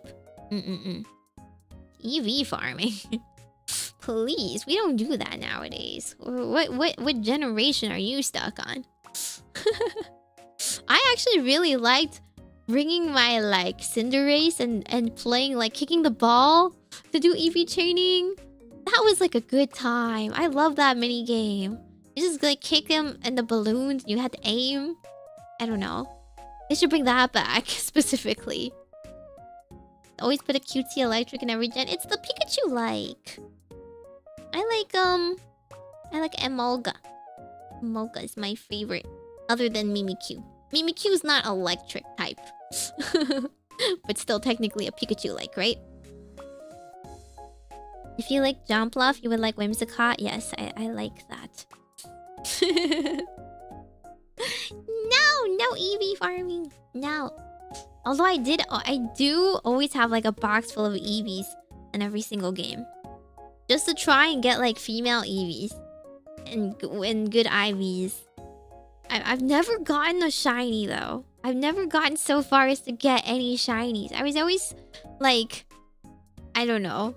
It just never like stuck it out long enough to breed a shiny. The first shiny I ever got was like in I think it was Scarlet Violet actually. I caught it in the wild because, you know, you could actually see shinies in the wild for once. But I never, like, managed to shiny farm properly. I try and I get bored. Yeah, I like Mary. Mary, Fluffy, and Ampharos. They're cutie pies. I think Ampharos is, like, peak design. I like Wooloo, but I don't like the evolve form that much. Pikachu Mimikyu plushies. Yeah! I have a Mimikyu plushie that is like a Sylveon. It's like a Mimikyu cross that has like a Sylveon design. You never found a shiny in your whole time playing through 4 gens? That's only 4 gens. Well, nowadays it's much easier to get shinies. It's just that you have to spend a lot of time grinding for the sandwich ingredients or whatever. Which, of course, I also don't want to do. It's good enough that I encounter it in the wild or something. Who's Scott Sterling? This just recommends random things from my search. And since I searched like World of Warcraft adjacent, I guess I'm going to find that. Flygon? Oh, Flygon's silly. It's like a dragon fly, but like more dragon than fly. So I love him. First shiny I got from an egg was Meteor. Oh. I didn't even know what Pokemon that was because I didn't play that gen to fruition. Just had to do 5-star rates. But it's boring. Yellow for the herbs. Yeah. The funny goalkeeper? This one? Top soccer shootout ever. Why are they showing me soccer? Everything else is like, oh wow, there's like breakdowns of World of Warcraft. And then there's like suddenly one soccer dude. Welcome watch back it, to I our guess. coverage of the game of the year between Yale and North Carolina. If you're just joining us, we have witnessed an unbelievably well-fought match tonight, and it's come down to penalty kicks. Peterson for Yale, taking the first approach. Oh, there it is! Spectacular! Oh, that was a North good Carolina's goal. goalkeeper Richards just let one in past him now. So now the burden rests on Yale's Scott Sterling. Here he comes, nerves of steel, British that man, dealing with commentators more are kind pressure of now than a submarine. the best. Indeed. Home crowd showing some appreciation.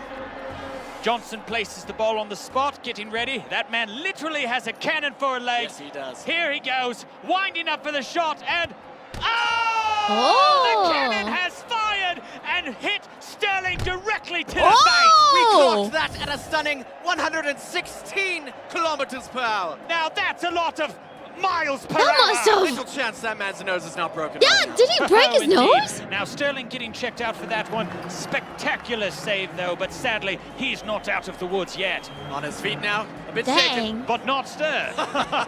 This crowd absolutely loves this man. And Sterling's teammates welcome him back a hero for now. Yale's up again for the second attempt, looking to make it 2-0. Oh, did he get swapped the ball out? with some determination. Here he goes. Oh! it's That high is and not wide, even way off close. target. Yes, apparently he thought he was kicking a field goal. Wrong kind of football, I'd say. Good Why show. are you cheering? Back now to Scott You didn't Sterling. even do He looks a anything, bit worse for goalie. wear, but ready for round 2. And Shaw takes a Oh, moment. he's back. Here he goes with the approach. Oh! Sterling with a fantastic dive. The ball flies straight through his hands and once again strikes him straight in the schnoz. And let's see it again on the old instant replay. Oh, every excruciating detail captured Does he know in he HD can use perfection. his Clocked at 129 goalie. kilometers per hour. Sterling does not look well. Two wonderful Oh my saves God, and two he's so definite red. concussions. They may replace him at this point. God. He's done all he can. Yes, as his trainer takes him off the field like a mustached lion dragging Why a is gazelle he through the dragging Serengeti. him? Adieu, Scott Sterling. Adieu. Treat that man like the hero Yale now he with their is. third PK. Richards is in the goal, bouncing like an infant girl. The crowd holds The their breath infant as he girl? goes in.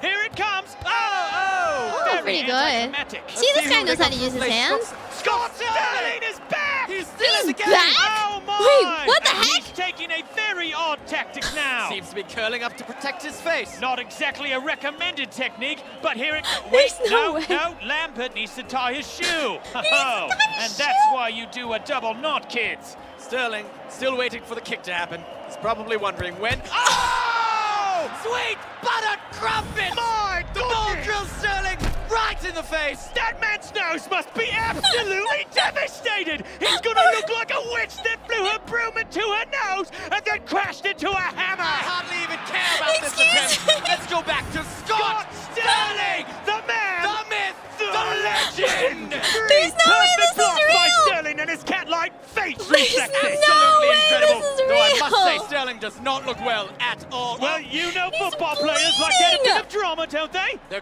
gonna take him out. No, wait! They brought him a chair! Oh, a bold move by the manager! Bane sets up for the 4th attempt! And this, frankly, is a gimme. He literally just has to kick it anywhere except where Sterling is sitting. There is no possible way that North Carolina can mess up this shot. Oh!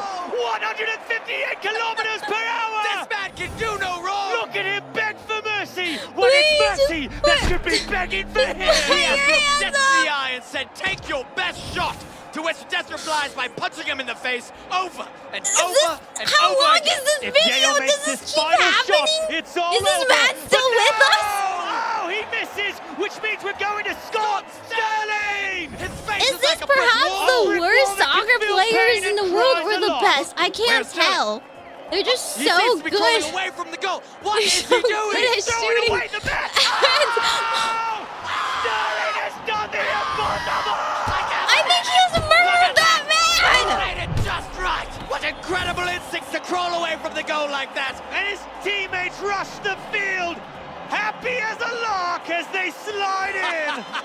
A Bernini sculpture of a finish. As his teammates carry him off on the stretcher of glory, we thank you for sharing this absolutely heart-stopping finish. Scott Sterling and his face of steel have won it all. Guys, does that man have like PTSD? Does that man have like brain damage? Are you sure? Are you sure? It's a comedy skit? Okay. I'm like, I'm not sure if that is physically possible. Okay, so in fact that is like perhaps the best soccer players question mark in the world to manage to hit that perfectly off the goal and straight to his head. Brain damage for sure. There's a sequel. He plays volleyball too. Oh man. Yeah. He doesn't have a brain anymore. It's concave. Oh, where his brain was is now a soccer ball. A stretcher of glory. He comes back and plays volleyball. Yeah, he's still alive. He's still good. Would I be a good goalkeeper? I also probably would stop it with my head. I'm too small to really do much. I would just have to jump in front of it and hope that some part of my body would protect the goal. Do not show this man anything ball-shaped. Legend has it he's still screaming over his soup with the cereal. Single-digit brain cells. He became an orange cat. Wow, now it's just showing me all these stuff that's like just random comedy sketches now. It's okay. It's not I'm not signed in. I don't know what the algorithm thinks of me, but it's incognito. He's fine for the next game.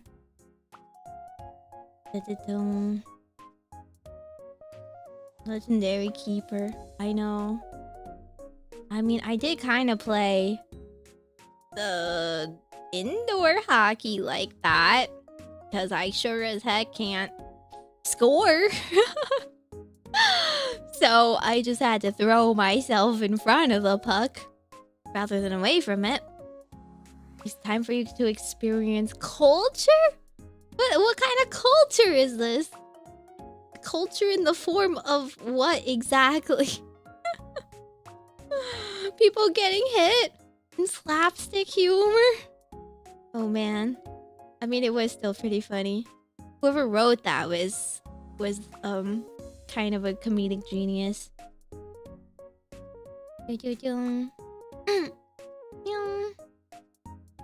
Okay. Well,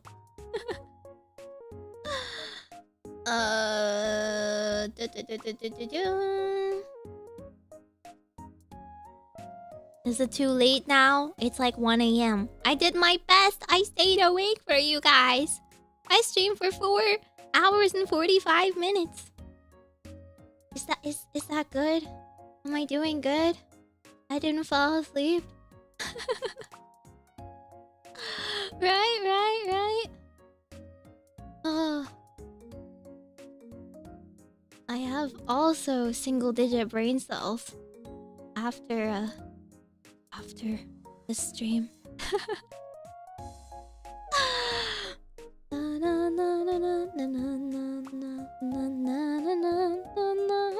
I did learn the legend of Leroy Jenkins. I didn't really understand it, but I did learn it.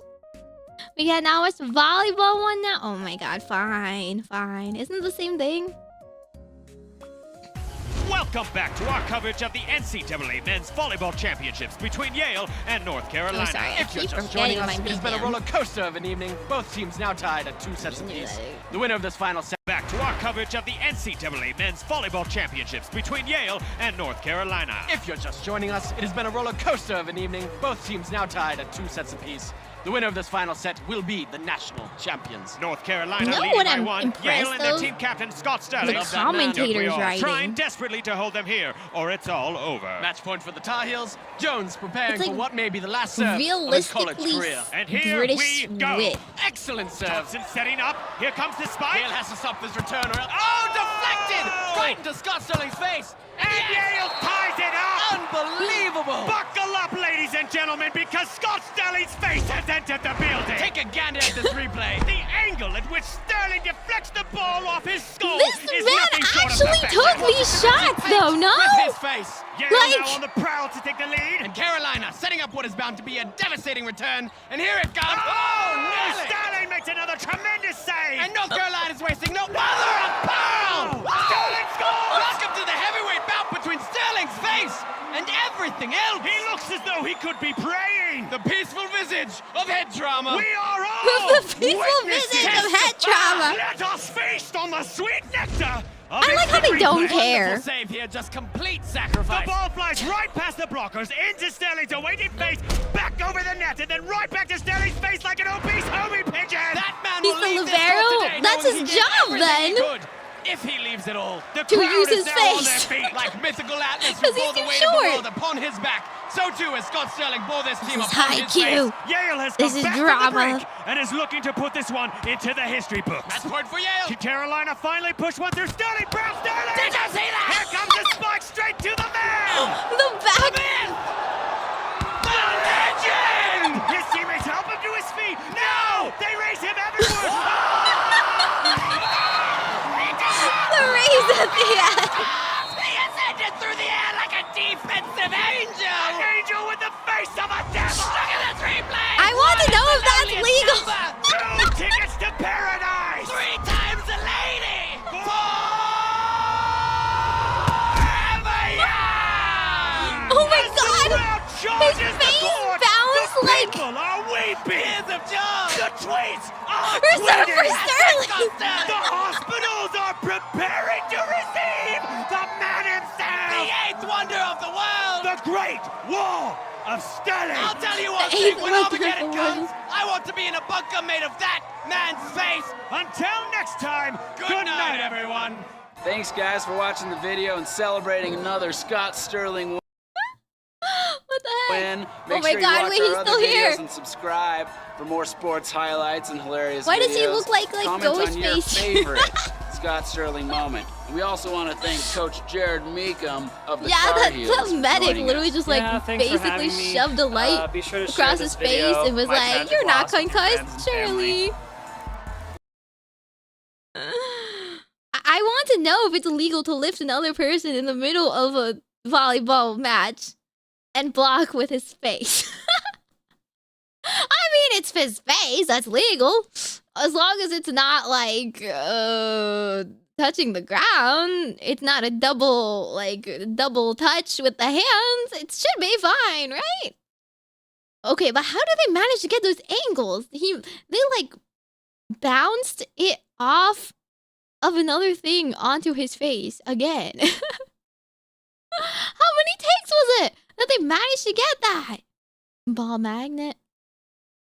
Would you have believed this was real without us saying anything? No comment? No. There's the eighth wonder of the world for a reason. Yeah. He definitely did this. Exactly. I mean, there's gotta be players out there that can definitely do this. It has to be his face. Who needs a team? Exactly. He's the Great Wall. One by himself. Oh no, this is just showing me random things like basketball on the side too. I've seen people pick up their teammates in pro volleyball games before. I assume it's legal to lift them up. Oh. I mean... actually, technically, wait, wasn't he a libero? It's illegal for liberos to like, do certain moves. But I guess he didn't really do any moves. He was just physically hoisted. Trying to remember my high Q days. Your face is very expressive. Did you get your rigging updated? No. My face is always expressive. It just depends on whether or not I'm in frame to get a good shot of the tracking is all. But I can always do this.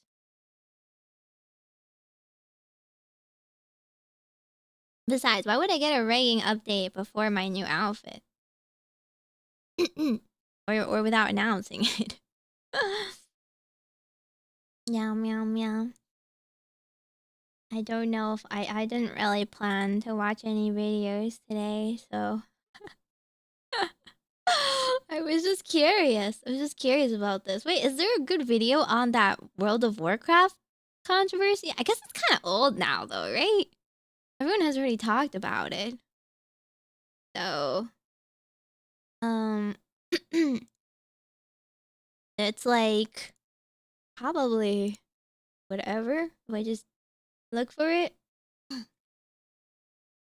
You should watch Warhammer. I'm gonna be real. I don't really know what Warhammer is. Isn't that the one with lots of figurines? And people paint them. I thought it was just like people were really excited about it. It like D&D, right? Like D&D, but with little figures. But guys get very artsy about it. No? And then they get very personally attached to their own little, I don't know, OCs or armies. Yeah?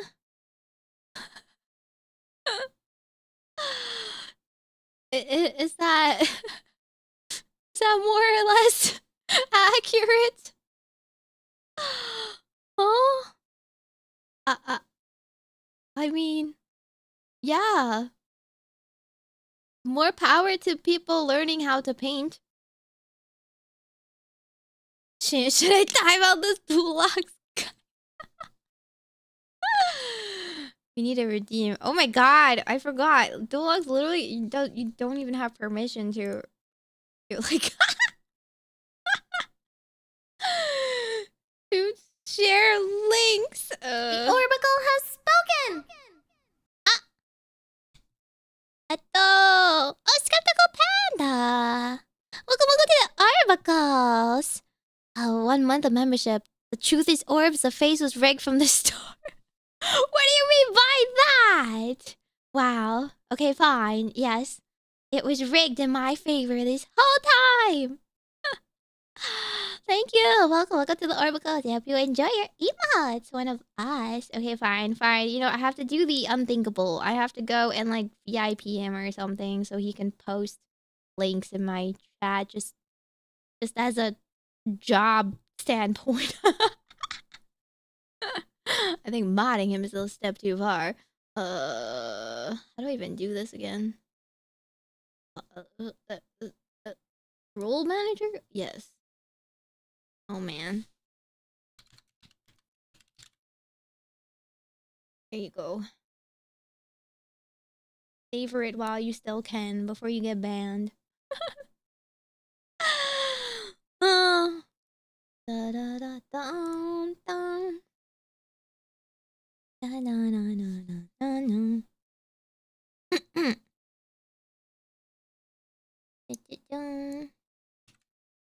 It's the block button. Yeah, my bad. I'm gonna regret this. As someone who doesn't necessarily serve the Omnissiah, but someone who can appreciate them, you will not be getting my legs today, as I will be replacing them with various things depending on which faction we are currently talking about, to add a little bit more context and possible comedy to whatever the hell I am currently doing. Nice skirt. So, hello everybody, my name is Bricky, and this is going to be a long video and a large project that has been going on for quite some time. This is... I need two hands for this. This is every single Warhammer 40k race in kind of a nutshell, explained, a little bit of explanation, a little bit of lore, a little bit of talking about the tabletop, mostly lore, what they're all about, and also a little bit of background for those of you who just have no clue what Warhammer 40,000 is. Now you see, Warhammer and Warhammer 40,000 is a universe people hear plenty of, but don't know a whole lot about. They see, oh, there's these dudes in big power armor with chainsaw swords, and they got these big old green orcs, and there's some bugs over there, and everyone calls these guys weebs. And then there's these spiky bitches over here, and I don't get it. That's me. I don't That's understand. Where do I start? Well, this video is particularly for you, or for those of you who have a little bit of knowledge, but you're kind of curious about each of the different races and factions in Warhammer. So overall, the Warhammer universe is Isn't that the player base? When it comes to lore and background, and each different faction is so different with the things that they believe in, and some are human, some are transhuman, like where they all have all these crazy ass electronics on them. You've got aliens and you've got the chaos factions, and there's so much to entail that I decided to embark on this project to tell you what each and every single one of them is about, and what the Warhammer universe is about as well, to give at least a little bit of an intro to this extremely bloated but very, very enjoyable just a brief explanation, am I right? So I will be explaining every single faction in the Warhammer 40k universe, at least all the factions you can play as, and some smaller factions here and there. I will not be discussing absolutely everything in it because that is a little bit much, and I'm not going to go too mega deep into the lore. I'm going to give you a pretty solid overview of each of the different factions. When he puts no blah blah blah, I'm just like, and we'll discuss a little bit of the tabletop as well, in case you are curious about that. Wait, this is not even related to the tabletop. We are discussing the Imperium of Man, because that takes up a fat chunk of Warhammer lore. What? Is that just not mankind? What is Warhammer 40,000? It's separate? Well, the 40,000 starts off is the year 40,000. The 41st millennium, that's where it takes place, is in the year 40,000, 41,000 AD. Mankind are the bad guys? You're already more knowledgeable. Are we the baddies? Let me read you a quote, first of many quotes in this video. It is the 41st millennium. Oh my god, For more this than is the 100 Star Wars years, intro. The Emperor has sat immobile on the golden throne of Earth. He is the master of mankind by the will of the gods, and master of a million worlds by the might of his inexhaustible armies. He is a rotting carcass, writhing invisibly with power from the dark age of technology. He is the carrion lord of the Imperium, for whom 1,000 souls are sacrificed every day so that he may never truly die. Oh, that's me To be a man in such times is to be amongst untold billions. It is to live in the cruelest and most bloody regime imaginable. These are the tales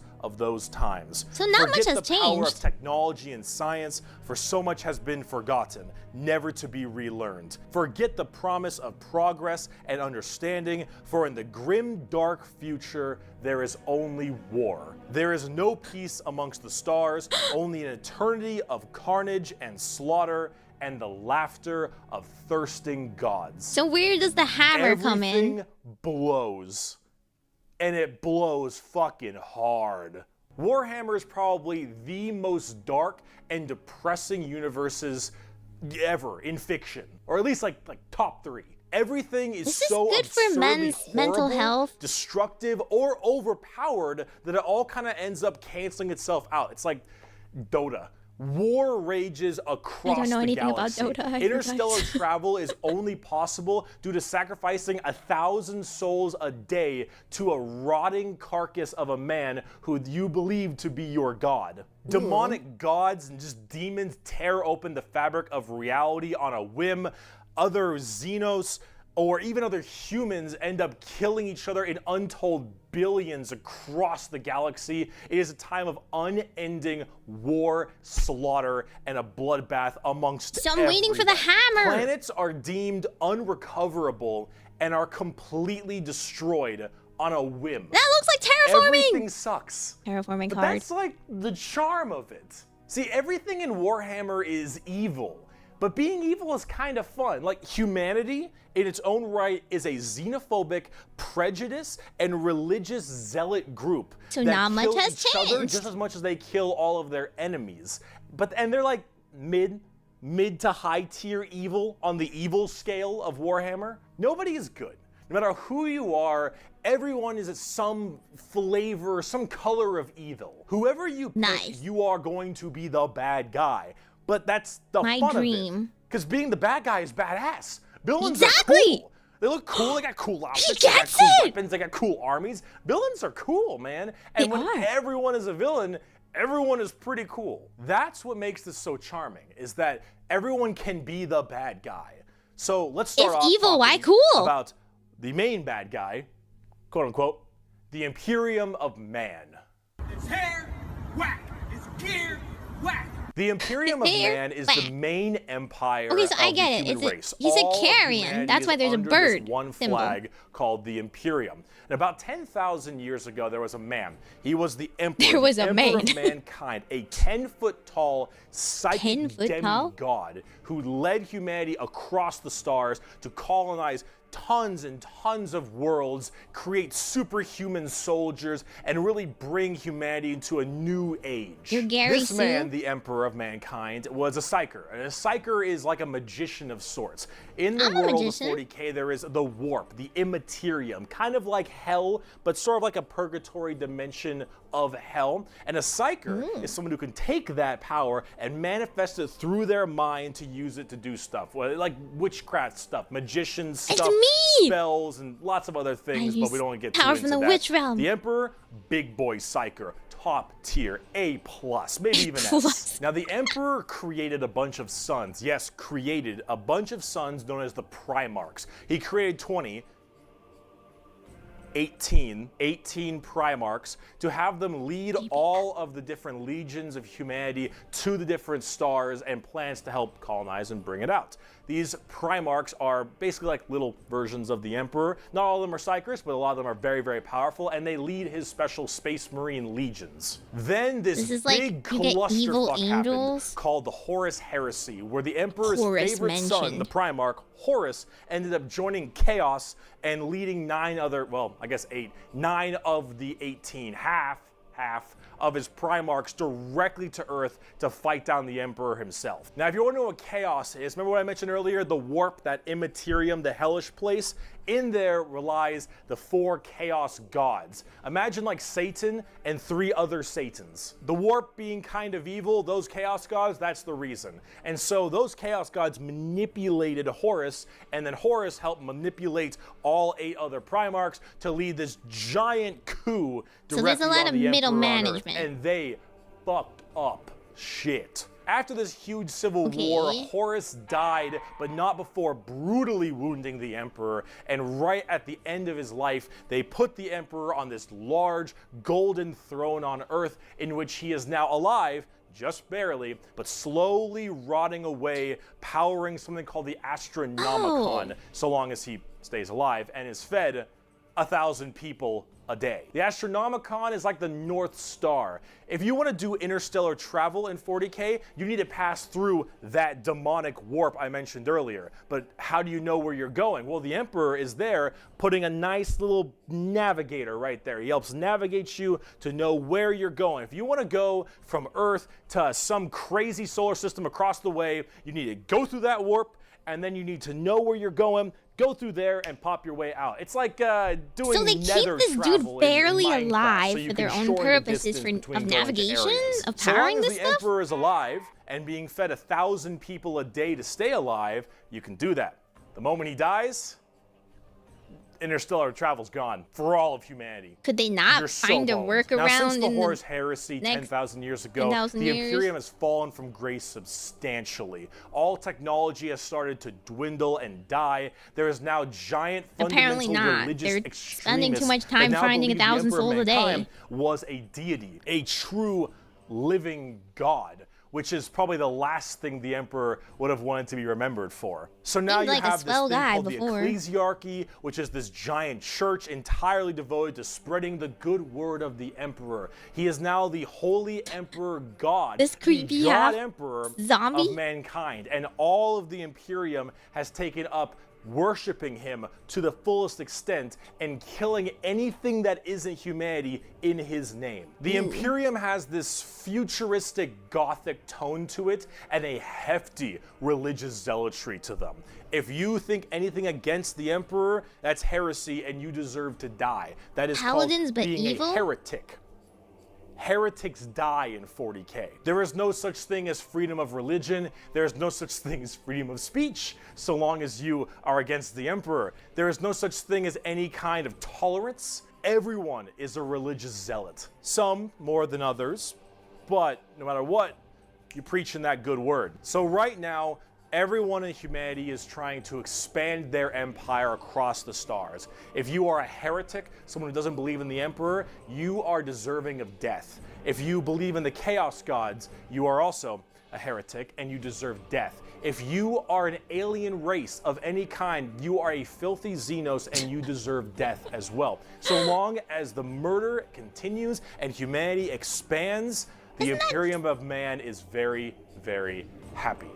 However, the largest fighting force of this Imperium is my personal favorite faction, and the first faction we will discuss, the Astra Militarum, or also known as the Imperial Guard. Pretty shit now, man. Huh?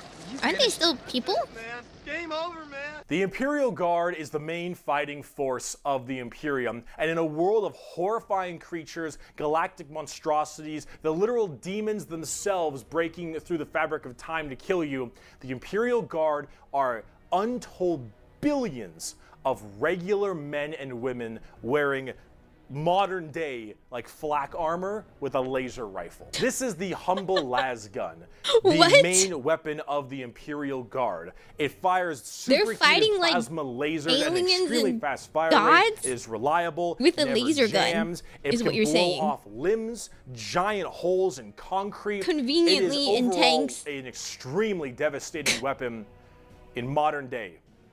It is one of the weakest in the 40K universe. Yeah, a laser rifle that never jams, it could blow off limbs, one of the weakest weapons. That's the world we're in right now. But who cares? Because the Imperial Guard has, in each battle, 500,000 of these men and women. 30,000 large armored tanks, 10,000 artillery batteries. The Imperial Guard wins through sheer numbers and firepower. They kind of have this World War I, World War II style aesthetic with legions of guardsmen as well as high company commanders and generals on the field along with them, and multiple kinds of troops. A normal Imperial Guard battle starts off with artillery, long lines of artillery, cracking the crust of the planet underneath the enemy's feet. And as this barrage continues, hundreds of thousands of guardsmen, a sea of guardsmen surges forward, firing and charging at everything possible while the planet rumbles as tanks roll up behind them. Gunships block out the sun and tanks block out the dirt of their with own the steps and men die footprints first of in millions this of war guardsmen. It is through for the numbers king and to eat? sheer sundering firepower. They are the first and last line of defense for the Imperium and make up a huge bulk of the battles. The Imperial Guard is also made up of tons of different kinds of regiments. The Catachan jungle fighters live in a death world that's more hospitable than almost any firefight they'll ever get into. So they just have this steroid-looking, giant knife, Rambo Predator-looking sons of bitches, where nothing is anywhere near as scary as a simple knight on their home planet. planet. You have the Valhallan Winter Soldiers who haven't felt their toes in 300 years. The Mordian Iron Russians? Guard who are more interested in making their shoes shine than actually fighting a battle. Is that and the then, French? of course, the big one, the Cadians from Cadia. The biggest export of guardsmen in the entirety of the Imperium. You will fire your first gun at 5. You will disassemble and reassemble it at 10. You will have pounding artillery drills day in and day out at 15. And you'll fight your first Swarm Lord at 16. And if you mention Cadia, you will burst into an unrelenting amount of tears and sadness like I do daily. To quote, I have at my command an entire battle group of the Imperial Guard, 50 regiments including specialized drop troops, stealthers, I cry every mechanized time, for formations, real, armored why? companies, combat engineers, and mobile artillery. Over 500,000 fighting men and 30,000 tanks and artillery pieces are mine to command. Emperor, show mercy to the fool that stands against me, for I shall not. The Imperial Guard are my personal favorite faction in 40k. They're the army I collect the most, the ones I enjoy playing the most, and the one I enjoy in the lore sense a lot. There's something about just a regular man with a laser rifle being told to charge the horrors of this universe and willingly doing so for his god emperor. It's just poetic. They actually represent the main Imperial Guard tactics pretty well. Large amounts of artillery that doesn't require a line of sight, lots of tanks, tons of infantry, drop troops, and gunships. Overall, they're pretty similar to how they sound, though a little bit expensive to collect, unfortunately. And they don't hit a lot. They have a bit of a bad aim, but you don't really care because you're just drowning them in shots. However, if you want more accurate fire and specialization, we can move on to talk about Space Marines. The Angels of Death are up next. Space Marines are genetically engineered super soldiers and superhumans. They're given extra organs, their skin tissue is toughened, their bones are stronger, they're taller than the average person. They're pretty massive people, and these are the specialized super soldiers that carry out a lot of the more specific tasks for the Imperium. And there's tons of legions of them. In fact, there's one per Primarch. Each Primarch, the Emperor's son, as I mentioned before, oversees their legion of Space Marines. The genetic upgrade they get is based on the genes of said Primarch. It's something called a gene seed. That's what brings them up to this like superhuman level. As stated, each Primarch has their own legion. Robot Girly Man has the Ultramarines, Jagatai Khan has the White Scars, Rogel Dorn has the Imperial Fists, Corvus Corax has the Raven Guard, and there's a whole bunch of other side sections that are also extremely interesting and have a little bit more of a twist on the average Space Marines, which we will discuss in a bit. I like how they're color-coded. I don't have a whole lot to say about Space Marines. They're like super the Power Ranger Gundams. In fact, it's been said that nothing that large should move that quick. These men in power armor moving at blazing fast speeds. Their reflexes are faster. Their skin is tougher. They are overall just extremely powerful soldiers. In fact, where they differ comes down to which Space Marine Legion we're talking about. For instance, the Ultramarines done by Robot Girlman, Gilliman, are the main blue boys. Strong in almost every way, the jack of all trades kind of group that are a little bit too strong, and that's a lore problem, but the White Scars by Jagatai Khan are all about speed freaks, go fast. We're talking attack They cannot reproduce? Land speeders, you want to go in quick, you want to hit them hard, you want them to be swarming around like buzzflies. They get two gene seeds to make more if they die? With the speed of buzzsaws. This is all like genetics? Eugenics? To make better Space Marines? Fuck you, Pale King. Salamanders love fire. Do we have the fire emblem, like, ship them? Melta-guns, multi-meltas. So just we're so like, long as something can be we burning, want someone really that's fast, big. and then we want this, like, fire person. We got a pair of green with another color. Than thou thing because of their genetic strength. However, the salamanders tend to put human lives above the lives of themselves, which is actually rather rare. They're also all black, but not like just regular black, like 2 a.m. line at a White Castle. Black. Like they have a charcoal, dark, ashy exterior and blazing red eyes. Apparently something about living on their home planet of Nocturne, which I don't know if that makes much sense, but who cares? This is like fantasy land anyway. Overall, salamanders are actually one of my personal favorite legions because they're just really cool. They're fun to play as because of all their flamer weapons, and they have a nice, like, more heartwarming lore as opposed to being super evil like everyone else is. Oh my god, we're not even a quarter of the way through the Space Marine Legions. Imperial Fists believe in the power of the siege and defensive positions. Raven Guards, master of stealth and sabotage while having bird helmets. Iron Hands, masters of machines and vehicles while being really goddamn good at being sold on eBay after one nerf. Space Wolves, Vikings and wolves and tons of wolves and axes, Vikings, fur everywhere. Space Wolves. Men that like Vikings and haven't gotten over it. Angels, the genetic defect to make them want to drink blood and go crazy. Vampires. The red thirst. They have Cupid wings and stuff. Men that haven't gotten over vampires but wanted mecha. Super gay for Sanguinius. Dark Angels are old school knights and inner circle thieves. It was actually Castlevania. Are you a heretic? Me? No, never. Once in a blue moon, I know. Death Watch, a fancy anti-Xenos group that nobody plays because Death Watch, and they look cool though, but no one plays them. That looks like Reaper. They're there though. Black Templars, for the people who, if you haven't prayed at least 3 times a day, you're gonna start praying out that airlock. And I'm sure there's some other chapters I may have missed as well, like Crimson Fists and stuff, but those are the main ones right here. Here, quote. Emperor from had the 20 Emperor sons and their himself. genes were They shall be my finest warriors. They're like all cloned after them, sort of. Like clay, I shall mold them, and in the furnace of war, I shall forge them. They shall be of iron will and steely sinew. In great armor, I shall clad them, and with the mightiest weapons shall they be armed. They will be untouched by Only plague 10% survive the disease, process no sickness shall of augmentation? blight them. They shall have such tactics, strategies, and machines that no foe So they will never best get them in sick. battle. They are my bulwark against the terror. They are my defenders of humanity. Smart. They are my space marines, and they shall know no fear.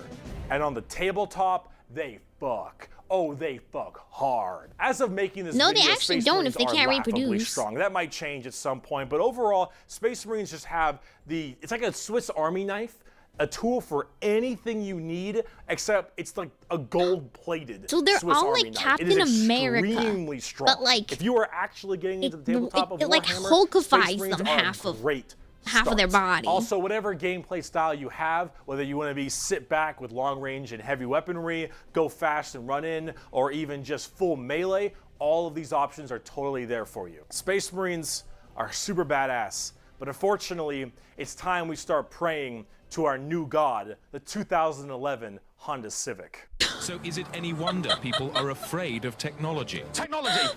The Adeptus Mechanicus. The Adeptus Mechanicus are a technophile cult on Mars. Now, these people are a little bit weird because they don't actually really believe in the Emperor of Mankind. And you might think, oh, whoa, Berkey, that sounds like some heresy. A little bit. They believe in the Emperor. They believe in his power, just a little bit as a treat. But they don't pray to him. They pray to something called the Omnissiah.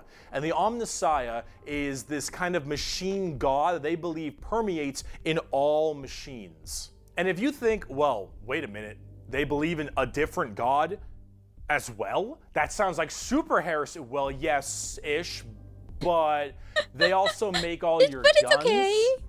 And they make all your tanks. Ooh, and so if you're an arms dealer, you're allowed a little heresy. You get a pass. So you can't really tell them to fuck off because you're not gonna win nothing if you don't got stuff to shoot people with. See, their Omnissiah at least makes sense from their standpoint. They believe it to be a deity that permeates through all machines. Your Honda Civic, your standard bolt gun, your I wonder Dune why Strider more Walker, your giant media mechs, doesn't have like your a huge god ships. The of Omnissiah is technology. present through That does all. make sense, and the right? only reason your stuff works Because like people think like, because oh, the magic comes from a machine god. spirit in it What about says technology? it works. If you want your gun to work, your tank to run, you must pray to it. And I mean full stop.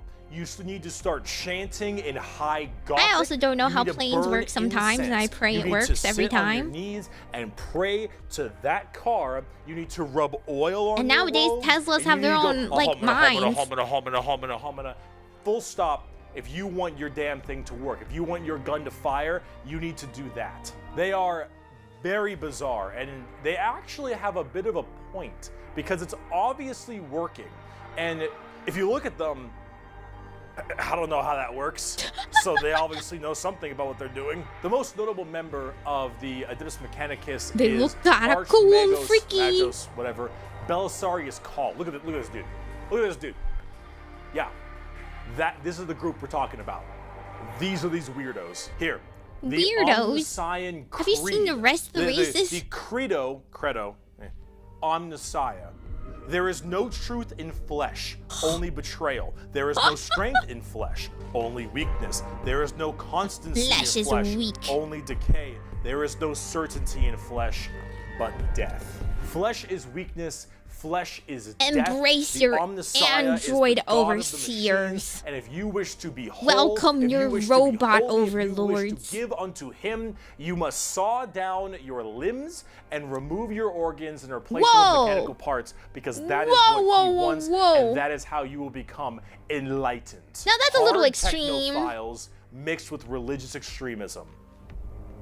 Adeptus Mechanicus. Can I at least Now, sell for them their on the army black side of market? things, they are with the Scutari. The Scutari operate with very bizarre weaponry and lots of different kinds of vehicles, tanks, and different people in between. They're very weird, but they have extremely wacky and enjoyable, and in fact quite effective, both in the real game and in the lore, weaponry and gear. Overall, as an army on the tabletop, they're very weird and have a whole bunch of different shenanigans, but if you like I that can't even quirky, make a wacky sense of that. techno Like, where's thing, the head? I'd give them a pickup. How many Hell, legs is they're going so on? paranoidly, I gotta keep going. They're so paranoid and crazy. These Dune Striders you see right here, one guy was able to make them work. One guy, and he died. And they're so scared they'll never work again that they keep them on and they never turn them off. Okay, and they mood. run around in a circle the whole time Mood. until they need them, and then they corral it and they go into battle. Me when I never update my Adeptus OBS. Mechanicus. Now, if you want to talk about faith, though, let's talk about the Sisters of Battle. Ooh, I'm a sister. I battle. The Sisters of Battle of the Adeptus Sororitas, if that's how I pronounce it correctly, is an all-female group of battle the sisters armor's showing off her going through thighs. the ecclesiarchy section of the Imperium. The ecclesiarchy is, of course, the church. This is, imagine a private army of the church. Why does it always have to be the Which is church? Scary, and it is. The sisters are an extremely zealous force. Okay, I don't and know they about take this that to a part. full extreme. No- They believe in no three body main mutilation, things: please. faith, martyrdom, and fire. Through the bolter, the flamer, and the melta, the Sisters of Battle are extremely potent at taking out chaos and heretics. Mainly heretics, because as they are a fighting section of the ecclesiarchy church, that's the big thing they want to kill. Any form of heretic will face the Emperor's justice through those three main weapons, the bolter, the flamer, and the melta, and they will do so with extreme prejudice. Extreme prejudice. They things will we have discriminate to nuns against in you. Space. And I'm talking hardcore nuns. They carry holy fire on their backs. They have holy books and sigils all across their armor. Their main battle tank Are you sure is a it's holy fucking fire? I feel pipe like any organ fire is missile quite launcher. effective. They have small babies that they have removed their brain capacity to make them little servant cherubs to fly around and give them ammunition and shit. They drop churches from low orbit as mini drop pods onto battles. I think as they soon drop as you carve out brains of babies, you're the baddies. And they blare war hymns and holy music from their frigates in low atmosphere and That's shower pretty funny, holy though. water across the battlefield. I think that's These pretty are the funny. people That's like you are Macross. dealing with, and They're just, they're like, blasting fucking music. awesome. They can literally stave off demons. Stave on the off? Wait, tabletop actually? Because their faith is that strong. Oh. Remember the warp, the demons from the warp? Well, the warp also manifests in your mind. All of your Oh, emotions, so they can't get negative and positives, brainwashed. go through They're the warp. already It's the brainwashed. immaterium, the place You can't of do it all twice. things. So if you are that mentally fortified, that mentally strong, Or you that can mentally stave ill. off horrifying They have a demons. different type of And all illness, these you know? girls, not a crack. Not a crack. Can't in break that what's mental already armor. broken. Now, as much as a meme as they are, and as much as their models look a lot like Ongo Gabloglian, yeah, which I can't unsee anymore. I gotta say, I love their design. I think they're extremely cool. Okay, their design They're is another pretty army cool. that I'm currently collecting. They just released a whole new line of figures very recently, and they look wonderful. Everything from Celestine, the living, literally undying saint. They created from the wings for triumph of themselves. Saint Catherine, which is literally a funeral procession as a model. Those organ tanks This is I like mentioned Joan of earlier. Arc, but she goes this shit is feral. the most over-the-top badassery in a lot of the Warhammer universe, and goddamn it, is it over the top. But Sisters of Battle Like are if so Mad cool. Max was While like I'm a guardsman at heart, religious. oh, this is such a cool faction. By Bolter Shell, Flamer And Burst, hated and humanity. Melta Blast, the mutants, the heretic, Only and the traitor church. alike are cleansed of their sin of existence. So it has been for 5 millennia, so shall it be until the end of time. And speaking of burning demons, I can see! I can fight! the Grey Knights are the first army I actually collected back in 7th edition. The Grey Knights are a super secretive and much more old school look at power armored knights. Except they are all Transformers. psychics. All of them have that Transformers. crazy space Knights in magic disguise. magician shit. For every 100,000 guardsmen, there's 1 Grey Knight. For every 10,000 Sisters of Battle, there's 1 Grey Knight. For every 1,000 Space Marines, Why does there's he look like 1 Colossus Grey Knight. Fighter from Grey Knights Yu-Gi-Oh? are the strongest of the strong, both in mental will and absolute just strength. These are Space Marines that are all high-level psychers, all of them able to specifically do one goal, and that is kill demons. The Emperor believed that the demons of chaos were the #1 threat to the Imperium, and he probably is right. However, this group is entirely based on doing that through a myriad of tactics. Coming from the planet, or I guess the moon, of Titan in the Sol system, the Grey Knights are thrown through extremely rigorous training and are as clear of mind and soul as they possibly can be. Since the demons of the warp are the warp and your mind projects to the warp, people can go insane very fast, especially lower level psychers. These Grey Knights need to be able to harness the warp in the presence of demons and stay perfectly sane. One of their characters, one of my favorite characters, is named Castellan Crow. He has a demon blade, the black blade of Mahamahama, and he has to have it on him because it tempts everyone nearby, constantly beckoning them, use my power. So it's like use my everybody strength, has like a suck my ring penis, from Lord of the whatever Ring. the possibility. And so he has to keep it on him all the time as this thing whispers to him consistently, and he has to stave it off forever, being alone in his chambers or on the battlefield, because anyone who gets too close to it might be tempted a little too hard. He is that pure of heart and mind, and all the characters in the Grey Knights are basically like that. The only issue is that Grey Knights have a scorched earth policy, more ways than one. If they're fighting demons, demons corrupt and make people crazy. So if I'm a guardsman and I'm fighting demons, and the Grey Knights arrive, and they kill all the demons. Wait, what? I'm a It's risk. the reviewers anime. And so, guess who's not making it out of there? On the tabletop, they're very strike fast, strike hard kind of people. They teleport all around the place. They are fast strike Is this groups, what Vows of small amounts of Chastity are models for? because they're so dang strong. You only have so many characters, but with it, you get in there, you're very tough, very tanky, you hit really hard, and you try to bounce around the battlefield quickly, but you don't have numbers, and so every dead Grey Knight hits really damn hard. They're fun, though, if you like that kind of fast-striking kind of army. Oh, and also, Kaldor Drago is a thing. We're not even going to get into Kaldor Drago. All right, that is, oh my goodness gracious. I am the hammer. I am the mail about his fist. I am the spear in his hand. Though I'm we a are little lost, confused I about am the this shield on one. his arm. I am the flight of his arrows. I am the hammer. I am the sword. I am the They shield. still fight I am for the the soldier at church, the battle at but they're the not end like the of sisters. Grey Knights They're are just like pretty hardcore. fast, tanky they are guys. as holy as you can get for a Space Marine. If you like But Space they Marines, use, like- you don't think they're holy enough? You want to be holier? Grey They're Knights. still like And you wanna be paladins, holier I and guess, but they be use good. their Let's talk mind. Imperial Knights. Because they use psyche or whatever, Do you right? like So it's like gigantic magic walkers the size of homes? or medium-sized buildings? Do you want to kill Psychic heretics, space but do you want to marines. kill like 40 of them per turn?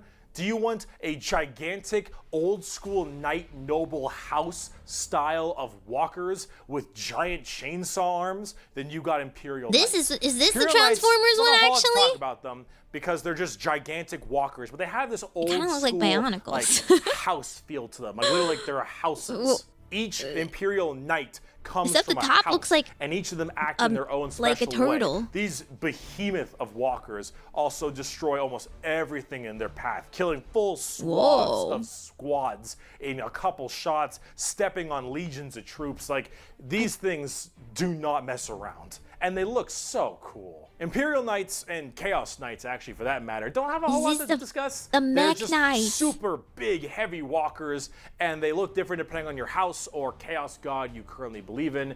And overall, these things are just really cool if you want to murder everything in your path. They're the big, scary, big unit of Warhammer, and if you want to collect them, go to town. They make for a great. I like how he doesn't explain any further. He's just like, they just look cool. A little bit and people different, collect a little them. more You know what? Fair. gold. I've already sold. Like, If no, go back to guardsmen that are one. regular soldiers. Space Marines are super soldiers. Grey Knights are super soldiers. The Adeptus Custodes are super soldiers cubed. The Adeptus Custodes are the third major army. Why is everyone? Isn't everybody a super soldier? I know. I got Who carried is away, that super okay, but soldier? That's all. I only have 3. Okay. They are our final brand of Space Marines, but these ones are super special. Okay, They're if gold? a guardsman is 6 foot, a Space Marine is 7 feet, a custodian is 8 feet. These are the giant defenders of Holy Terra, which is also Earth. Earth is Terra. Terra. These are 8 feet? Themselves. These are the people that literally guard the Emperor's throne room. Hence, Custodes. These the first boys guys were protect the also really Emperor's big. throne room at all times and are literally like handcrafted people. They're not humans brought up by a gene seer or something. These are all handcrafted super soldiers. I think from a tube. Like handmade? These behemoth of men are like 8 feet, 8.5 feet tall, and functionally immortal. They stand still, spear in hand, for hundreds of years without the need to sleep and barely even the need to eat, watching over the throne room Are they like and golems? every other area of Holy Terra for their So you, like, entire build purpose in them? life. And oh my lord, are they terrifying. These custodians put Space Marines to shame. If you liked your super soldiers, these are your super mega soldiers. One of these men can take on probably 3 Space Marines and most likely win. There are many different groups of 3 custodians Space as well, like the Marines? Solar Watch, or there's also one of my personal favorite, the Aquilon Shield. The Aquilon Shield go out to seemingly unimportant Imagine individuals like being and made protect into them, a 'cause they believe that space they are or gonna born be into a doing something space very marine, and you're like, important in their hell lives. yeah, For I'm instance, pretty say cool. a And then you regular meet this guardsman guy. gets the protection of this giant 8.5 foot tall golden god because that guardsman will end up becoming a general one day or something of that nature. The custodians work in mysterious ways and are almost always outnumbered but never outmatched. These people are pretty horrifying, Quality over both on the quantity. tabletop as well as in the lore. There are very few of them, however. Whoa. There's actually an extremely small amount of them. Look at the But that's details, kind of pretty the point. cool. There's only so many of these people that looks can like have war gear this sort strong, of like weapons this powerful, and charge training this good. And the custodians have all 3 of it. For 100 years, I stood my watch amidst the somber shadows of the Sanctum Imperialis. I was still as a statue. The whole like but still as a always ready, statue part, it always reminds me of just like a attuned to protective dangers golem. unseen. Days, You know? months, years passed set by to in be a frenzied guardian. blur beyond those walls. Yet within, It reminds me little of, like, moved and nothing changed. the For giant 100 robot years, from, I like, did Castle not in the but Sky wait. or Yet something. had any threat appeared, I would have struck it down in a heartbeat. For 100 years, I stood my watch, and as it ends, I can tell you this: patience is a weapon. The custodians are the top dogs of the Imperium, and they hurt just that same way. Though I do want to discuss a little bit about the Sisters of Silence before we get out of here, because the Sisters of Silence I also have a few of, and they're really fun, but they don't get enough attention. These Probably because they're kinda bald silent. plume ladies are a whole group of pariahs, are also known as blanks. We'll be referring to them as blanks from now on. So as every mind is somewhat connected to the warp, these blanks are a genetic mutation that has it suppressed heavily. Because of that mind suppression, normal people feel this weird, like, uncomfortable nature when around them. When a Sister of Silence walks past them, you feel ill. You feel just uncomfortable and strange. So most of them don't actually live past childhood. Because once they are birthed, they're, well, you know, killed or something at a very young age because they just emit a horrifying aura. These ladies, however, are guardians of the throne as well for more psychic threats. See, none of the custodians are psychers, so they have a difficult time dealing with major demons and other kinds of psychic phenomena. These sisters are extremely specialized in it, all of them taking a vow of silence as they don't speak, hence the term Sisters of Silence, but they communicate through hand gestures and things of that nature. But if there's a demon issue, if there's any kind of warp-based problem, the sisters are extremely adept at dealing with them, thanks to their blank gene. They normally work a lot of time with the custodians because they have to deal with both kinds of threats, but they're not represented that way. So they're just really resistant. In fact, they only have like one real model for them, which is very unfortunate. I hope they'll get some like news soon because I think they should really be working together as it is that way in the lore, but hopefully we'll get there soon. But if we're talking about blanks, let's talk assassins. Assassins. It's been a long video. We're about to round it out. We got this and one more human thing, and then we're done. The assassins, though, the officio assassin. We got through a lot of this. Oh boy, these people are deadly. Yeah, they're called assassins. They shouldn't be. This looks like it's from another video game. These people will mess you up. So these are from the Officio Assassinorum, a very special organization, and they are handpicked by the Grand Master of the Officio Assassinorum from the what was it called?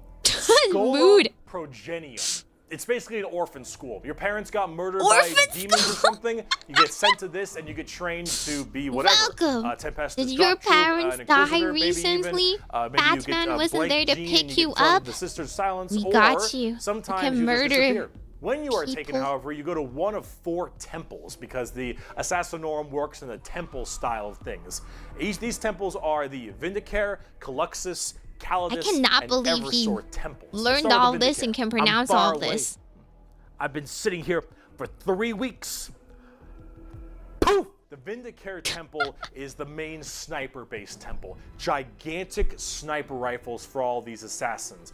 Can he hit a 95% chance be in a spot and against an alien is what I want to know. Eye and scope for weeks, waiting for their perfect target, taking people out from literal miles away after extremely long time periods.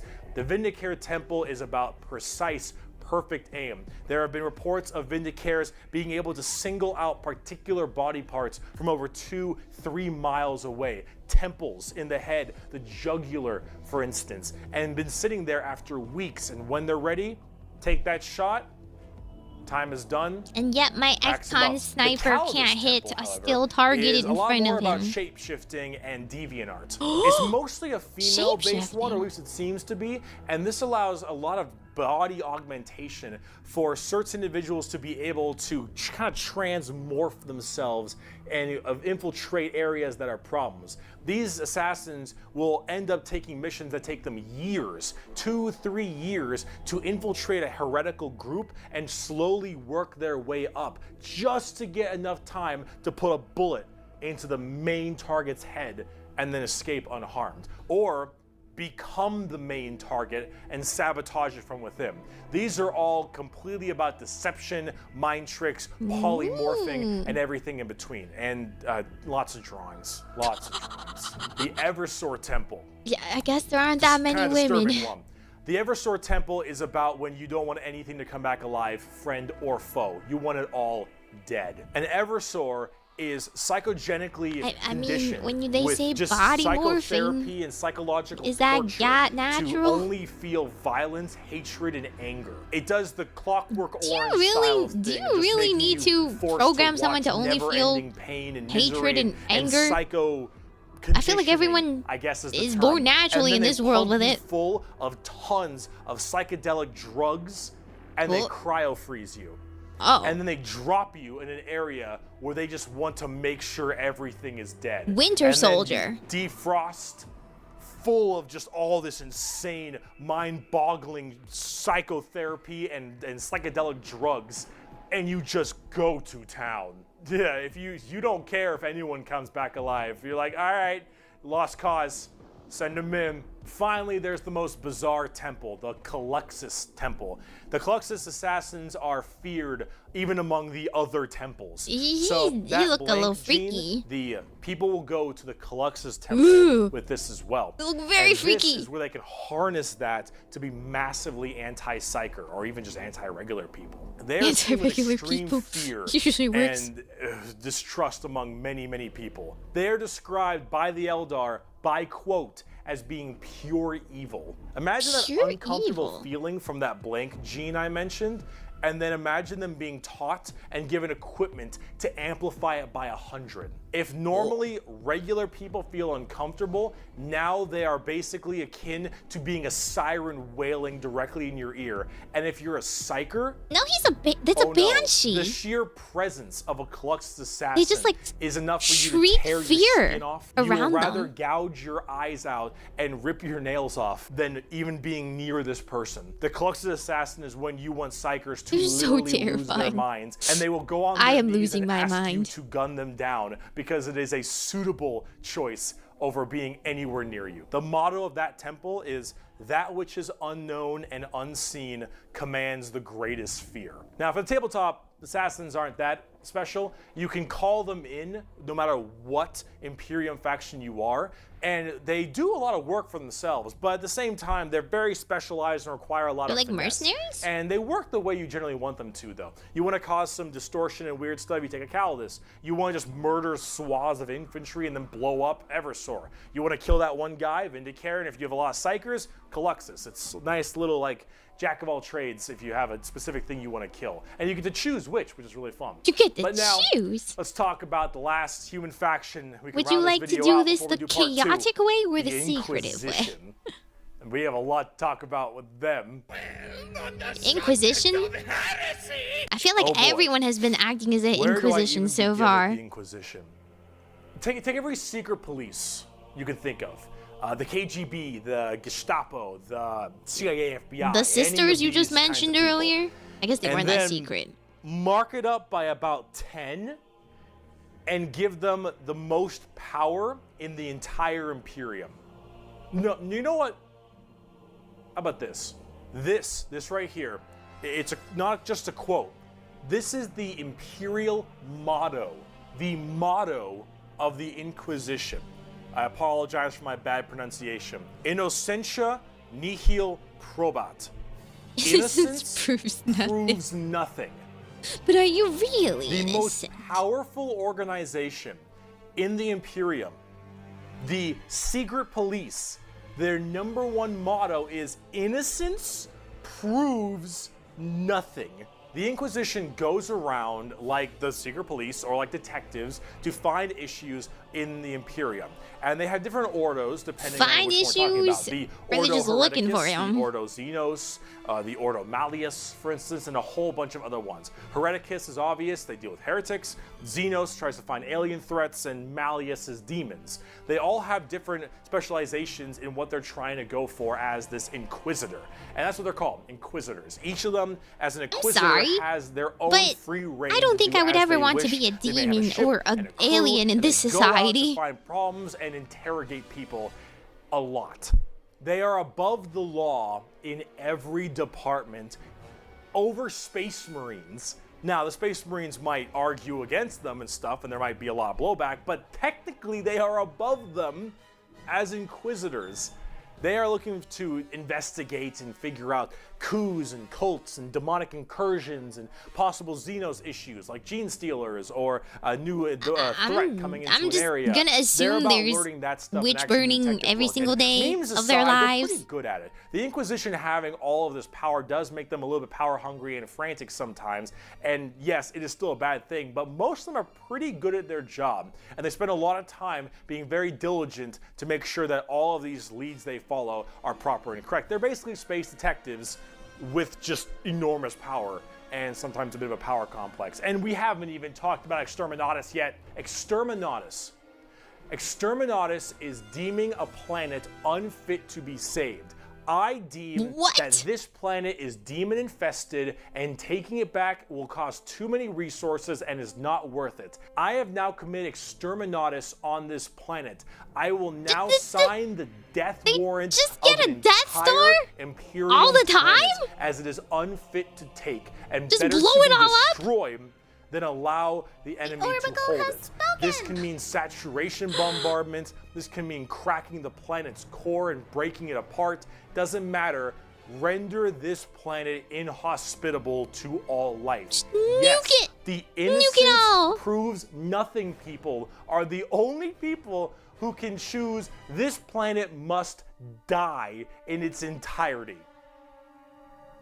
Yeah. You're playing the villain. Oh, that is now, the opposite of terraforming. But most Inquisitors are very rare to do Exterminatus. Exterminatus is a very crazy thing. There's only so many worlds that you don't want to destroy all of them. Bombs? Now, naturally, with the memes aside, there are some people who are a little bit rough on this one.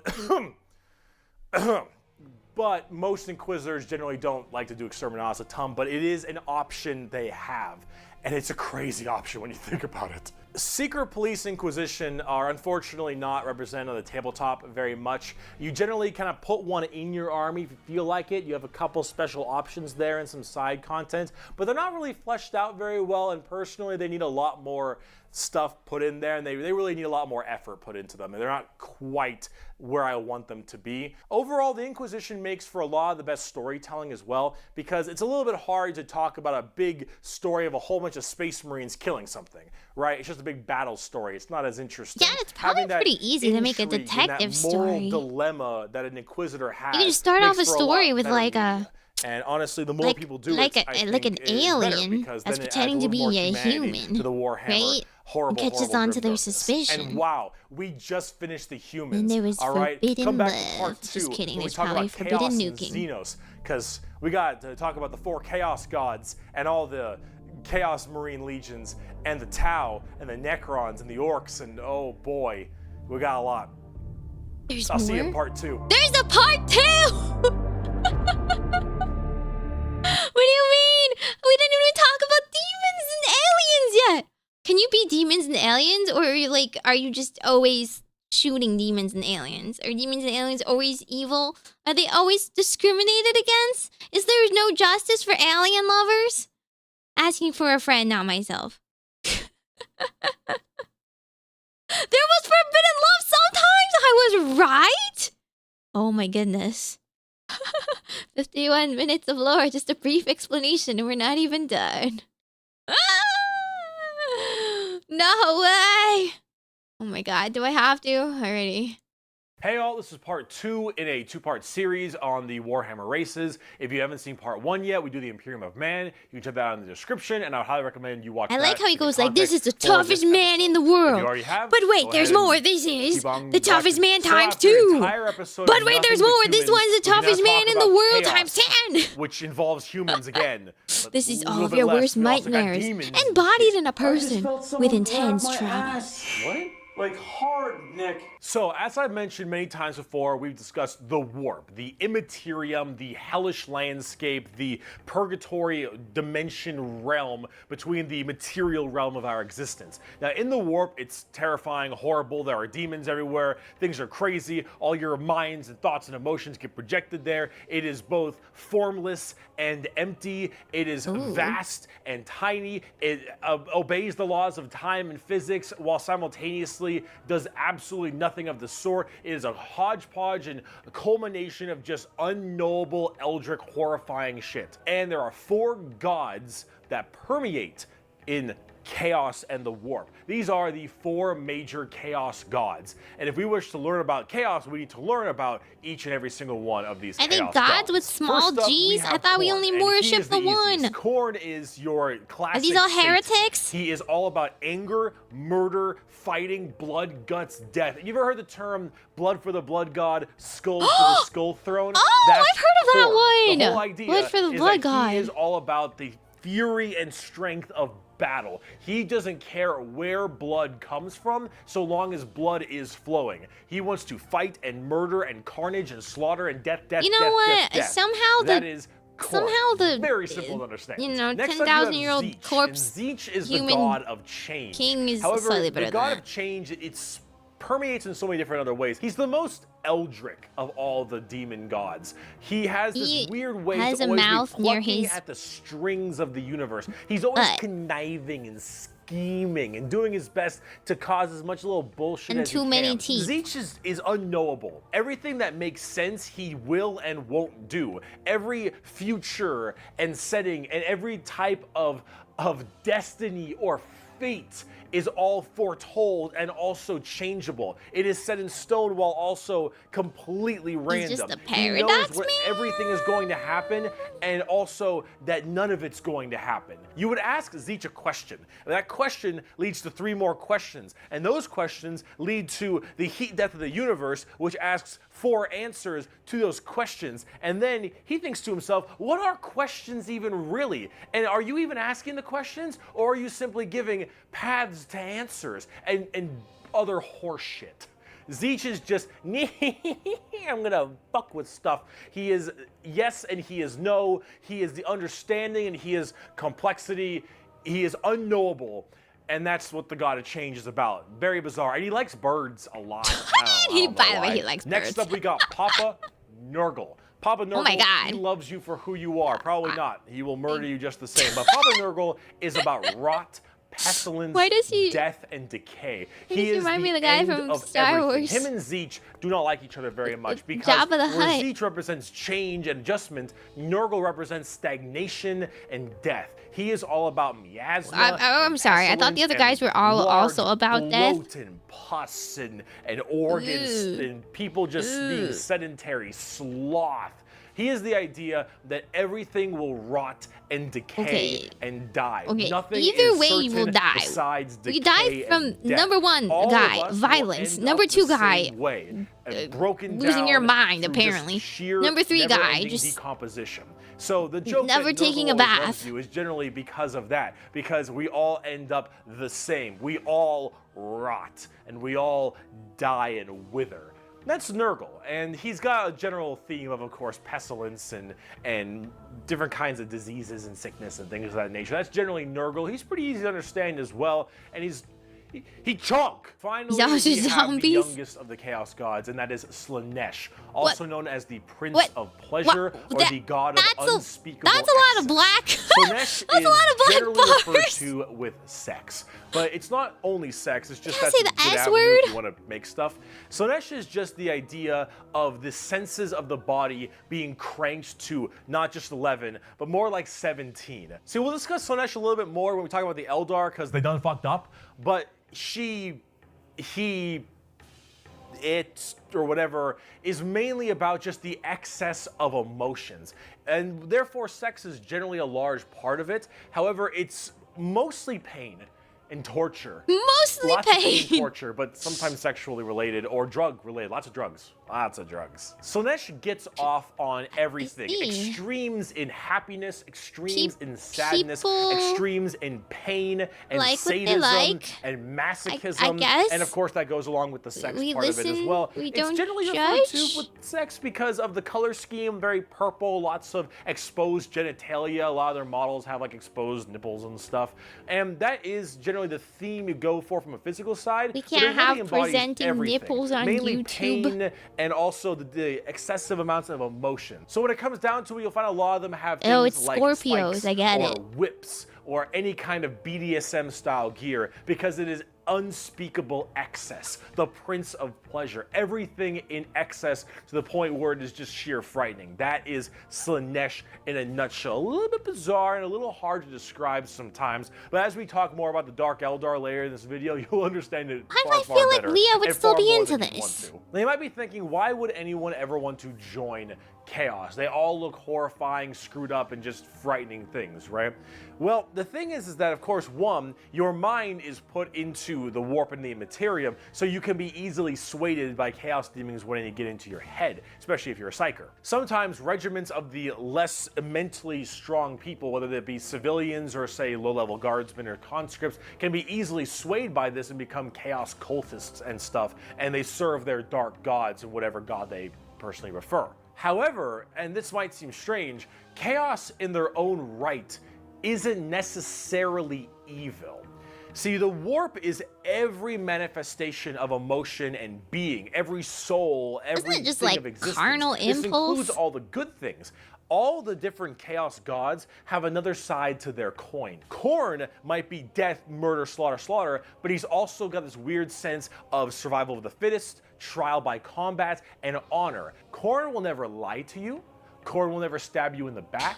Khorne isn't about conniving and scheming. This is a little bit Khorne of is about copium. I straight don't up know. Mono e mono, you versus me. Get This in is the like ring, I'm we're in a gonna toxic murder each other relationship. hard right now. He May beats not be a me, good but he thing at the wouldn't end of the lie to day, me. But it is that other side of the coin. Him and Zeech generally don't get along because Zeech is that conniving schemer, but he's also about the idea of hope. Where there is change, there's change for your predicament. There's change for your problem. The hope of the galaxy, the ability to bend the world to your will, the idea that your Throw it is into not set in chaos. stone, And but in reality that just you like control mush it your own up a little destiny and bit. control it whenever Mix you it up want. and The see what you changer of get. Maybe you ways. might get a That better is outcome. Zeech. And of course, Zeech and Nurgle hate each other because while Nurgle does represent stagnation, death, and decay, he also represents finality. An ending. The fact that you can be mentally Thank God at peace, we all knowing die that someday. you will end and how you will end. Fear of the unknown, fear of change is not present with Nurgle. With Nurgle, yeah, I know I'm gonna everything die will rot someday. and die, and that Nice. provides that finality, that ability that this is Existentialism. over. We are all the same, and we will all end the same. We know the Yeah, tell meaning that to of life. your The meaning superior. of life is to We live all die and the same. and rot. And with that, it Some gives peace of faster mind. than others. Slaanesh is a lot more simple. While they are the excess of emotion, they are also the representation of emotion. Slaanesh embodies happiness. How Slaanesh dare you have embodies emotions. Excitement and joy. How and dare you pleasure. show a Not only in the vulnerable sense side of yourself. the physical, bam, style of pleasure, but also everything else like food and drink and air on your cheek and sunlight, the feeling, emotion and feeling. All of that is also represented with Slaanesh. So you have to ask, why are they always represented as super evil skulls and spikes on everything and want to murder everybody? I don't really got an answer for you on that one. They My probably assumption murdered a is lot of that people. Because mentally, humans may think worse thoughts, even if we don't act on them, and therefore they're projected in the warp more. That one's a little bit weird. I don't know. This is me spitballing right now, but I don't know. You need a super bad guy. You already got the Imperium of Man. You need somebody to be a little bit worse than them. So you got demons. Honestly, who cares? I just want to buy like a bird magician. Look at him. So we cool. had to make combining all something this worse together than the on concept of tabletop, man. Chaos demons are generally very melee based. What's They worse run than a in, man? Go really hard. You have lots of Two summoning men. and conjuring, tons of spells. Generally a little bit Man, frail, but we they take have their special base saves to make instincts them a and little make it stronger. worse. You've got giant demons and smaller demons. You got hordes of little boys and tons of big guys. Demons are as they seem. Demons. Nurgle is slow. Khorne is super scary in melee. You've got Zeech, who are far more into psychers and spellcasting, and then Slaanesh, who is all melee, really, really, really fast, but squishy, but in lots of hordes of tons of melee and pain damage, of course. So overall, the demons are a huge part of 40k and a massive threat to almost every single faction, with the exception of a couple. However, I kind of the big do part about dig the demons also trickster one, transfer not into gonna the lie. other I like 9 the Primarchs we chaos. talk about, which are the Chaos Space Marines. I would absolutely like have a shit-eating grin and being like, I don't know. So Horse and all of his boys, What do you think? all of them in the Primarchs, they have all also become Chaos Boys, and they all have their own special Chaos Legions, specializing in so many different things, just like the Adeptus Astartes, the Angels of Death, the regular Space Marines. Chaos Space Marines aren't a whole lot different than the regular Chaos Space Marines. They have the Space same armor, Marines? they What have the same training and toughness. They just The specialize enemy in gets a different kinds of base, things. And also a lot of like, the Primarchs have ascended army into too? greater is it greater demons? They're demon Primarchs at this point. Gigantic, horrifying man-demon hybrids that are pretty awesome, if I'm going to be honest. They look really, really cool. But them and their associated legions that they are a part of are all kind of going out there and causing a large ruckus for everyone else. Considering the raw strength and firepower of a legion of Space Marines, imagine that entire legion just converting to chaos and immediately fighting you. It's generally pretty horrifying. Ooh. There's a lot of them, so I gotta write them down. But you've got the Emperor's Children with Primarch Fulgrim, loyal to Slanesh. These people, they are some messed up people. They're just sensory overload. Ooh. Tons of drugs, tons of torture. Why is there so much drug and torture? Primarch right now. Is that necessary? And, oh god, I am terrified to see what that man looks like. At least on the tabletop, because Emperor's Children are not good people. You've got the Iron Warriors, which are kind of like opposite of the Imperial Fists, with Primarch Perturabo, I believe is his name. They're Chaos Undivided. They just kind of serve chaos in a general aspect instead of choosing one of the four. But the Iron Warriors are big on the siege and fortification, and they're basically entirely against the Imperial Fists and a major rival. So Perturabo, do you I believe, is also take the still good alive, Space and I'm Marines also and you very turn interested in what them? he looks like, because Is Demon that- Primarchs are badass. Is that You've got it? the Night How else Lords do with they get all Primarch these Conrad people? Kurz. Conrad Kurz is dead. They get which so is messed good 'cause he's up. a sick fuck. But the Night Lords are generally about terror, terrorizing people, and terrorism. They're generally about fear, and rightly so. You've got the World Eaters with Primarch Angron, still alive. Eaters. Also excited to see. Angron, if you think you've known an angry person, Angron is the angriest son of a bitch you will ever know. Angron removed I think I fought him in brain League the other that day. didn't make him angry, so he could be angrier. Angron. Fucker's mad. You've got the Death Guard with Primarch Mortarion. They actually have their own special codex and their own major army on the tabletop. Mortarion himself is actually one of the models, and look at him. They're like Look the at fallen him. angels. It's so cool looking. Of course, Demon Nurgle faction. based, obviously. So very slow, but very tanky. You've got the Word Bearers with Primarch Lorgar. Lorgar is, I believe, still alive. I don't know what's up with him at the current moment. You but know, the Word Bearers are generally I the would have people who regretted caused it all if the I major had to turn problems that in the beginning. ugly. At least I blame them for it. They're little assholes. Someone You would got the think Black I'm the Legion bad with Primarch guy if I Horus. looked ugly.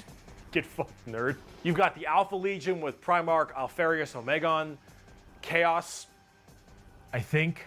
And then finally, you've got the Thousand Sons with Primarch Magnus the Nerd. The Thousand Sons also have their own book, just like the Death Guard. Magnus is also a tabletop model. He looks His super cool, wings, as you can kinda tell. nice. And they're all super heavily Psyker and kind of Egyptian themed. They look pretty Oh, neat. But overall, Yu-Gi-Oh. with all of these Chaos Space Marine factions, you can play as a lot of different ones, but the main ones that you can really work at are standard Space Marines, Chaos Space Marines, as well as the Death Guard and Thousand Sons, as they are the most fleshed out, especially on the tabletop at least. See this right here? This is a really good way to describe the Chaos Space Thick-headed Marines. fools. What the thick-headed fools with their broken corpse of an emperor fail to understand is that not only can they never defeat us, but they cannot hide or flee or shield themselves from the triumph of chaos. They are finite, and we are unbound, I'm starting to understand They the must not Inquisition err, now. or they Like, shall no, fall I to don't heresy. say I All agree who with fall Meimi. join our cause. World Every destroying, imperial but fool these who people dares are to open his kinda eyes scary. is a willing recruit. Kinda spooky. They strive merely to hold back our I fury think you and might might, have to be and it a bit consumes strict them. Thus, you to can not see lose chaos against is them. inevitable. We lurk not only beyond their grasp and at their gates, we lurk within the darkness of their souls, on the tip of their tongues, in their tortured dreams. We are them, but freed from the shackles of ignorance. We are them, grown strong, evolved. We are them. Although I but question, so why does much everyone more. think As freedom is hardcore as just that like quote is, freedom the to saddest kill? part is they're mostly You know, right. it's like the Chaos purge. is basically unkillable. You could probably get rid of Space Marines a decent If I amount had of the Chaos complete Space Marines, freedom, that is, you would but find me every eating ice soul cream. that dies goes to Actually, the I already warp. eat ice cream every day. Chaos soul will My end bad. up back in the warp. And depending just on go to how show I'm hard you free. killed them, they will come back at some point. Every demon you Zombies. banish will return at some point. Chaos is unstoppable. The warp is unending. And while maybe there is at some point some way to stop them somehow, the resources to do so, the requirements to do so, are so far beyond the reaches of man and the other races at the current moment that really it's just an unstoppable force that just keeps on coming and is just barely being slowed. Chaos is by far the biggest threat. They are without number, their legions are everywhere, and yeah, they're pretty scary. So, I promise, we're done with humans now. Let's talk about some Xenos. Tend to stay in the chaos space known as the Eye of Terror. Do you ever think like they're evil? They gotta like, oh, I gotta which come are up a with a super cool name. hyper specialized. I don't just stay in the eye. I stay in the Eye of Terror. Of, well, elf people. They were as well responsible for the creation of Slaanesh, the newest demon god. How'd they do that? Debauchery on a world-ending scale. So back in the day, it was just Khorne, Tzeentch, and Nurgle. And the Eldar are very ancient, millions of years. These Eldar, however, have a bit of a sensory problem. You know, every kind of pain or feeling that you have is a little bit amplified compared to the normal.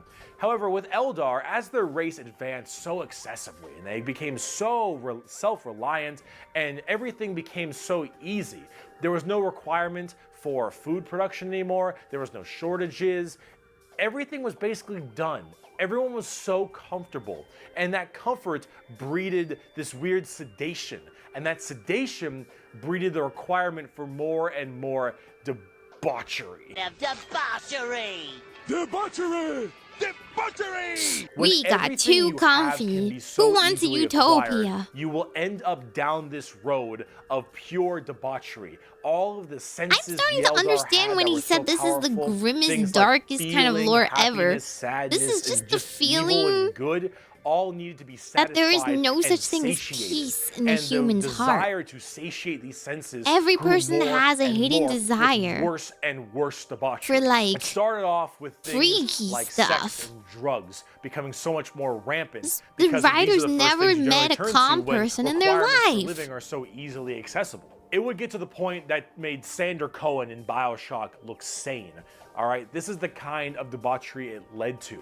It was constantly satisfying and satiating these sexual and sadistic or masochistic fantasies that always elevated and elevated. And this was dude, that is so true. My greatest desire is like the fattest nap ever. And more violent paths as time went on. However, some people didn't entirely take to that. I would summon a great nap god that would take over that they had become and make more people join me. No thanks for me, dog. In I'm napping good. kind. And they bailed. These are the Craft World Eldar. They left on these giant continent-sized starships called Craft Worlds. They believed in learning the old ways of the Eldar and pushing away from this depravity and debauchery and going back to their main roots. And so they would segment themselves on these giant craft worlds far in the outer reaches of space. They even had this thing called the Webway. Remember what we mentioned about warp travel with the Imperium? Well, the Eldar had something way safer called a Webway. But Loperet is named a Webbing Way. A pocket dimension kind of thing. And in that pocket dimension, there were also more horrible, depraved groups and clans that would spend their time in there. And if you imagine the debauchery was bad already, these were debauchery X10. How do you get worse debauchery? I don't get it. Continued and it bloated until Slaanesh just burst forth. All that emotion, all that mental, well, thought processes, I suppose. All of this in such a condensed space. Don't forget, this is all being shot. Webway's a space highway with no demons in it. Into the warp. All of this depravity right into the warp. So what happened? Boom. Slaanesh was birthed and killed off 90% of the entire Eldar population. Untold trillions had their souls ripped from their bodies and their imagine being so sinful the sin god demons. The entirety of the Eldar race was eaten alive and their souls consumed to the Prince of Pleasure. All of them got fucked up. It was so bad that Did they enjoy it though? Ripped a warp hole into the fabric of the materium called the Eye of Terror. That's literally this like quasi horrifying gateway portal from the Materium, and the Immaterium right next to Cadia. And it is horrifying. So this Slaanesh, also known as She Who Thirsts by the Eldar, slaughtered the entire population except for a couple. Those in the craft worlds were actually not affected by this as they were so far in the reaches of the galaxy. That crazy crack, that birth of Slaanesh, only affected the ones in the center. So these craft world Eldar were able to escape, but Slaanesh got their sights on them. Every time an Eldar will die, I see their you soul sitting doesn't at the just edge of the pass into universe. warp naturally. It goes straight to Slaanesh, craft world or not. What about those people in the webway? Well, imagine that giant birth happening, but they were only able to just barely get a grasp onto you. Slaanesh was just barely able to hold on. These people are the Dark Eldar, or also known as the Drukhari. The Eldar population right now is so massively this small. cat that It got is loose in minuscule like compared to any of a the other hamster most cage. of the other populations. And there's some in the hamsters in the universe. ball The Eldar are were consistently out of her having reach. issues trying to get their population up because as their souls are constantly being hungered by from Slaanesh, they realize their entire species is doomed. And they understand it very well. Since the time of the fall, our race has been haunted by what we, in our reckless pursuit of hedonistic indulgence, Okay, yes, they do gave understand. birth They to. have some Though sense our of shame. dreams once overturned worlds and quenched suns, we are now but fitful shadows clinging to the edge of existence. All the stars in the sky cannot blot out the hateful glare of the red moon's eye. The birthing place of the great I don't enemy get it. Why pulses does with that all the god malice of a Slaanesh demon still that want to is eat dreaming, everybody? casting its shadow over all we have ever done and all we ever shall. She hasn't Every eaten twisted enough? strand of fate and Trillions casting of does the not runes sate leads her? me to this time, to this place, and it is clear that the final battle awaits me at the ancient Crone worlds, a conflict the likes of which has not been seen since the Monkai warred amongst themselves and their corpse of a seer fell to his traitorous son. Is coming, and all my steps lead towards it. No The souls give matter it that power I and are walk other delicious. paths. You know what? I see the can't deny stars that. stained red with the blood of the Monkai, and though their wars do not concern me, I would gladly let them destroy one another. I know that to avoid this fight is to condemn my race to inevitable doom, and though all I see is darkness, I know that I will not flinch from my destiny. And now let's talk about cute plastic models. they have Bro, to. I'm straight up not having a good time. They just The first gotta playable stop race we her. have for the Eldar are the Craft World Eldar and living in those Craft World starships I mentioned earlier. And each of them have their own kind of Craft World, almost like a Space Marine Legion. Each Craft World is in itself its own special kind of group. Is And the one Eldar bowl of ice themselves cream enough to are stop you very from wanting more fast than and next rely a week? lot on trickery. They are squishy, But I bit don't need weak, to eat but all they're the ice very cream in in tune as existence. psychers. I can Tons share. of psychers across the entire Eldar population, and their weaponry and abilities are fast and extremely hard hitting, but of course rather fragile. Understanding an Eldar's brain is an exercise in futility. They are all over the place in confusion and trickery on a whole galactic scale. They fight weird, they think weirder, and Eldar in their own right really rely on this to keep their species alive. They need to think about deception and the strangeness of what they do if they truly want to not be immediately murdered and slaughtered wholesale thanks to their entirely small population. However, I must say that it seems like their population gotta be is weird being to slightly better. survive. These craft worlds I dig hold that. millions upon millions of people. And as they continually, reproduce and have their craft worlds expand, losing a few people in battle, while hurts a lot, they aren't really losing what's extremely precious to them. It's not like every single death means the death of their species. It seems like they're kind of on the upturn a little bit. They're still a doomed race being sucked into Slaanesh every time someone dies, but they are definitely doing a little bit better than they were before. Eldar are fast, cunning, and what they They're don't make slowly up for getting in poached pickiness, off. They make up for an extremely But advanced weaponry. we're They also call reproducing humans Monkai, one which I child at a mentioned earlier. time. That is a derogatory slur for humans in the Warhammer world. Why is it called Monkai? Well, it's because you can't, in your game, call people monkeys. Yeah. On the tabletop, exactly what I Yeah. said. Not very tanky, generally pretty squishy, hit like trucks, and move at Mach 5. Fast, hit hard, die fast. Exactly how it sounds. They've been good for a very long time, too. We bring only death and leave only carry-on. It is a message even a human can understand. That's like Eldar. every So, single Drukhari. person's Let's talk about motto. the Dark Eldar. On today's episode of How Fucked Up is Fucked Up. That's fucked up. So those people I mentioned in the webway, in the super deranged cults and the depraved people of the Eldar, in the webway they didn't quite get a hold onto them. Slaanesh like has them, but it has them on like by the pinky finger. And they're slowly being consumed by Slaanesh, but they found out they can stave her off by doing Slaanesh things. Huh? The Dark Eldar are by far the worst, most horrifying, disgusting, depraved, and brutal race in all of Warhammer 40k. What? These That's are pretty. entirely That's a pretty tall order considering everything he said before. To save their species from extinction, to go into planets, raid them, and take as many slaves as they possibly can to torture them for 1, 5, 10, 20, a million years. Because that torture will keep them from dying. They look very BDSM style too. They definitely have a lot more spiky bits and they have a lot more of that kind of leathery black look to them. But let's say you are an upstanding Imperial citizen, living life on a regular planet. You get invaded by the Necrons. The Necrons will shoot you with a deatomizer and you will be destroyed in a millisecond, and that's it. Yeah, I'll take that one. I'll take that you one. are invaded by Chaos Marines or something. You take a bolter shot to the head or a chain sword across your stomach and you get cut in half. Painful, but not the worst. The Orcs arrive. They beat you to death. Hurts, but, you know, whatever. Tyranids, they eat you alive. It's pretty rough. Ouch. The Dark Eldar. The Dark Eldar. This is going to get a little graphic. I apologize. You pray you die. You don't. You are... Hi,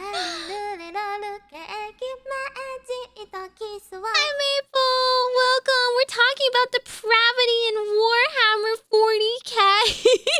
Of which I don't really understand, but I hope you had a good stream. For those who don't know me, I am GlitchStars. Little fortune-telling witch Majokko Meimi Dashu. So, who knows about Warhammer? Spoilers alert, it is not me!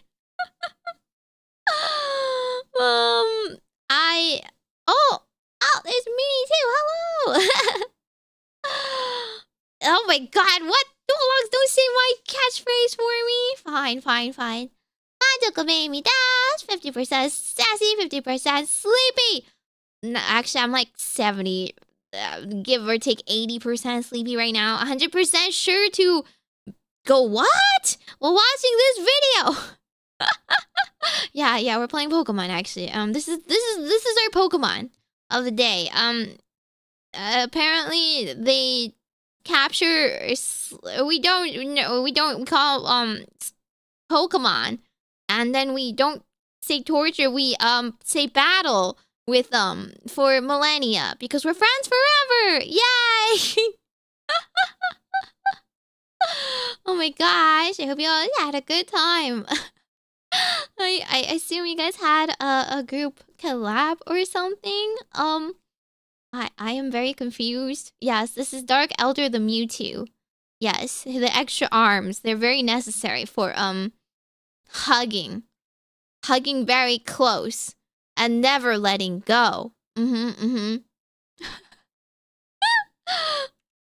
Let's see. This is gonna get a little graphic. I apologize. You pray you die. You don't. You are instead taken as a human slave. Your life will be endless work and agony, 24/7. They will make sure you can't not die, as your pain satisfies them. They will hook you up to all manner of torture devices. They will inject pain-based stimuli drugs directly into your nervous system. They will slowly run razor blades across your skin. They will fillet you and just pull out your teeth and your fingernails one by one. They will remove your appendages and your skin and wait for it to grow back so they can do it again. They will murder and torture and use the R word, it rhymes with grape, your entire family in front of you and do the exact same thing to them. You yourself will also be rhymes with grape anywhere and everywhere possible. And this will occur for 20 years until you are no longer satisfying to them. And then you will be contorted, crushed, and twisted into some form of trophy, a fleshy trophy, or a ring, or a couch, or a TV stand, or perhaps a wonderful hat, while you are, of course, still alive and breathing. And you will become a moaning, fleshy trophy for eternity. And that is what happens when you are taken by the Dark Eldar. They are the most depraved, most horrifying race. What am I watching? 40K. Blame Dual Locks! And they do it so they all don't die. They are literally forced to do this, because if they don't, Slaaneash's grip will get harder and they will have their souls pulled away. So long as they keep doing this, Slaanesh is like, you're doing good, man. You're doing solid. You keep that shit up, you elf-eared bastard. She likes this. That's the Dark Eldar. That's the Drukhari. So she lets them get away with it. So in saving your soul, Eldar, but you become the enemy. They're even squishier than the Eldar, and become just as but bad as her. Generally even harder. At that point, at that point, why don't you just get eaten? Really quick. Getting eaten by her sounds a lot faster of an end. Most of the Dark Eldar. Look at the definition than having of to do all Grimdark that, in but the they seem to dictionary. enjoy You'll find it. a picture of the Dark Eldar and Sev from Republic Commando. A quote from Mr. Vecht. We are the lords of despair. So I give a massive side eye to anybody that plays any of this kind of race and they are or likes Slaanesh. Indeed. Dark Eldar. Let's talk about the Harlequins. Clowns. What's the matter, Andy?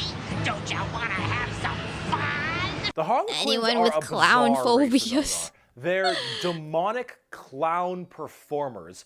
They're like a weird mix of Sander Cohen from BioShock and Jin from League of Legends, but in a more clown theme. They're artists of death. I don't know how we can follow up the previous one. one. They don't belong to Craft Worlds or any of the weird Drukhari people. They guard something called the Black Library, which is this giant tome of never-ending knowledge deep in the heart of the Eldar Webway, and also guarded by their god named Kegorok, I believe is how you pronounce his name. He is the laughing god, but it's the Eldar's laughing god, and these are the Harlequins, the Harlequin clowns. These are Eldar clowns, okay? So imagine the things that an Eldar, these depraved individuals, would find funny. And this is the god of that. It's a horror clown. These are gods of horror for us normal people. For them, they're like, oh, it's so funny. They're all dying horribly. Honk, honk. They're very bizarre and difficult to describe. They've escaped the ruinous powers of Slaanesh somehow, but their main thing is guarding that Black Library. And the Harlequins I like that somehow. I don't know. I feel like Slaanesh also likes their weirdness. They're barely any models on the tabletop. They're good in melee. They're demon clowns. I'm not sure. I got a quote. It is too easy for an Eldar to embrace the obscene virtues of chaos. Laughing at Slaanesh is nothing more than and then they kill you. Hilarious. In its most wild and unconstrained form. Human morality is meaningless to the Eldar. One of the and to only the dark Elder side of the gods that Eldar mind, survived. all life is to be expended at a whim. Cruelty and generosity are but the impulse of a moment. Beauty and sensuality are virtues that can be expressed in bloodshed just as easily as in song. To an unfettered Eldar Every time you go to the library, I talk to a murder clown, and he finds it so funny that you lost a limb. Ha ha. Fulfilled by its own savage momentum. They're very strange. The Harlequins, Drukhari, Eldar, they are an anomaly that make humans seem completely easy to understand in comparison. They range from rekindling their civilization to horrifying murder and also clowns. It's like the Juggalos. That's what I was thinking they represent of. quite well and are rather interesting, especially with the whole Slaanesh murdering everyone bit. So, yeah, Eldar. Now, I'm starting to think Slaanesh murdering them is like just desserts. Oh, I don't like bugs. The Tyranids. Oh dear. Now, you want to talk something a lot more fun, a little more simple That is way than all too many this crazy tentacles Eldar for me. shenanigans? Let's talk the Tyranids. They're bugs. Do they look like Zerg? Hell yeah. I hate you want to know why Zerg. they look like Zerg? Because they were Disgusting. actually supposed to be what Zerg were. Apparently StarCraft was supposed to be a 40k game in the beginning. I was why right. It looks so much like Eldar. I was Zerg, right. It was so and similar. Man, like kind of space marine-y. Exactly. Marines, huh? They look a little bit space marine-y. I saw it before. Maybe. I He don't mentioned know. it. You really fucked up on that one, Games Workshop, didn't ya? Tyranids are a giant infestation. Can I be Kerrigan and just hive mind them to do good instead? These are giant, extremely bio-advanced hive mind organisms that are basically all about Yeah, I kind of miss the absorbing religious as much zealots biomass too. as At least they possibly killed can people with to a sword. evolve and mutate to be extremely potent and powerful and kill and eat anything in their path. I They would are probably rather kill the myself least first evil than get faction eaten in by all a bug. 40K because all they want to do is eat shit. They want to nom nom the entire galaxy. They hangry and we food. Also, this Tyranid hive mind has a presence. You fight in the StarCraft? War. In fact, Yes. Tyrannids in their own right It's have a massive it's a presence in the warp. RTS? They have a So thing it's like called the a- Shadow in the warp specifically,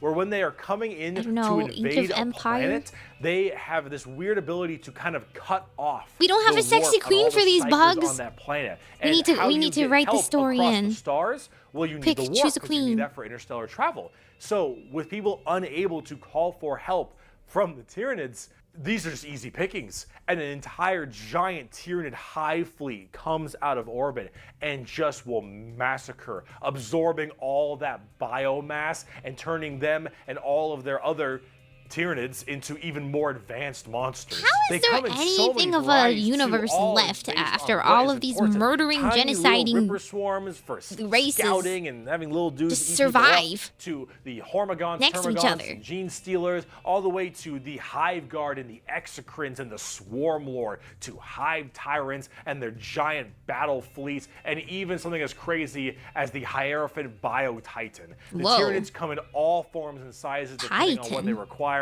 They are extremely good at anti-biological weaponry. There is no way you can plague them or blight them. They have extremely strong armor, carapaces and such.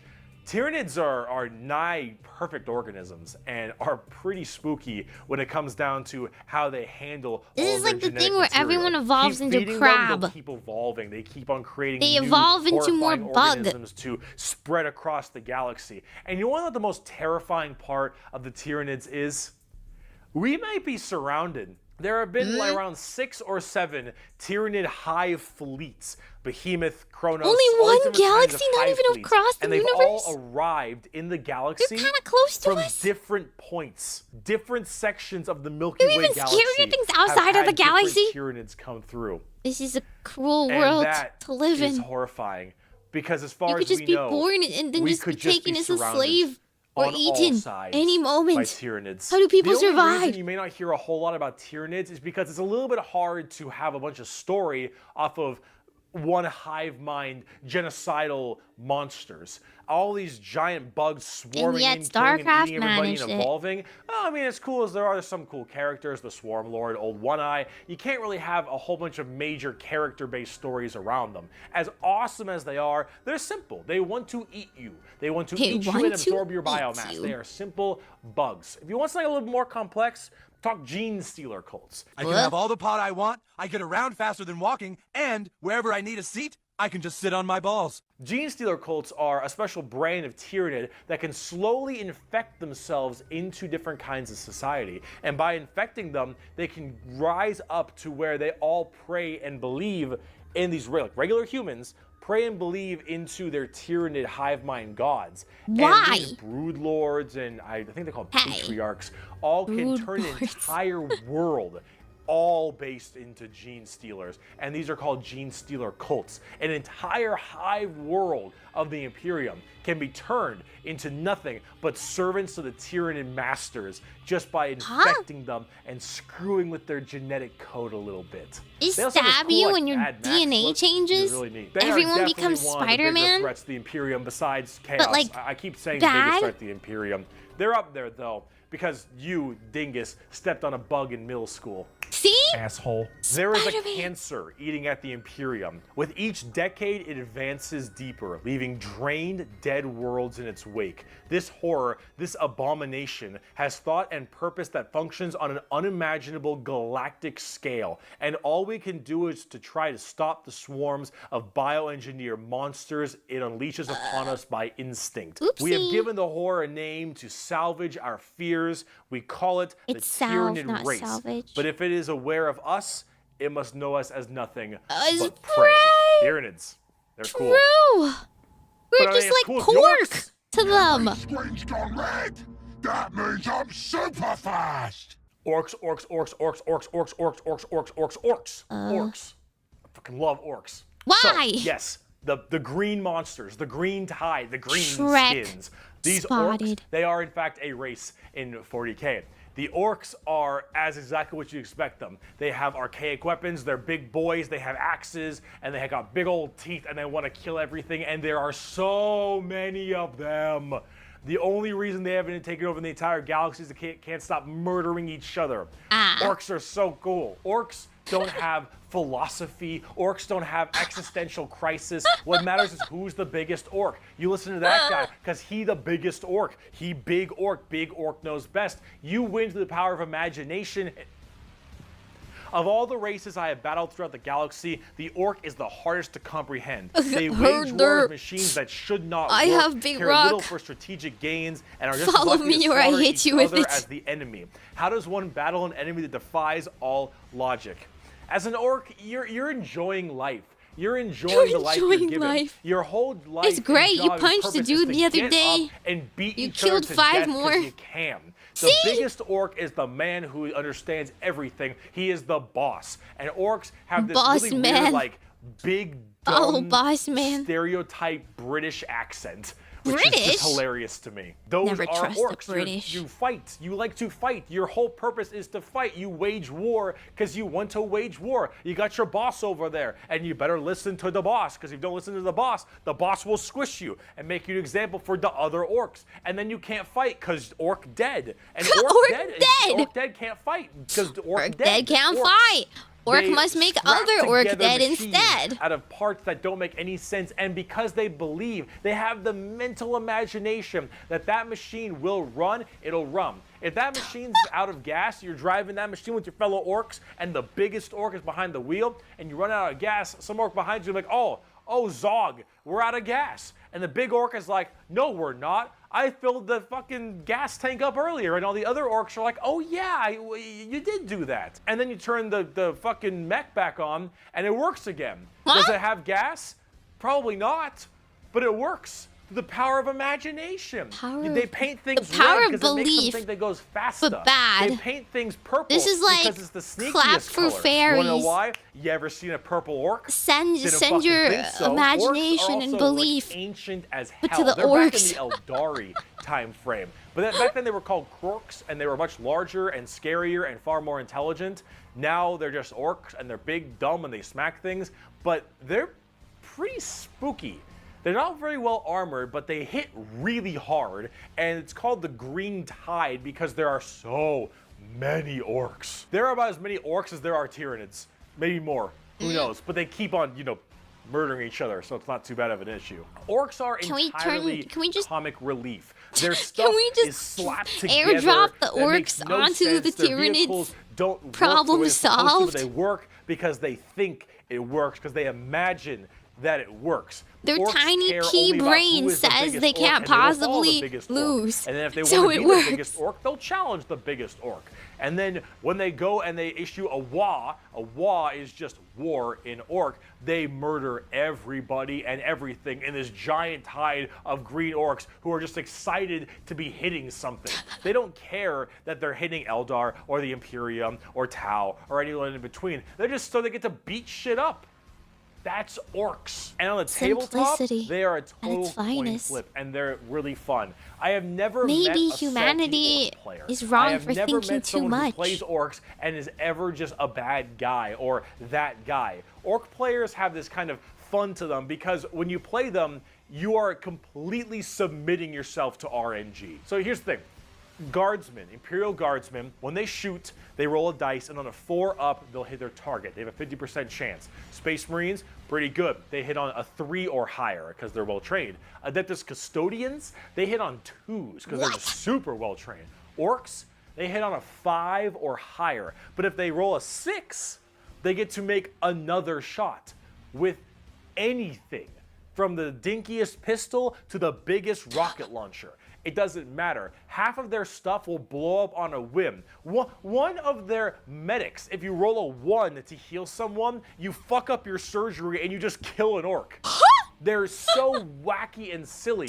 But the thing is if like, you roll well, you roll high, and you keep rolling high. I can't even imagine they have medics. I feel like the medic would be pretty happy to kill an orc.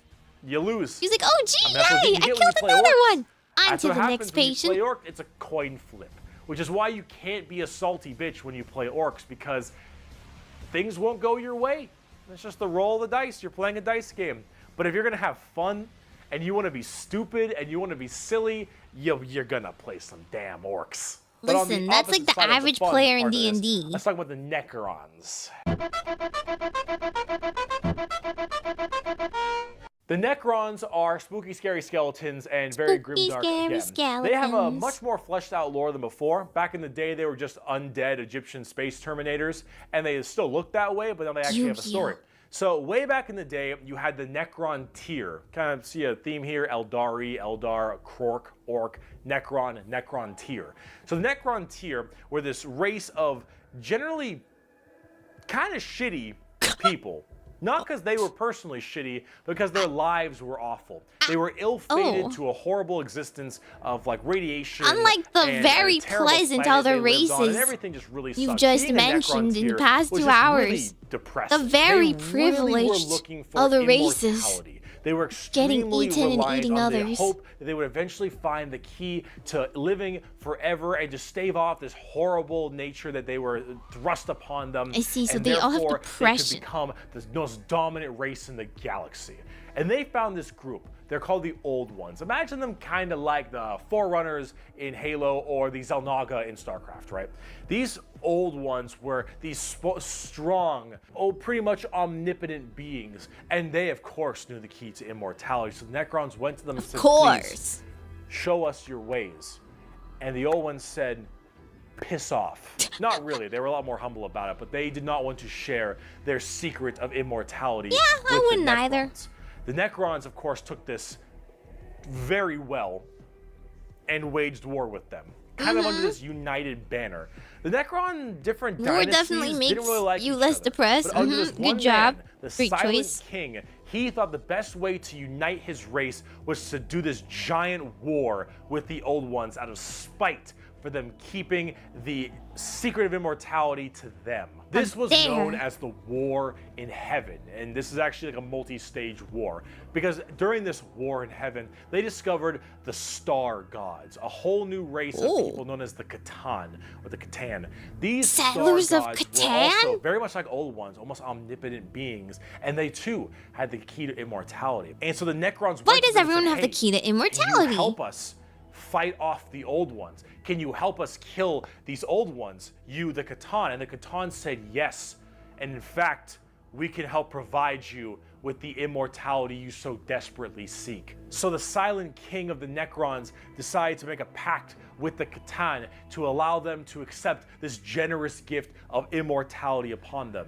But this, of course, had been a horrendous trap, and the Necrons were dragged in chains to this biotransference where their flesh was stripped from them, replaced with nothing but a metal hollow shell, as their souls were ripped from their body and fed to the Catan. And the Catan fattened up. They got chonk on the souls of the Necrons. As this was their plan all along, they consumed the flesh and souls of the Necron tier and turned them all into unwilling robotic slaves just to serve their will.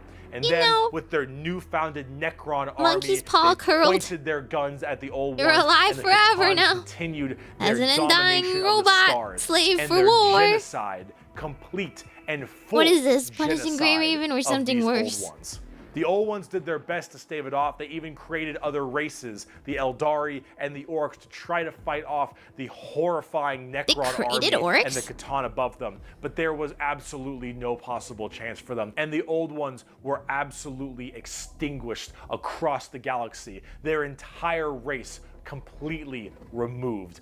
Full-on 100% genocide. You know, However, I think they should during all have told this, them the secret to immortality. They don't have that immortality anymore. Started fighting each other for fun, for sport, and for small differences. Doesn't matter. The Catan, with these overpowered people, they're going to eventually hit each other at some point. And as they began just menially fighting each other, the Eldari and the Orcs actually started pushing on the Catan's borders a little bit, giving them a little bit of a run for their money. And as this continued, this is when the Silent King, who retained his consciousness, decided to leap into action and start a full-scale revolt against their Catan masters. And this revolt was bloody, as the entire Necron army was surged off to destroy these star gods. They were able to, just after suffering horrendous losses, were able to turn the tide of the war.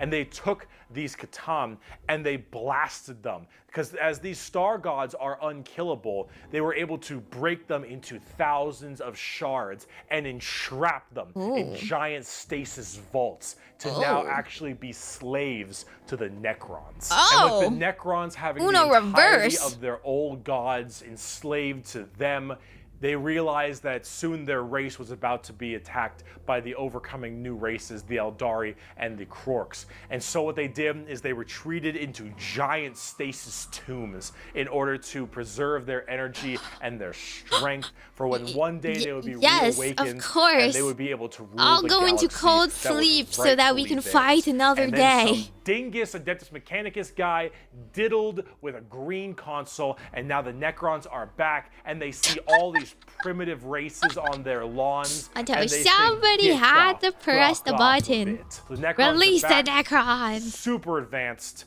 and they are here to reclaim the galaxy that they so rightfully believe in. We should have left them sleeping. On a tabletop, they're a lot like that. Tons of undead Egyptian skeleton robots. What do you mean sounds like the baby way? Get right back up because they keep on reanimating. Hard to kill. Tons of crazy stuff. You can use what the I've learned is every race wants to build a pyramid to fight with.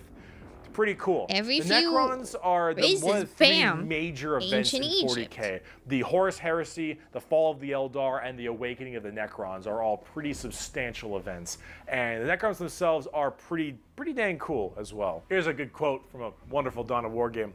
Lucky creatures, as long last you have found the tranquility enslaved of death. for so I was long like you once, would make them better, but no, they're like, we didn't like this immortality. We killed all of our and entrapped all of our enslavers. We are now going to go and enslave the rest of the galaxy. Living grew like weed. What did they learn there? He had plans for us all. We would purge this world once more. So come, poor victims of life. We will grant you tranquility in these crypts. Kronos will be a tomb world once more. Necrons are also pretty smug. Trays in the Infinite especially. little dickhead. But speaking of dickheads, last race. Let's talk the Tau. The last race? Have we nearly made it? The exact formation of the Tau Empire is not entirely understood. However, a long time ago, many thousands of years ago, in the 40k world that is, some Imperial navigation vessels were going around through different areas, and they saw a primitive race, blue people smacking each other with sticks and stones. They thought, nah, dumb Xenos race, who gives a shit, and they bailed. Then this giant warp storm occurred. Is there a reason why he has area, unable to be breached. Then, once that warp storm 6,000 years later subsided, hello. Oh, he said this was the Weeb race. Well, they decided to actually have no war of any kind and all just unite together under one flag of the Tau Empire. And now they have gigantic starships and Gundam robots and lasers and railguns and mechs, and they are here to ruin your day for the greater good. That is generally the Tau Empire. Yes, I would like to make a mech for the greater good, of course. The greater good of my desire to have a mech. Go underneath the banner of the greater good. The greater good is their idea of the fundamental increase and help of all. In fact, they are most likely the most like the Covenant in Halo, where they have the overarching prophets, being the ethereals, totally. who are actually kind of dicks. Everyone knows and Halo, like right? to pull at strings a little bit, but then you have all these different races directly underneath them, and they all work together in this big group. So as is this this the large, closest to a good foreboding race we can find? that tries to spread their Oh my god, it's so Star Wars. influence across the galaxy. The alien is not intrinsically evil. Do not hate him. Pity him, his ignorance. Oh, Seek to wow. understand his differences and equate him with his inadequacies. Only then will he accept his place in the greater good. In the That is life generally the force. Tau. And if you're kind of wondering like what their mainly big shtick is, well, they're all about big robots and mechs. They have oh yeah, you're laser right. It's rifles Tau and culture rail to guns. wear They got thigh highs. giant mechs with tons Inside of those missile pods mechs, and thigh heavy highs. rail rifles and rail guns and You burst know, cannons and the ion way, accelerators and void shields and all this stuff. The way And that is they pilot generally them, what right? the Tau's all about. But you're Butt probably up. thinking, Bricky, this doesn't sound that evil. This doesn't sound very Yeah, where's the evil grimdark part? Warhammer. And you'd be right. The Tau Empire really don't have that much of a horrifying, grimdark style like everybody else. They're much more younger, new age thing. In fact, they're probably a lot less evil and a lot even better than they are now back in the day because they liked having like that good guy faction. But a lot of us who really like the dark, depressing style of Warhammer didn't really like it that much. So, see, the Tau get a lot of hate, and a lot of that hate isn't necessarily unjustified. For It's being really from good? a tabletop perspective, but But as not you can being see from all edgy the enough? visuals I've shown you recently, they don't really fit in the 40k universe very well. They lack that super dark, dramatic, kind of high gothic Someone level was the like Imperium has. setting up a They don't have fantasy the army weird and some kind kid of, like flew the grungy Millennium stuff that Falcon Chaos or, say, the Orcs into it. do. And the Necrons and the Eldar have their own specific style Or like as well. Voltron The or something Tau into really it. do look like something out of Gundam. And while it isn't necessarily a bad thing, it does definitely not fit too well. There's that. There's also the tabletop problem. In tabletop, Tau are horrible at melee combat, but exceptionally good at range combat. So they blast everyone from really, really far away, and they have a million rules to make it so that it's nearly impossible for you to get into melee combat. So it basically just forces Hey, that's you how I to fight bottleneck the too! game into one specific gameplay style, which is gun to gun. And if you're doing gun to gun, they're going to win every time because they're the Tau, and the Tau are really damn good at shooting.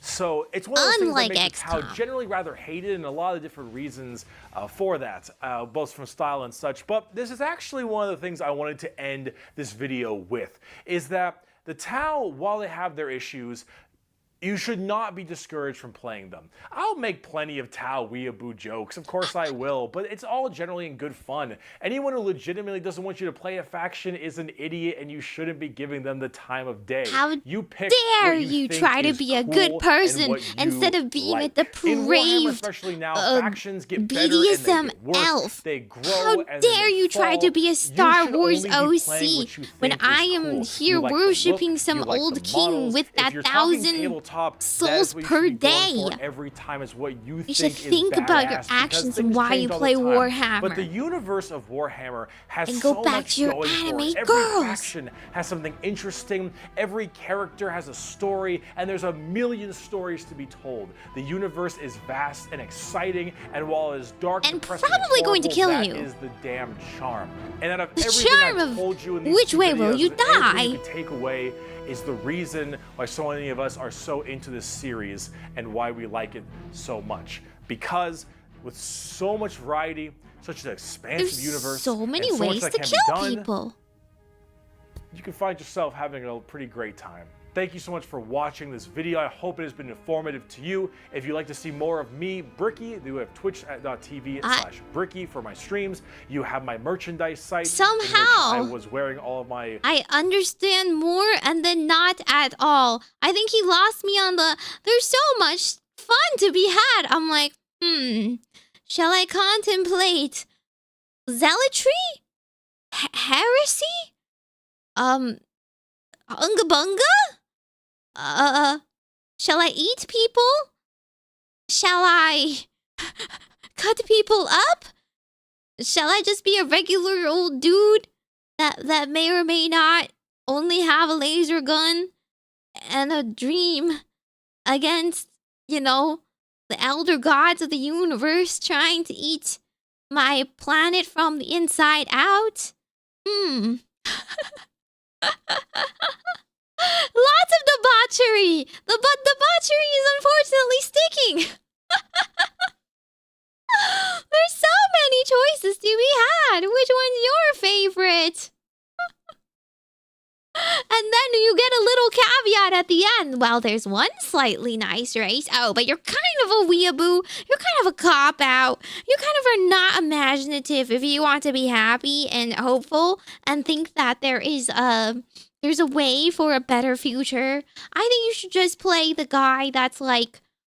Yeah, just play the guy that has like such weird brain worms that they've decided to weaponize his brain worms so that they unnerve other people and drop you in to assassinate others. Or perhaps you can play how about the race where like you're just a robot because you got tricked and now you live forever and then you woke up and now you want to kill people forever?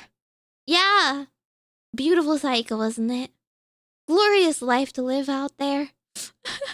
Out on the frontiers of space and hope and dreams where death and more death and sometimes torture without death, but eventually death intersect. The possibilities are endless. Warhammer. 40k. Oh yeah, don't forget the elf clowns in case you didn't have enough nightmares. These elf clowns are just having a silly little time. They just want to cut your body in half and laugh at your innards. Such a silly prank, bro. Yeah, and this is the TLDR version. It was merely 2 hours, merely a brief overview, Couldn't even go into depth. Could only expand on his favorites. And then a bloody few specifics. And with that, I hope you're all able to sleep tonight. There's a lot of beautiful imagery. Perhaps if this was too much for you, you might have to crack open Hello Kitty Island Adventure, as I may have to, so that we still remember that this is fantasy and there's still, there's still happiness to be had and found.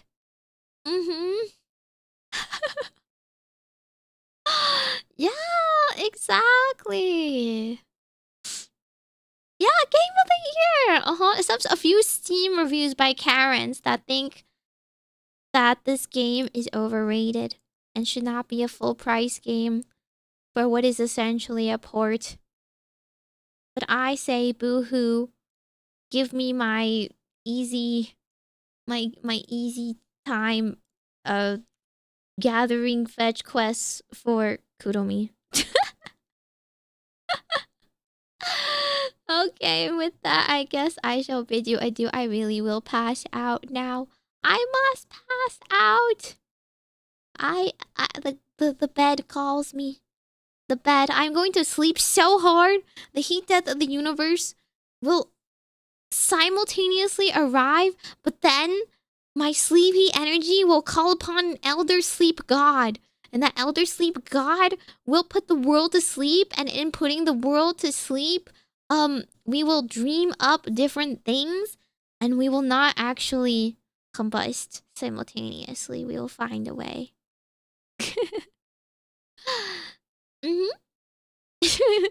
Gonna Ipso Eckenhard. You know the Honkai Star Rail thing when you make a bedroom, you can sleep until the heat death of the universe. Yes, not even God himself or gods themselves can wake me. But when I wake tomorrow, I shall probably stream again sometime. I'm never not streaming. If Hello Kitty were in 40k universe, she would be the queen of the universe. Yes. She would pacify the entire race of the bug people. She would be Kerrigan of Zerg. I believe in her. And her hive mind would be so beautiful and powerful that they would all instantly be immune to any psyche, like, manipulations. Because it is just so full of goodness and purity and faith unwavering. And I now play Kuromi, the goddess of trickery and defense mode. And take over my chaos faction. Anyway, I shall now raid you off into the night. I'm gonna raid she on Twitch, and then on YouTube, I'm going to raid Asilla. She is also a Yu-Gi-Oh player. For any people who know about Yu-Gi-Oh on YouTube, she's usually playing Yu-Gi-Oh. But she is doing a stream to like commemorate the ending of Annie Live and Nexus, which she was streaming from. Alrighty, all hail the elder gods and Kuromi, and all hail feeding 1,000 souls to your local not overlord, not cult leader, Majokko Meimi. Just a little fortune dealing witch, right? Right? Okay, bye! Atu Meimi! Majokko Meimi. I will try to remember to set up a waiting room, but I might just have to wing it. We may have to wing it as we do many things. I am not sure how long I will eep. I have not slept in 24 hours. Good night. I hope you guys sleep. And just remember, if anybody approaches you, you guys have been blessed by Meimi Mume Mo. Oh, if you're on Twitch. Oh, it's too late. I have an exclamation mark raid. Anyway, Meimi Mume Mo! Purge your mind of debauchery, okay? Only Mimi thoughts. Okay, bye-bye.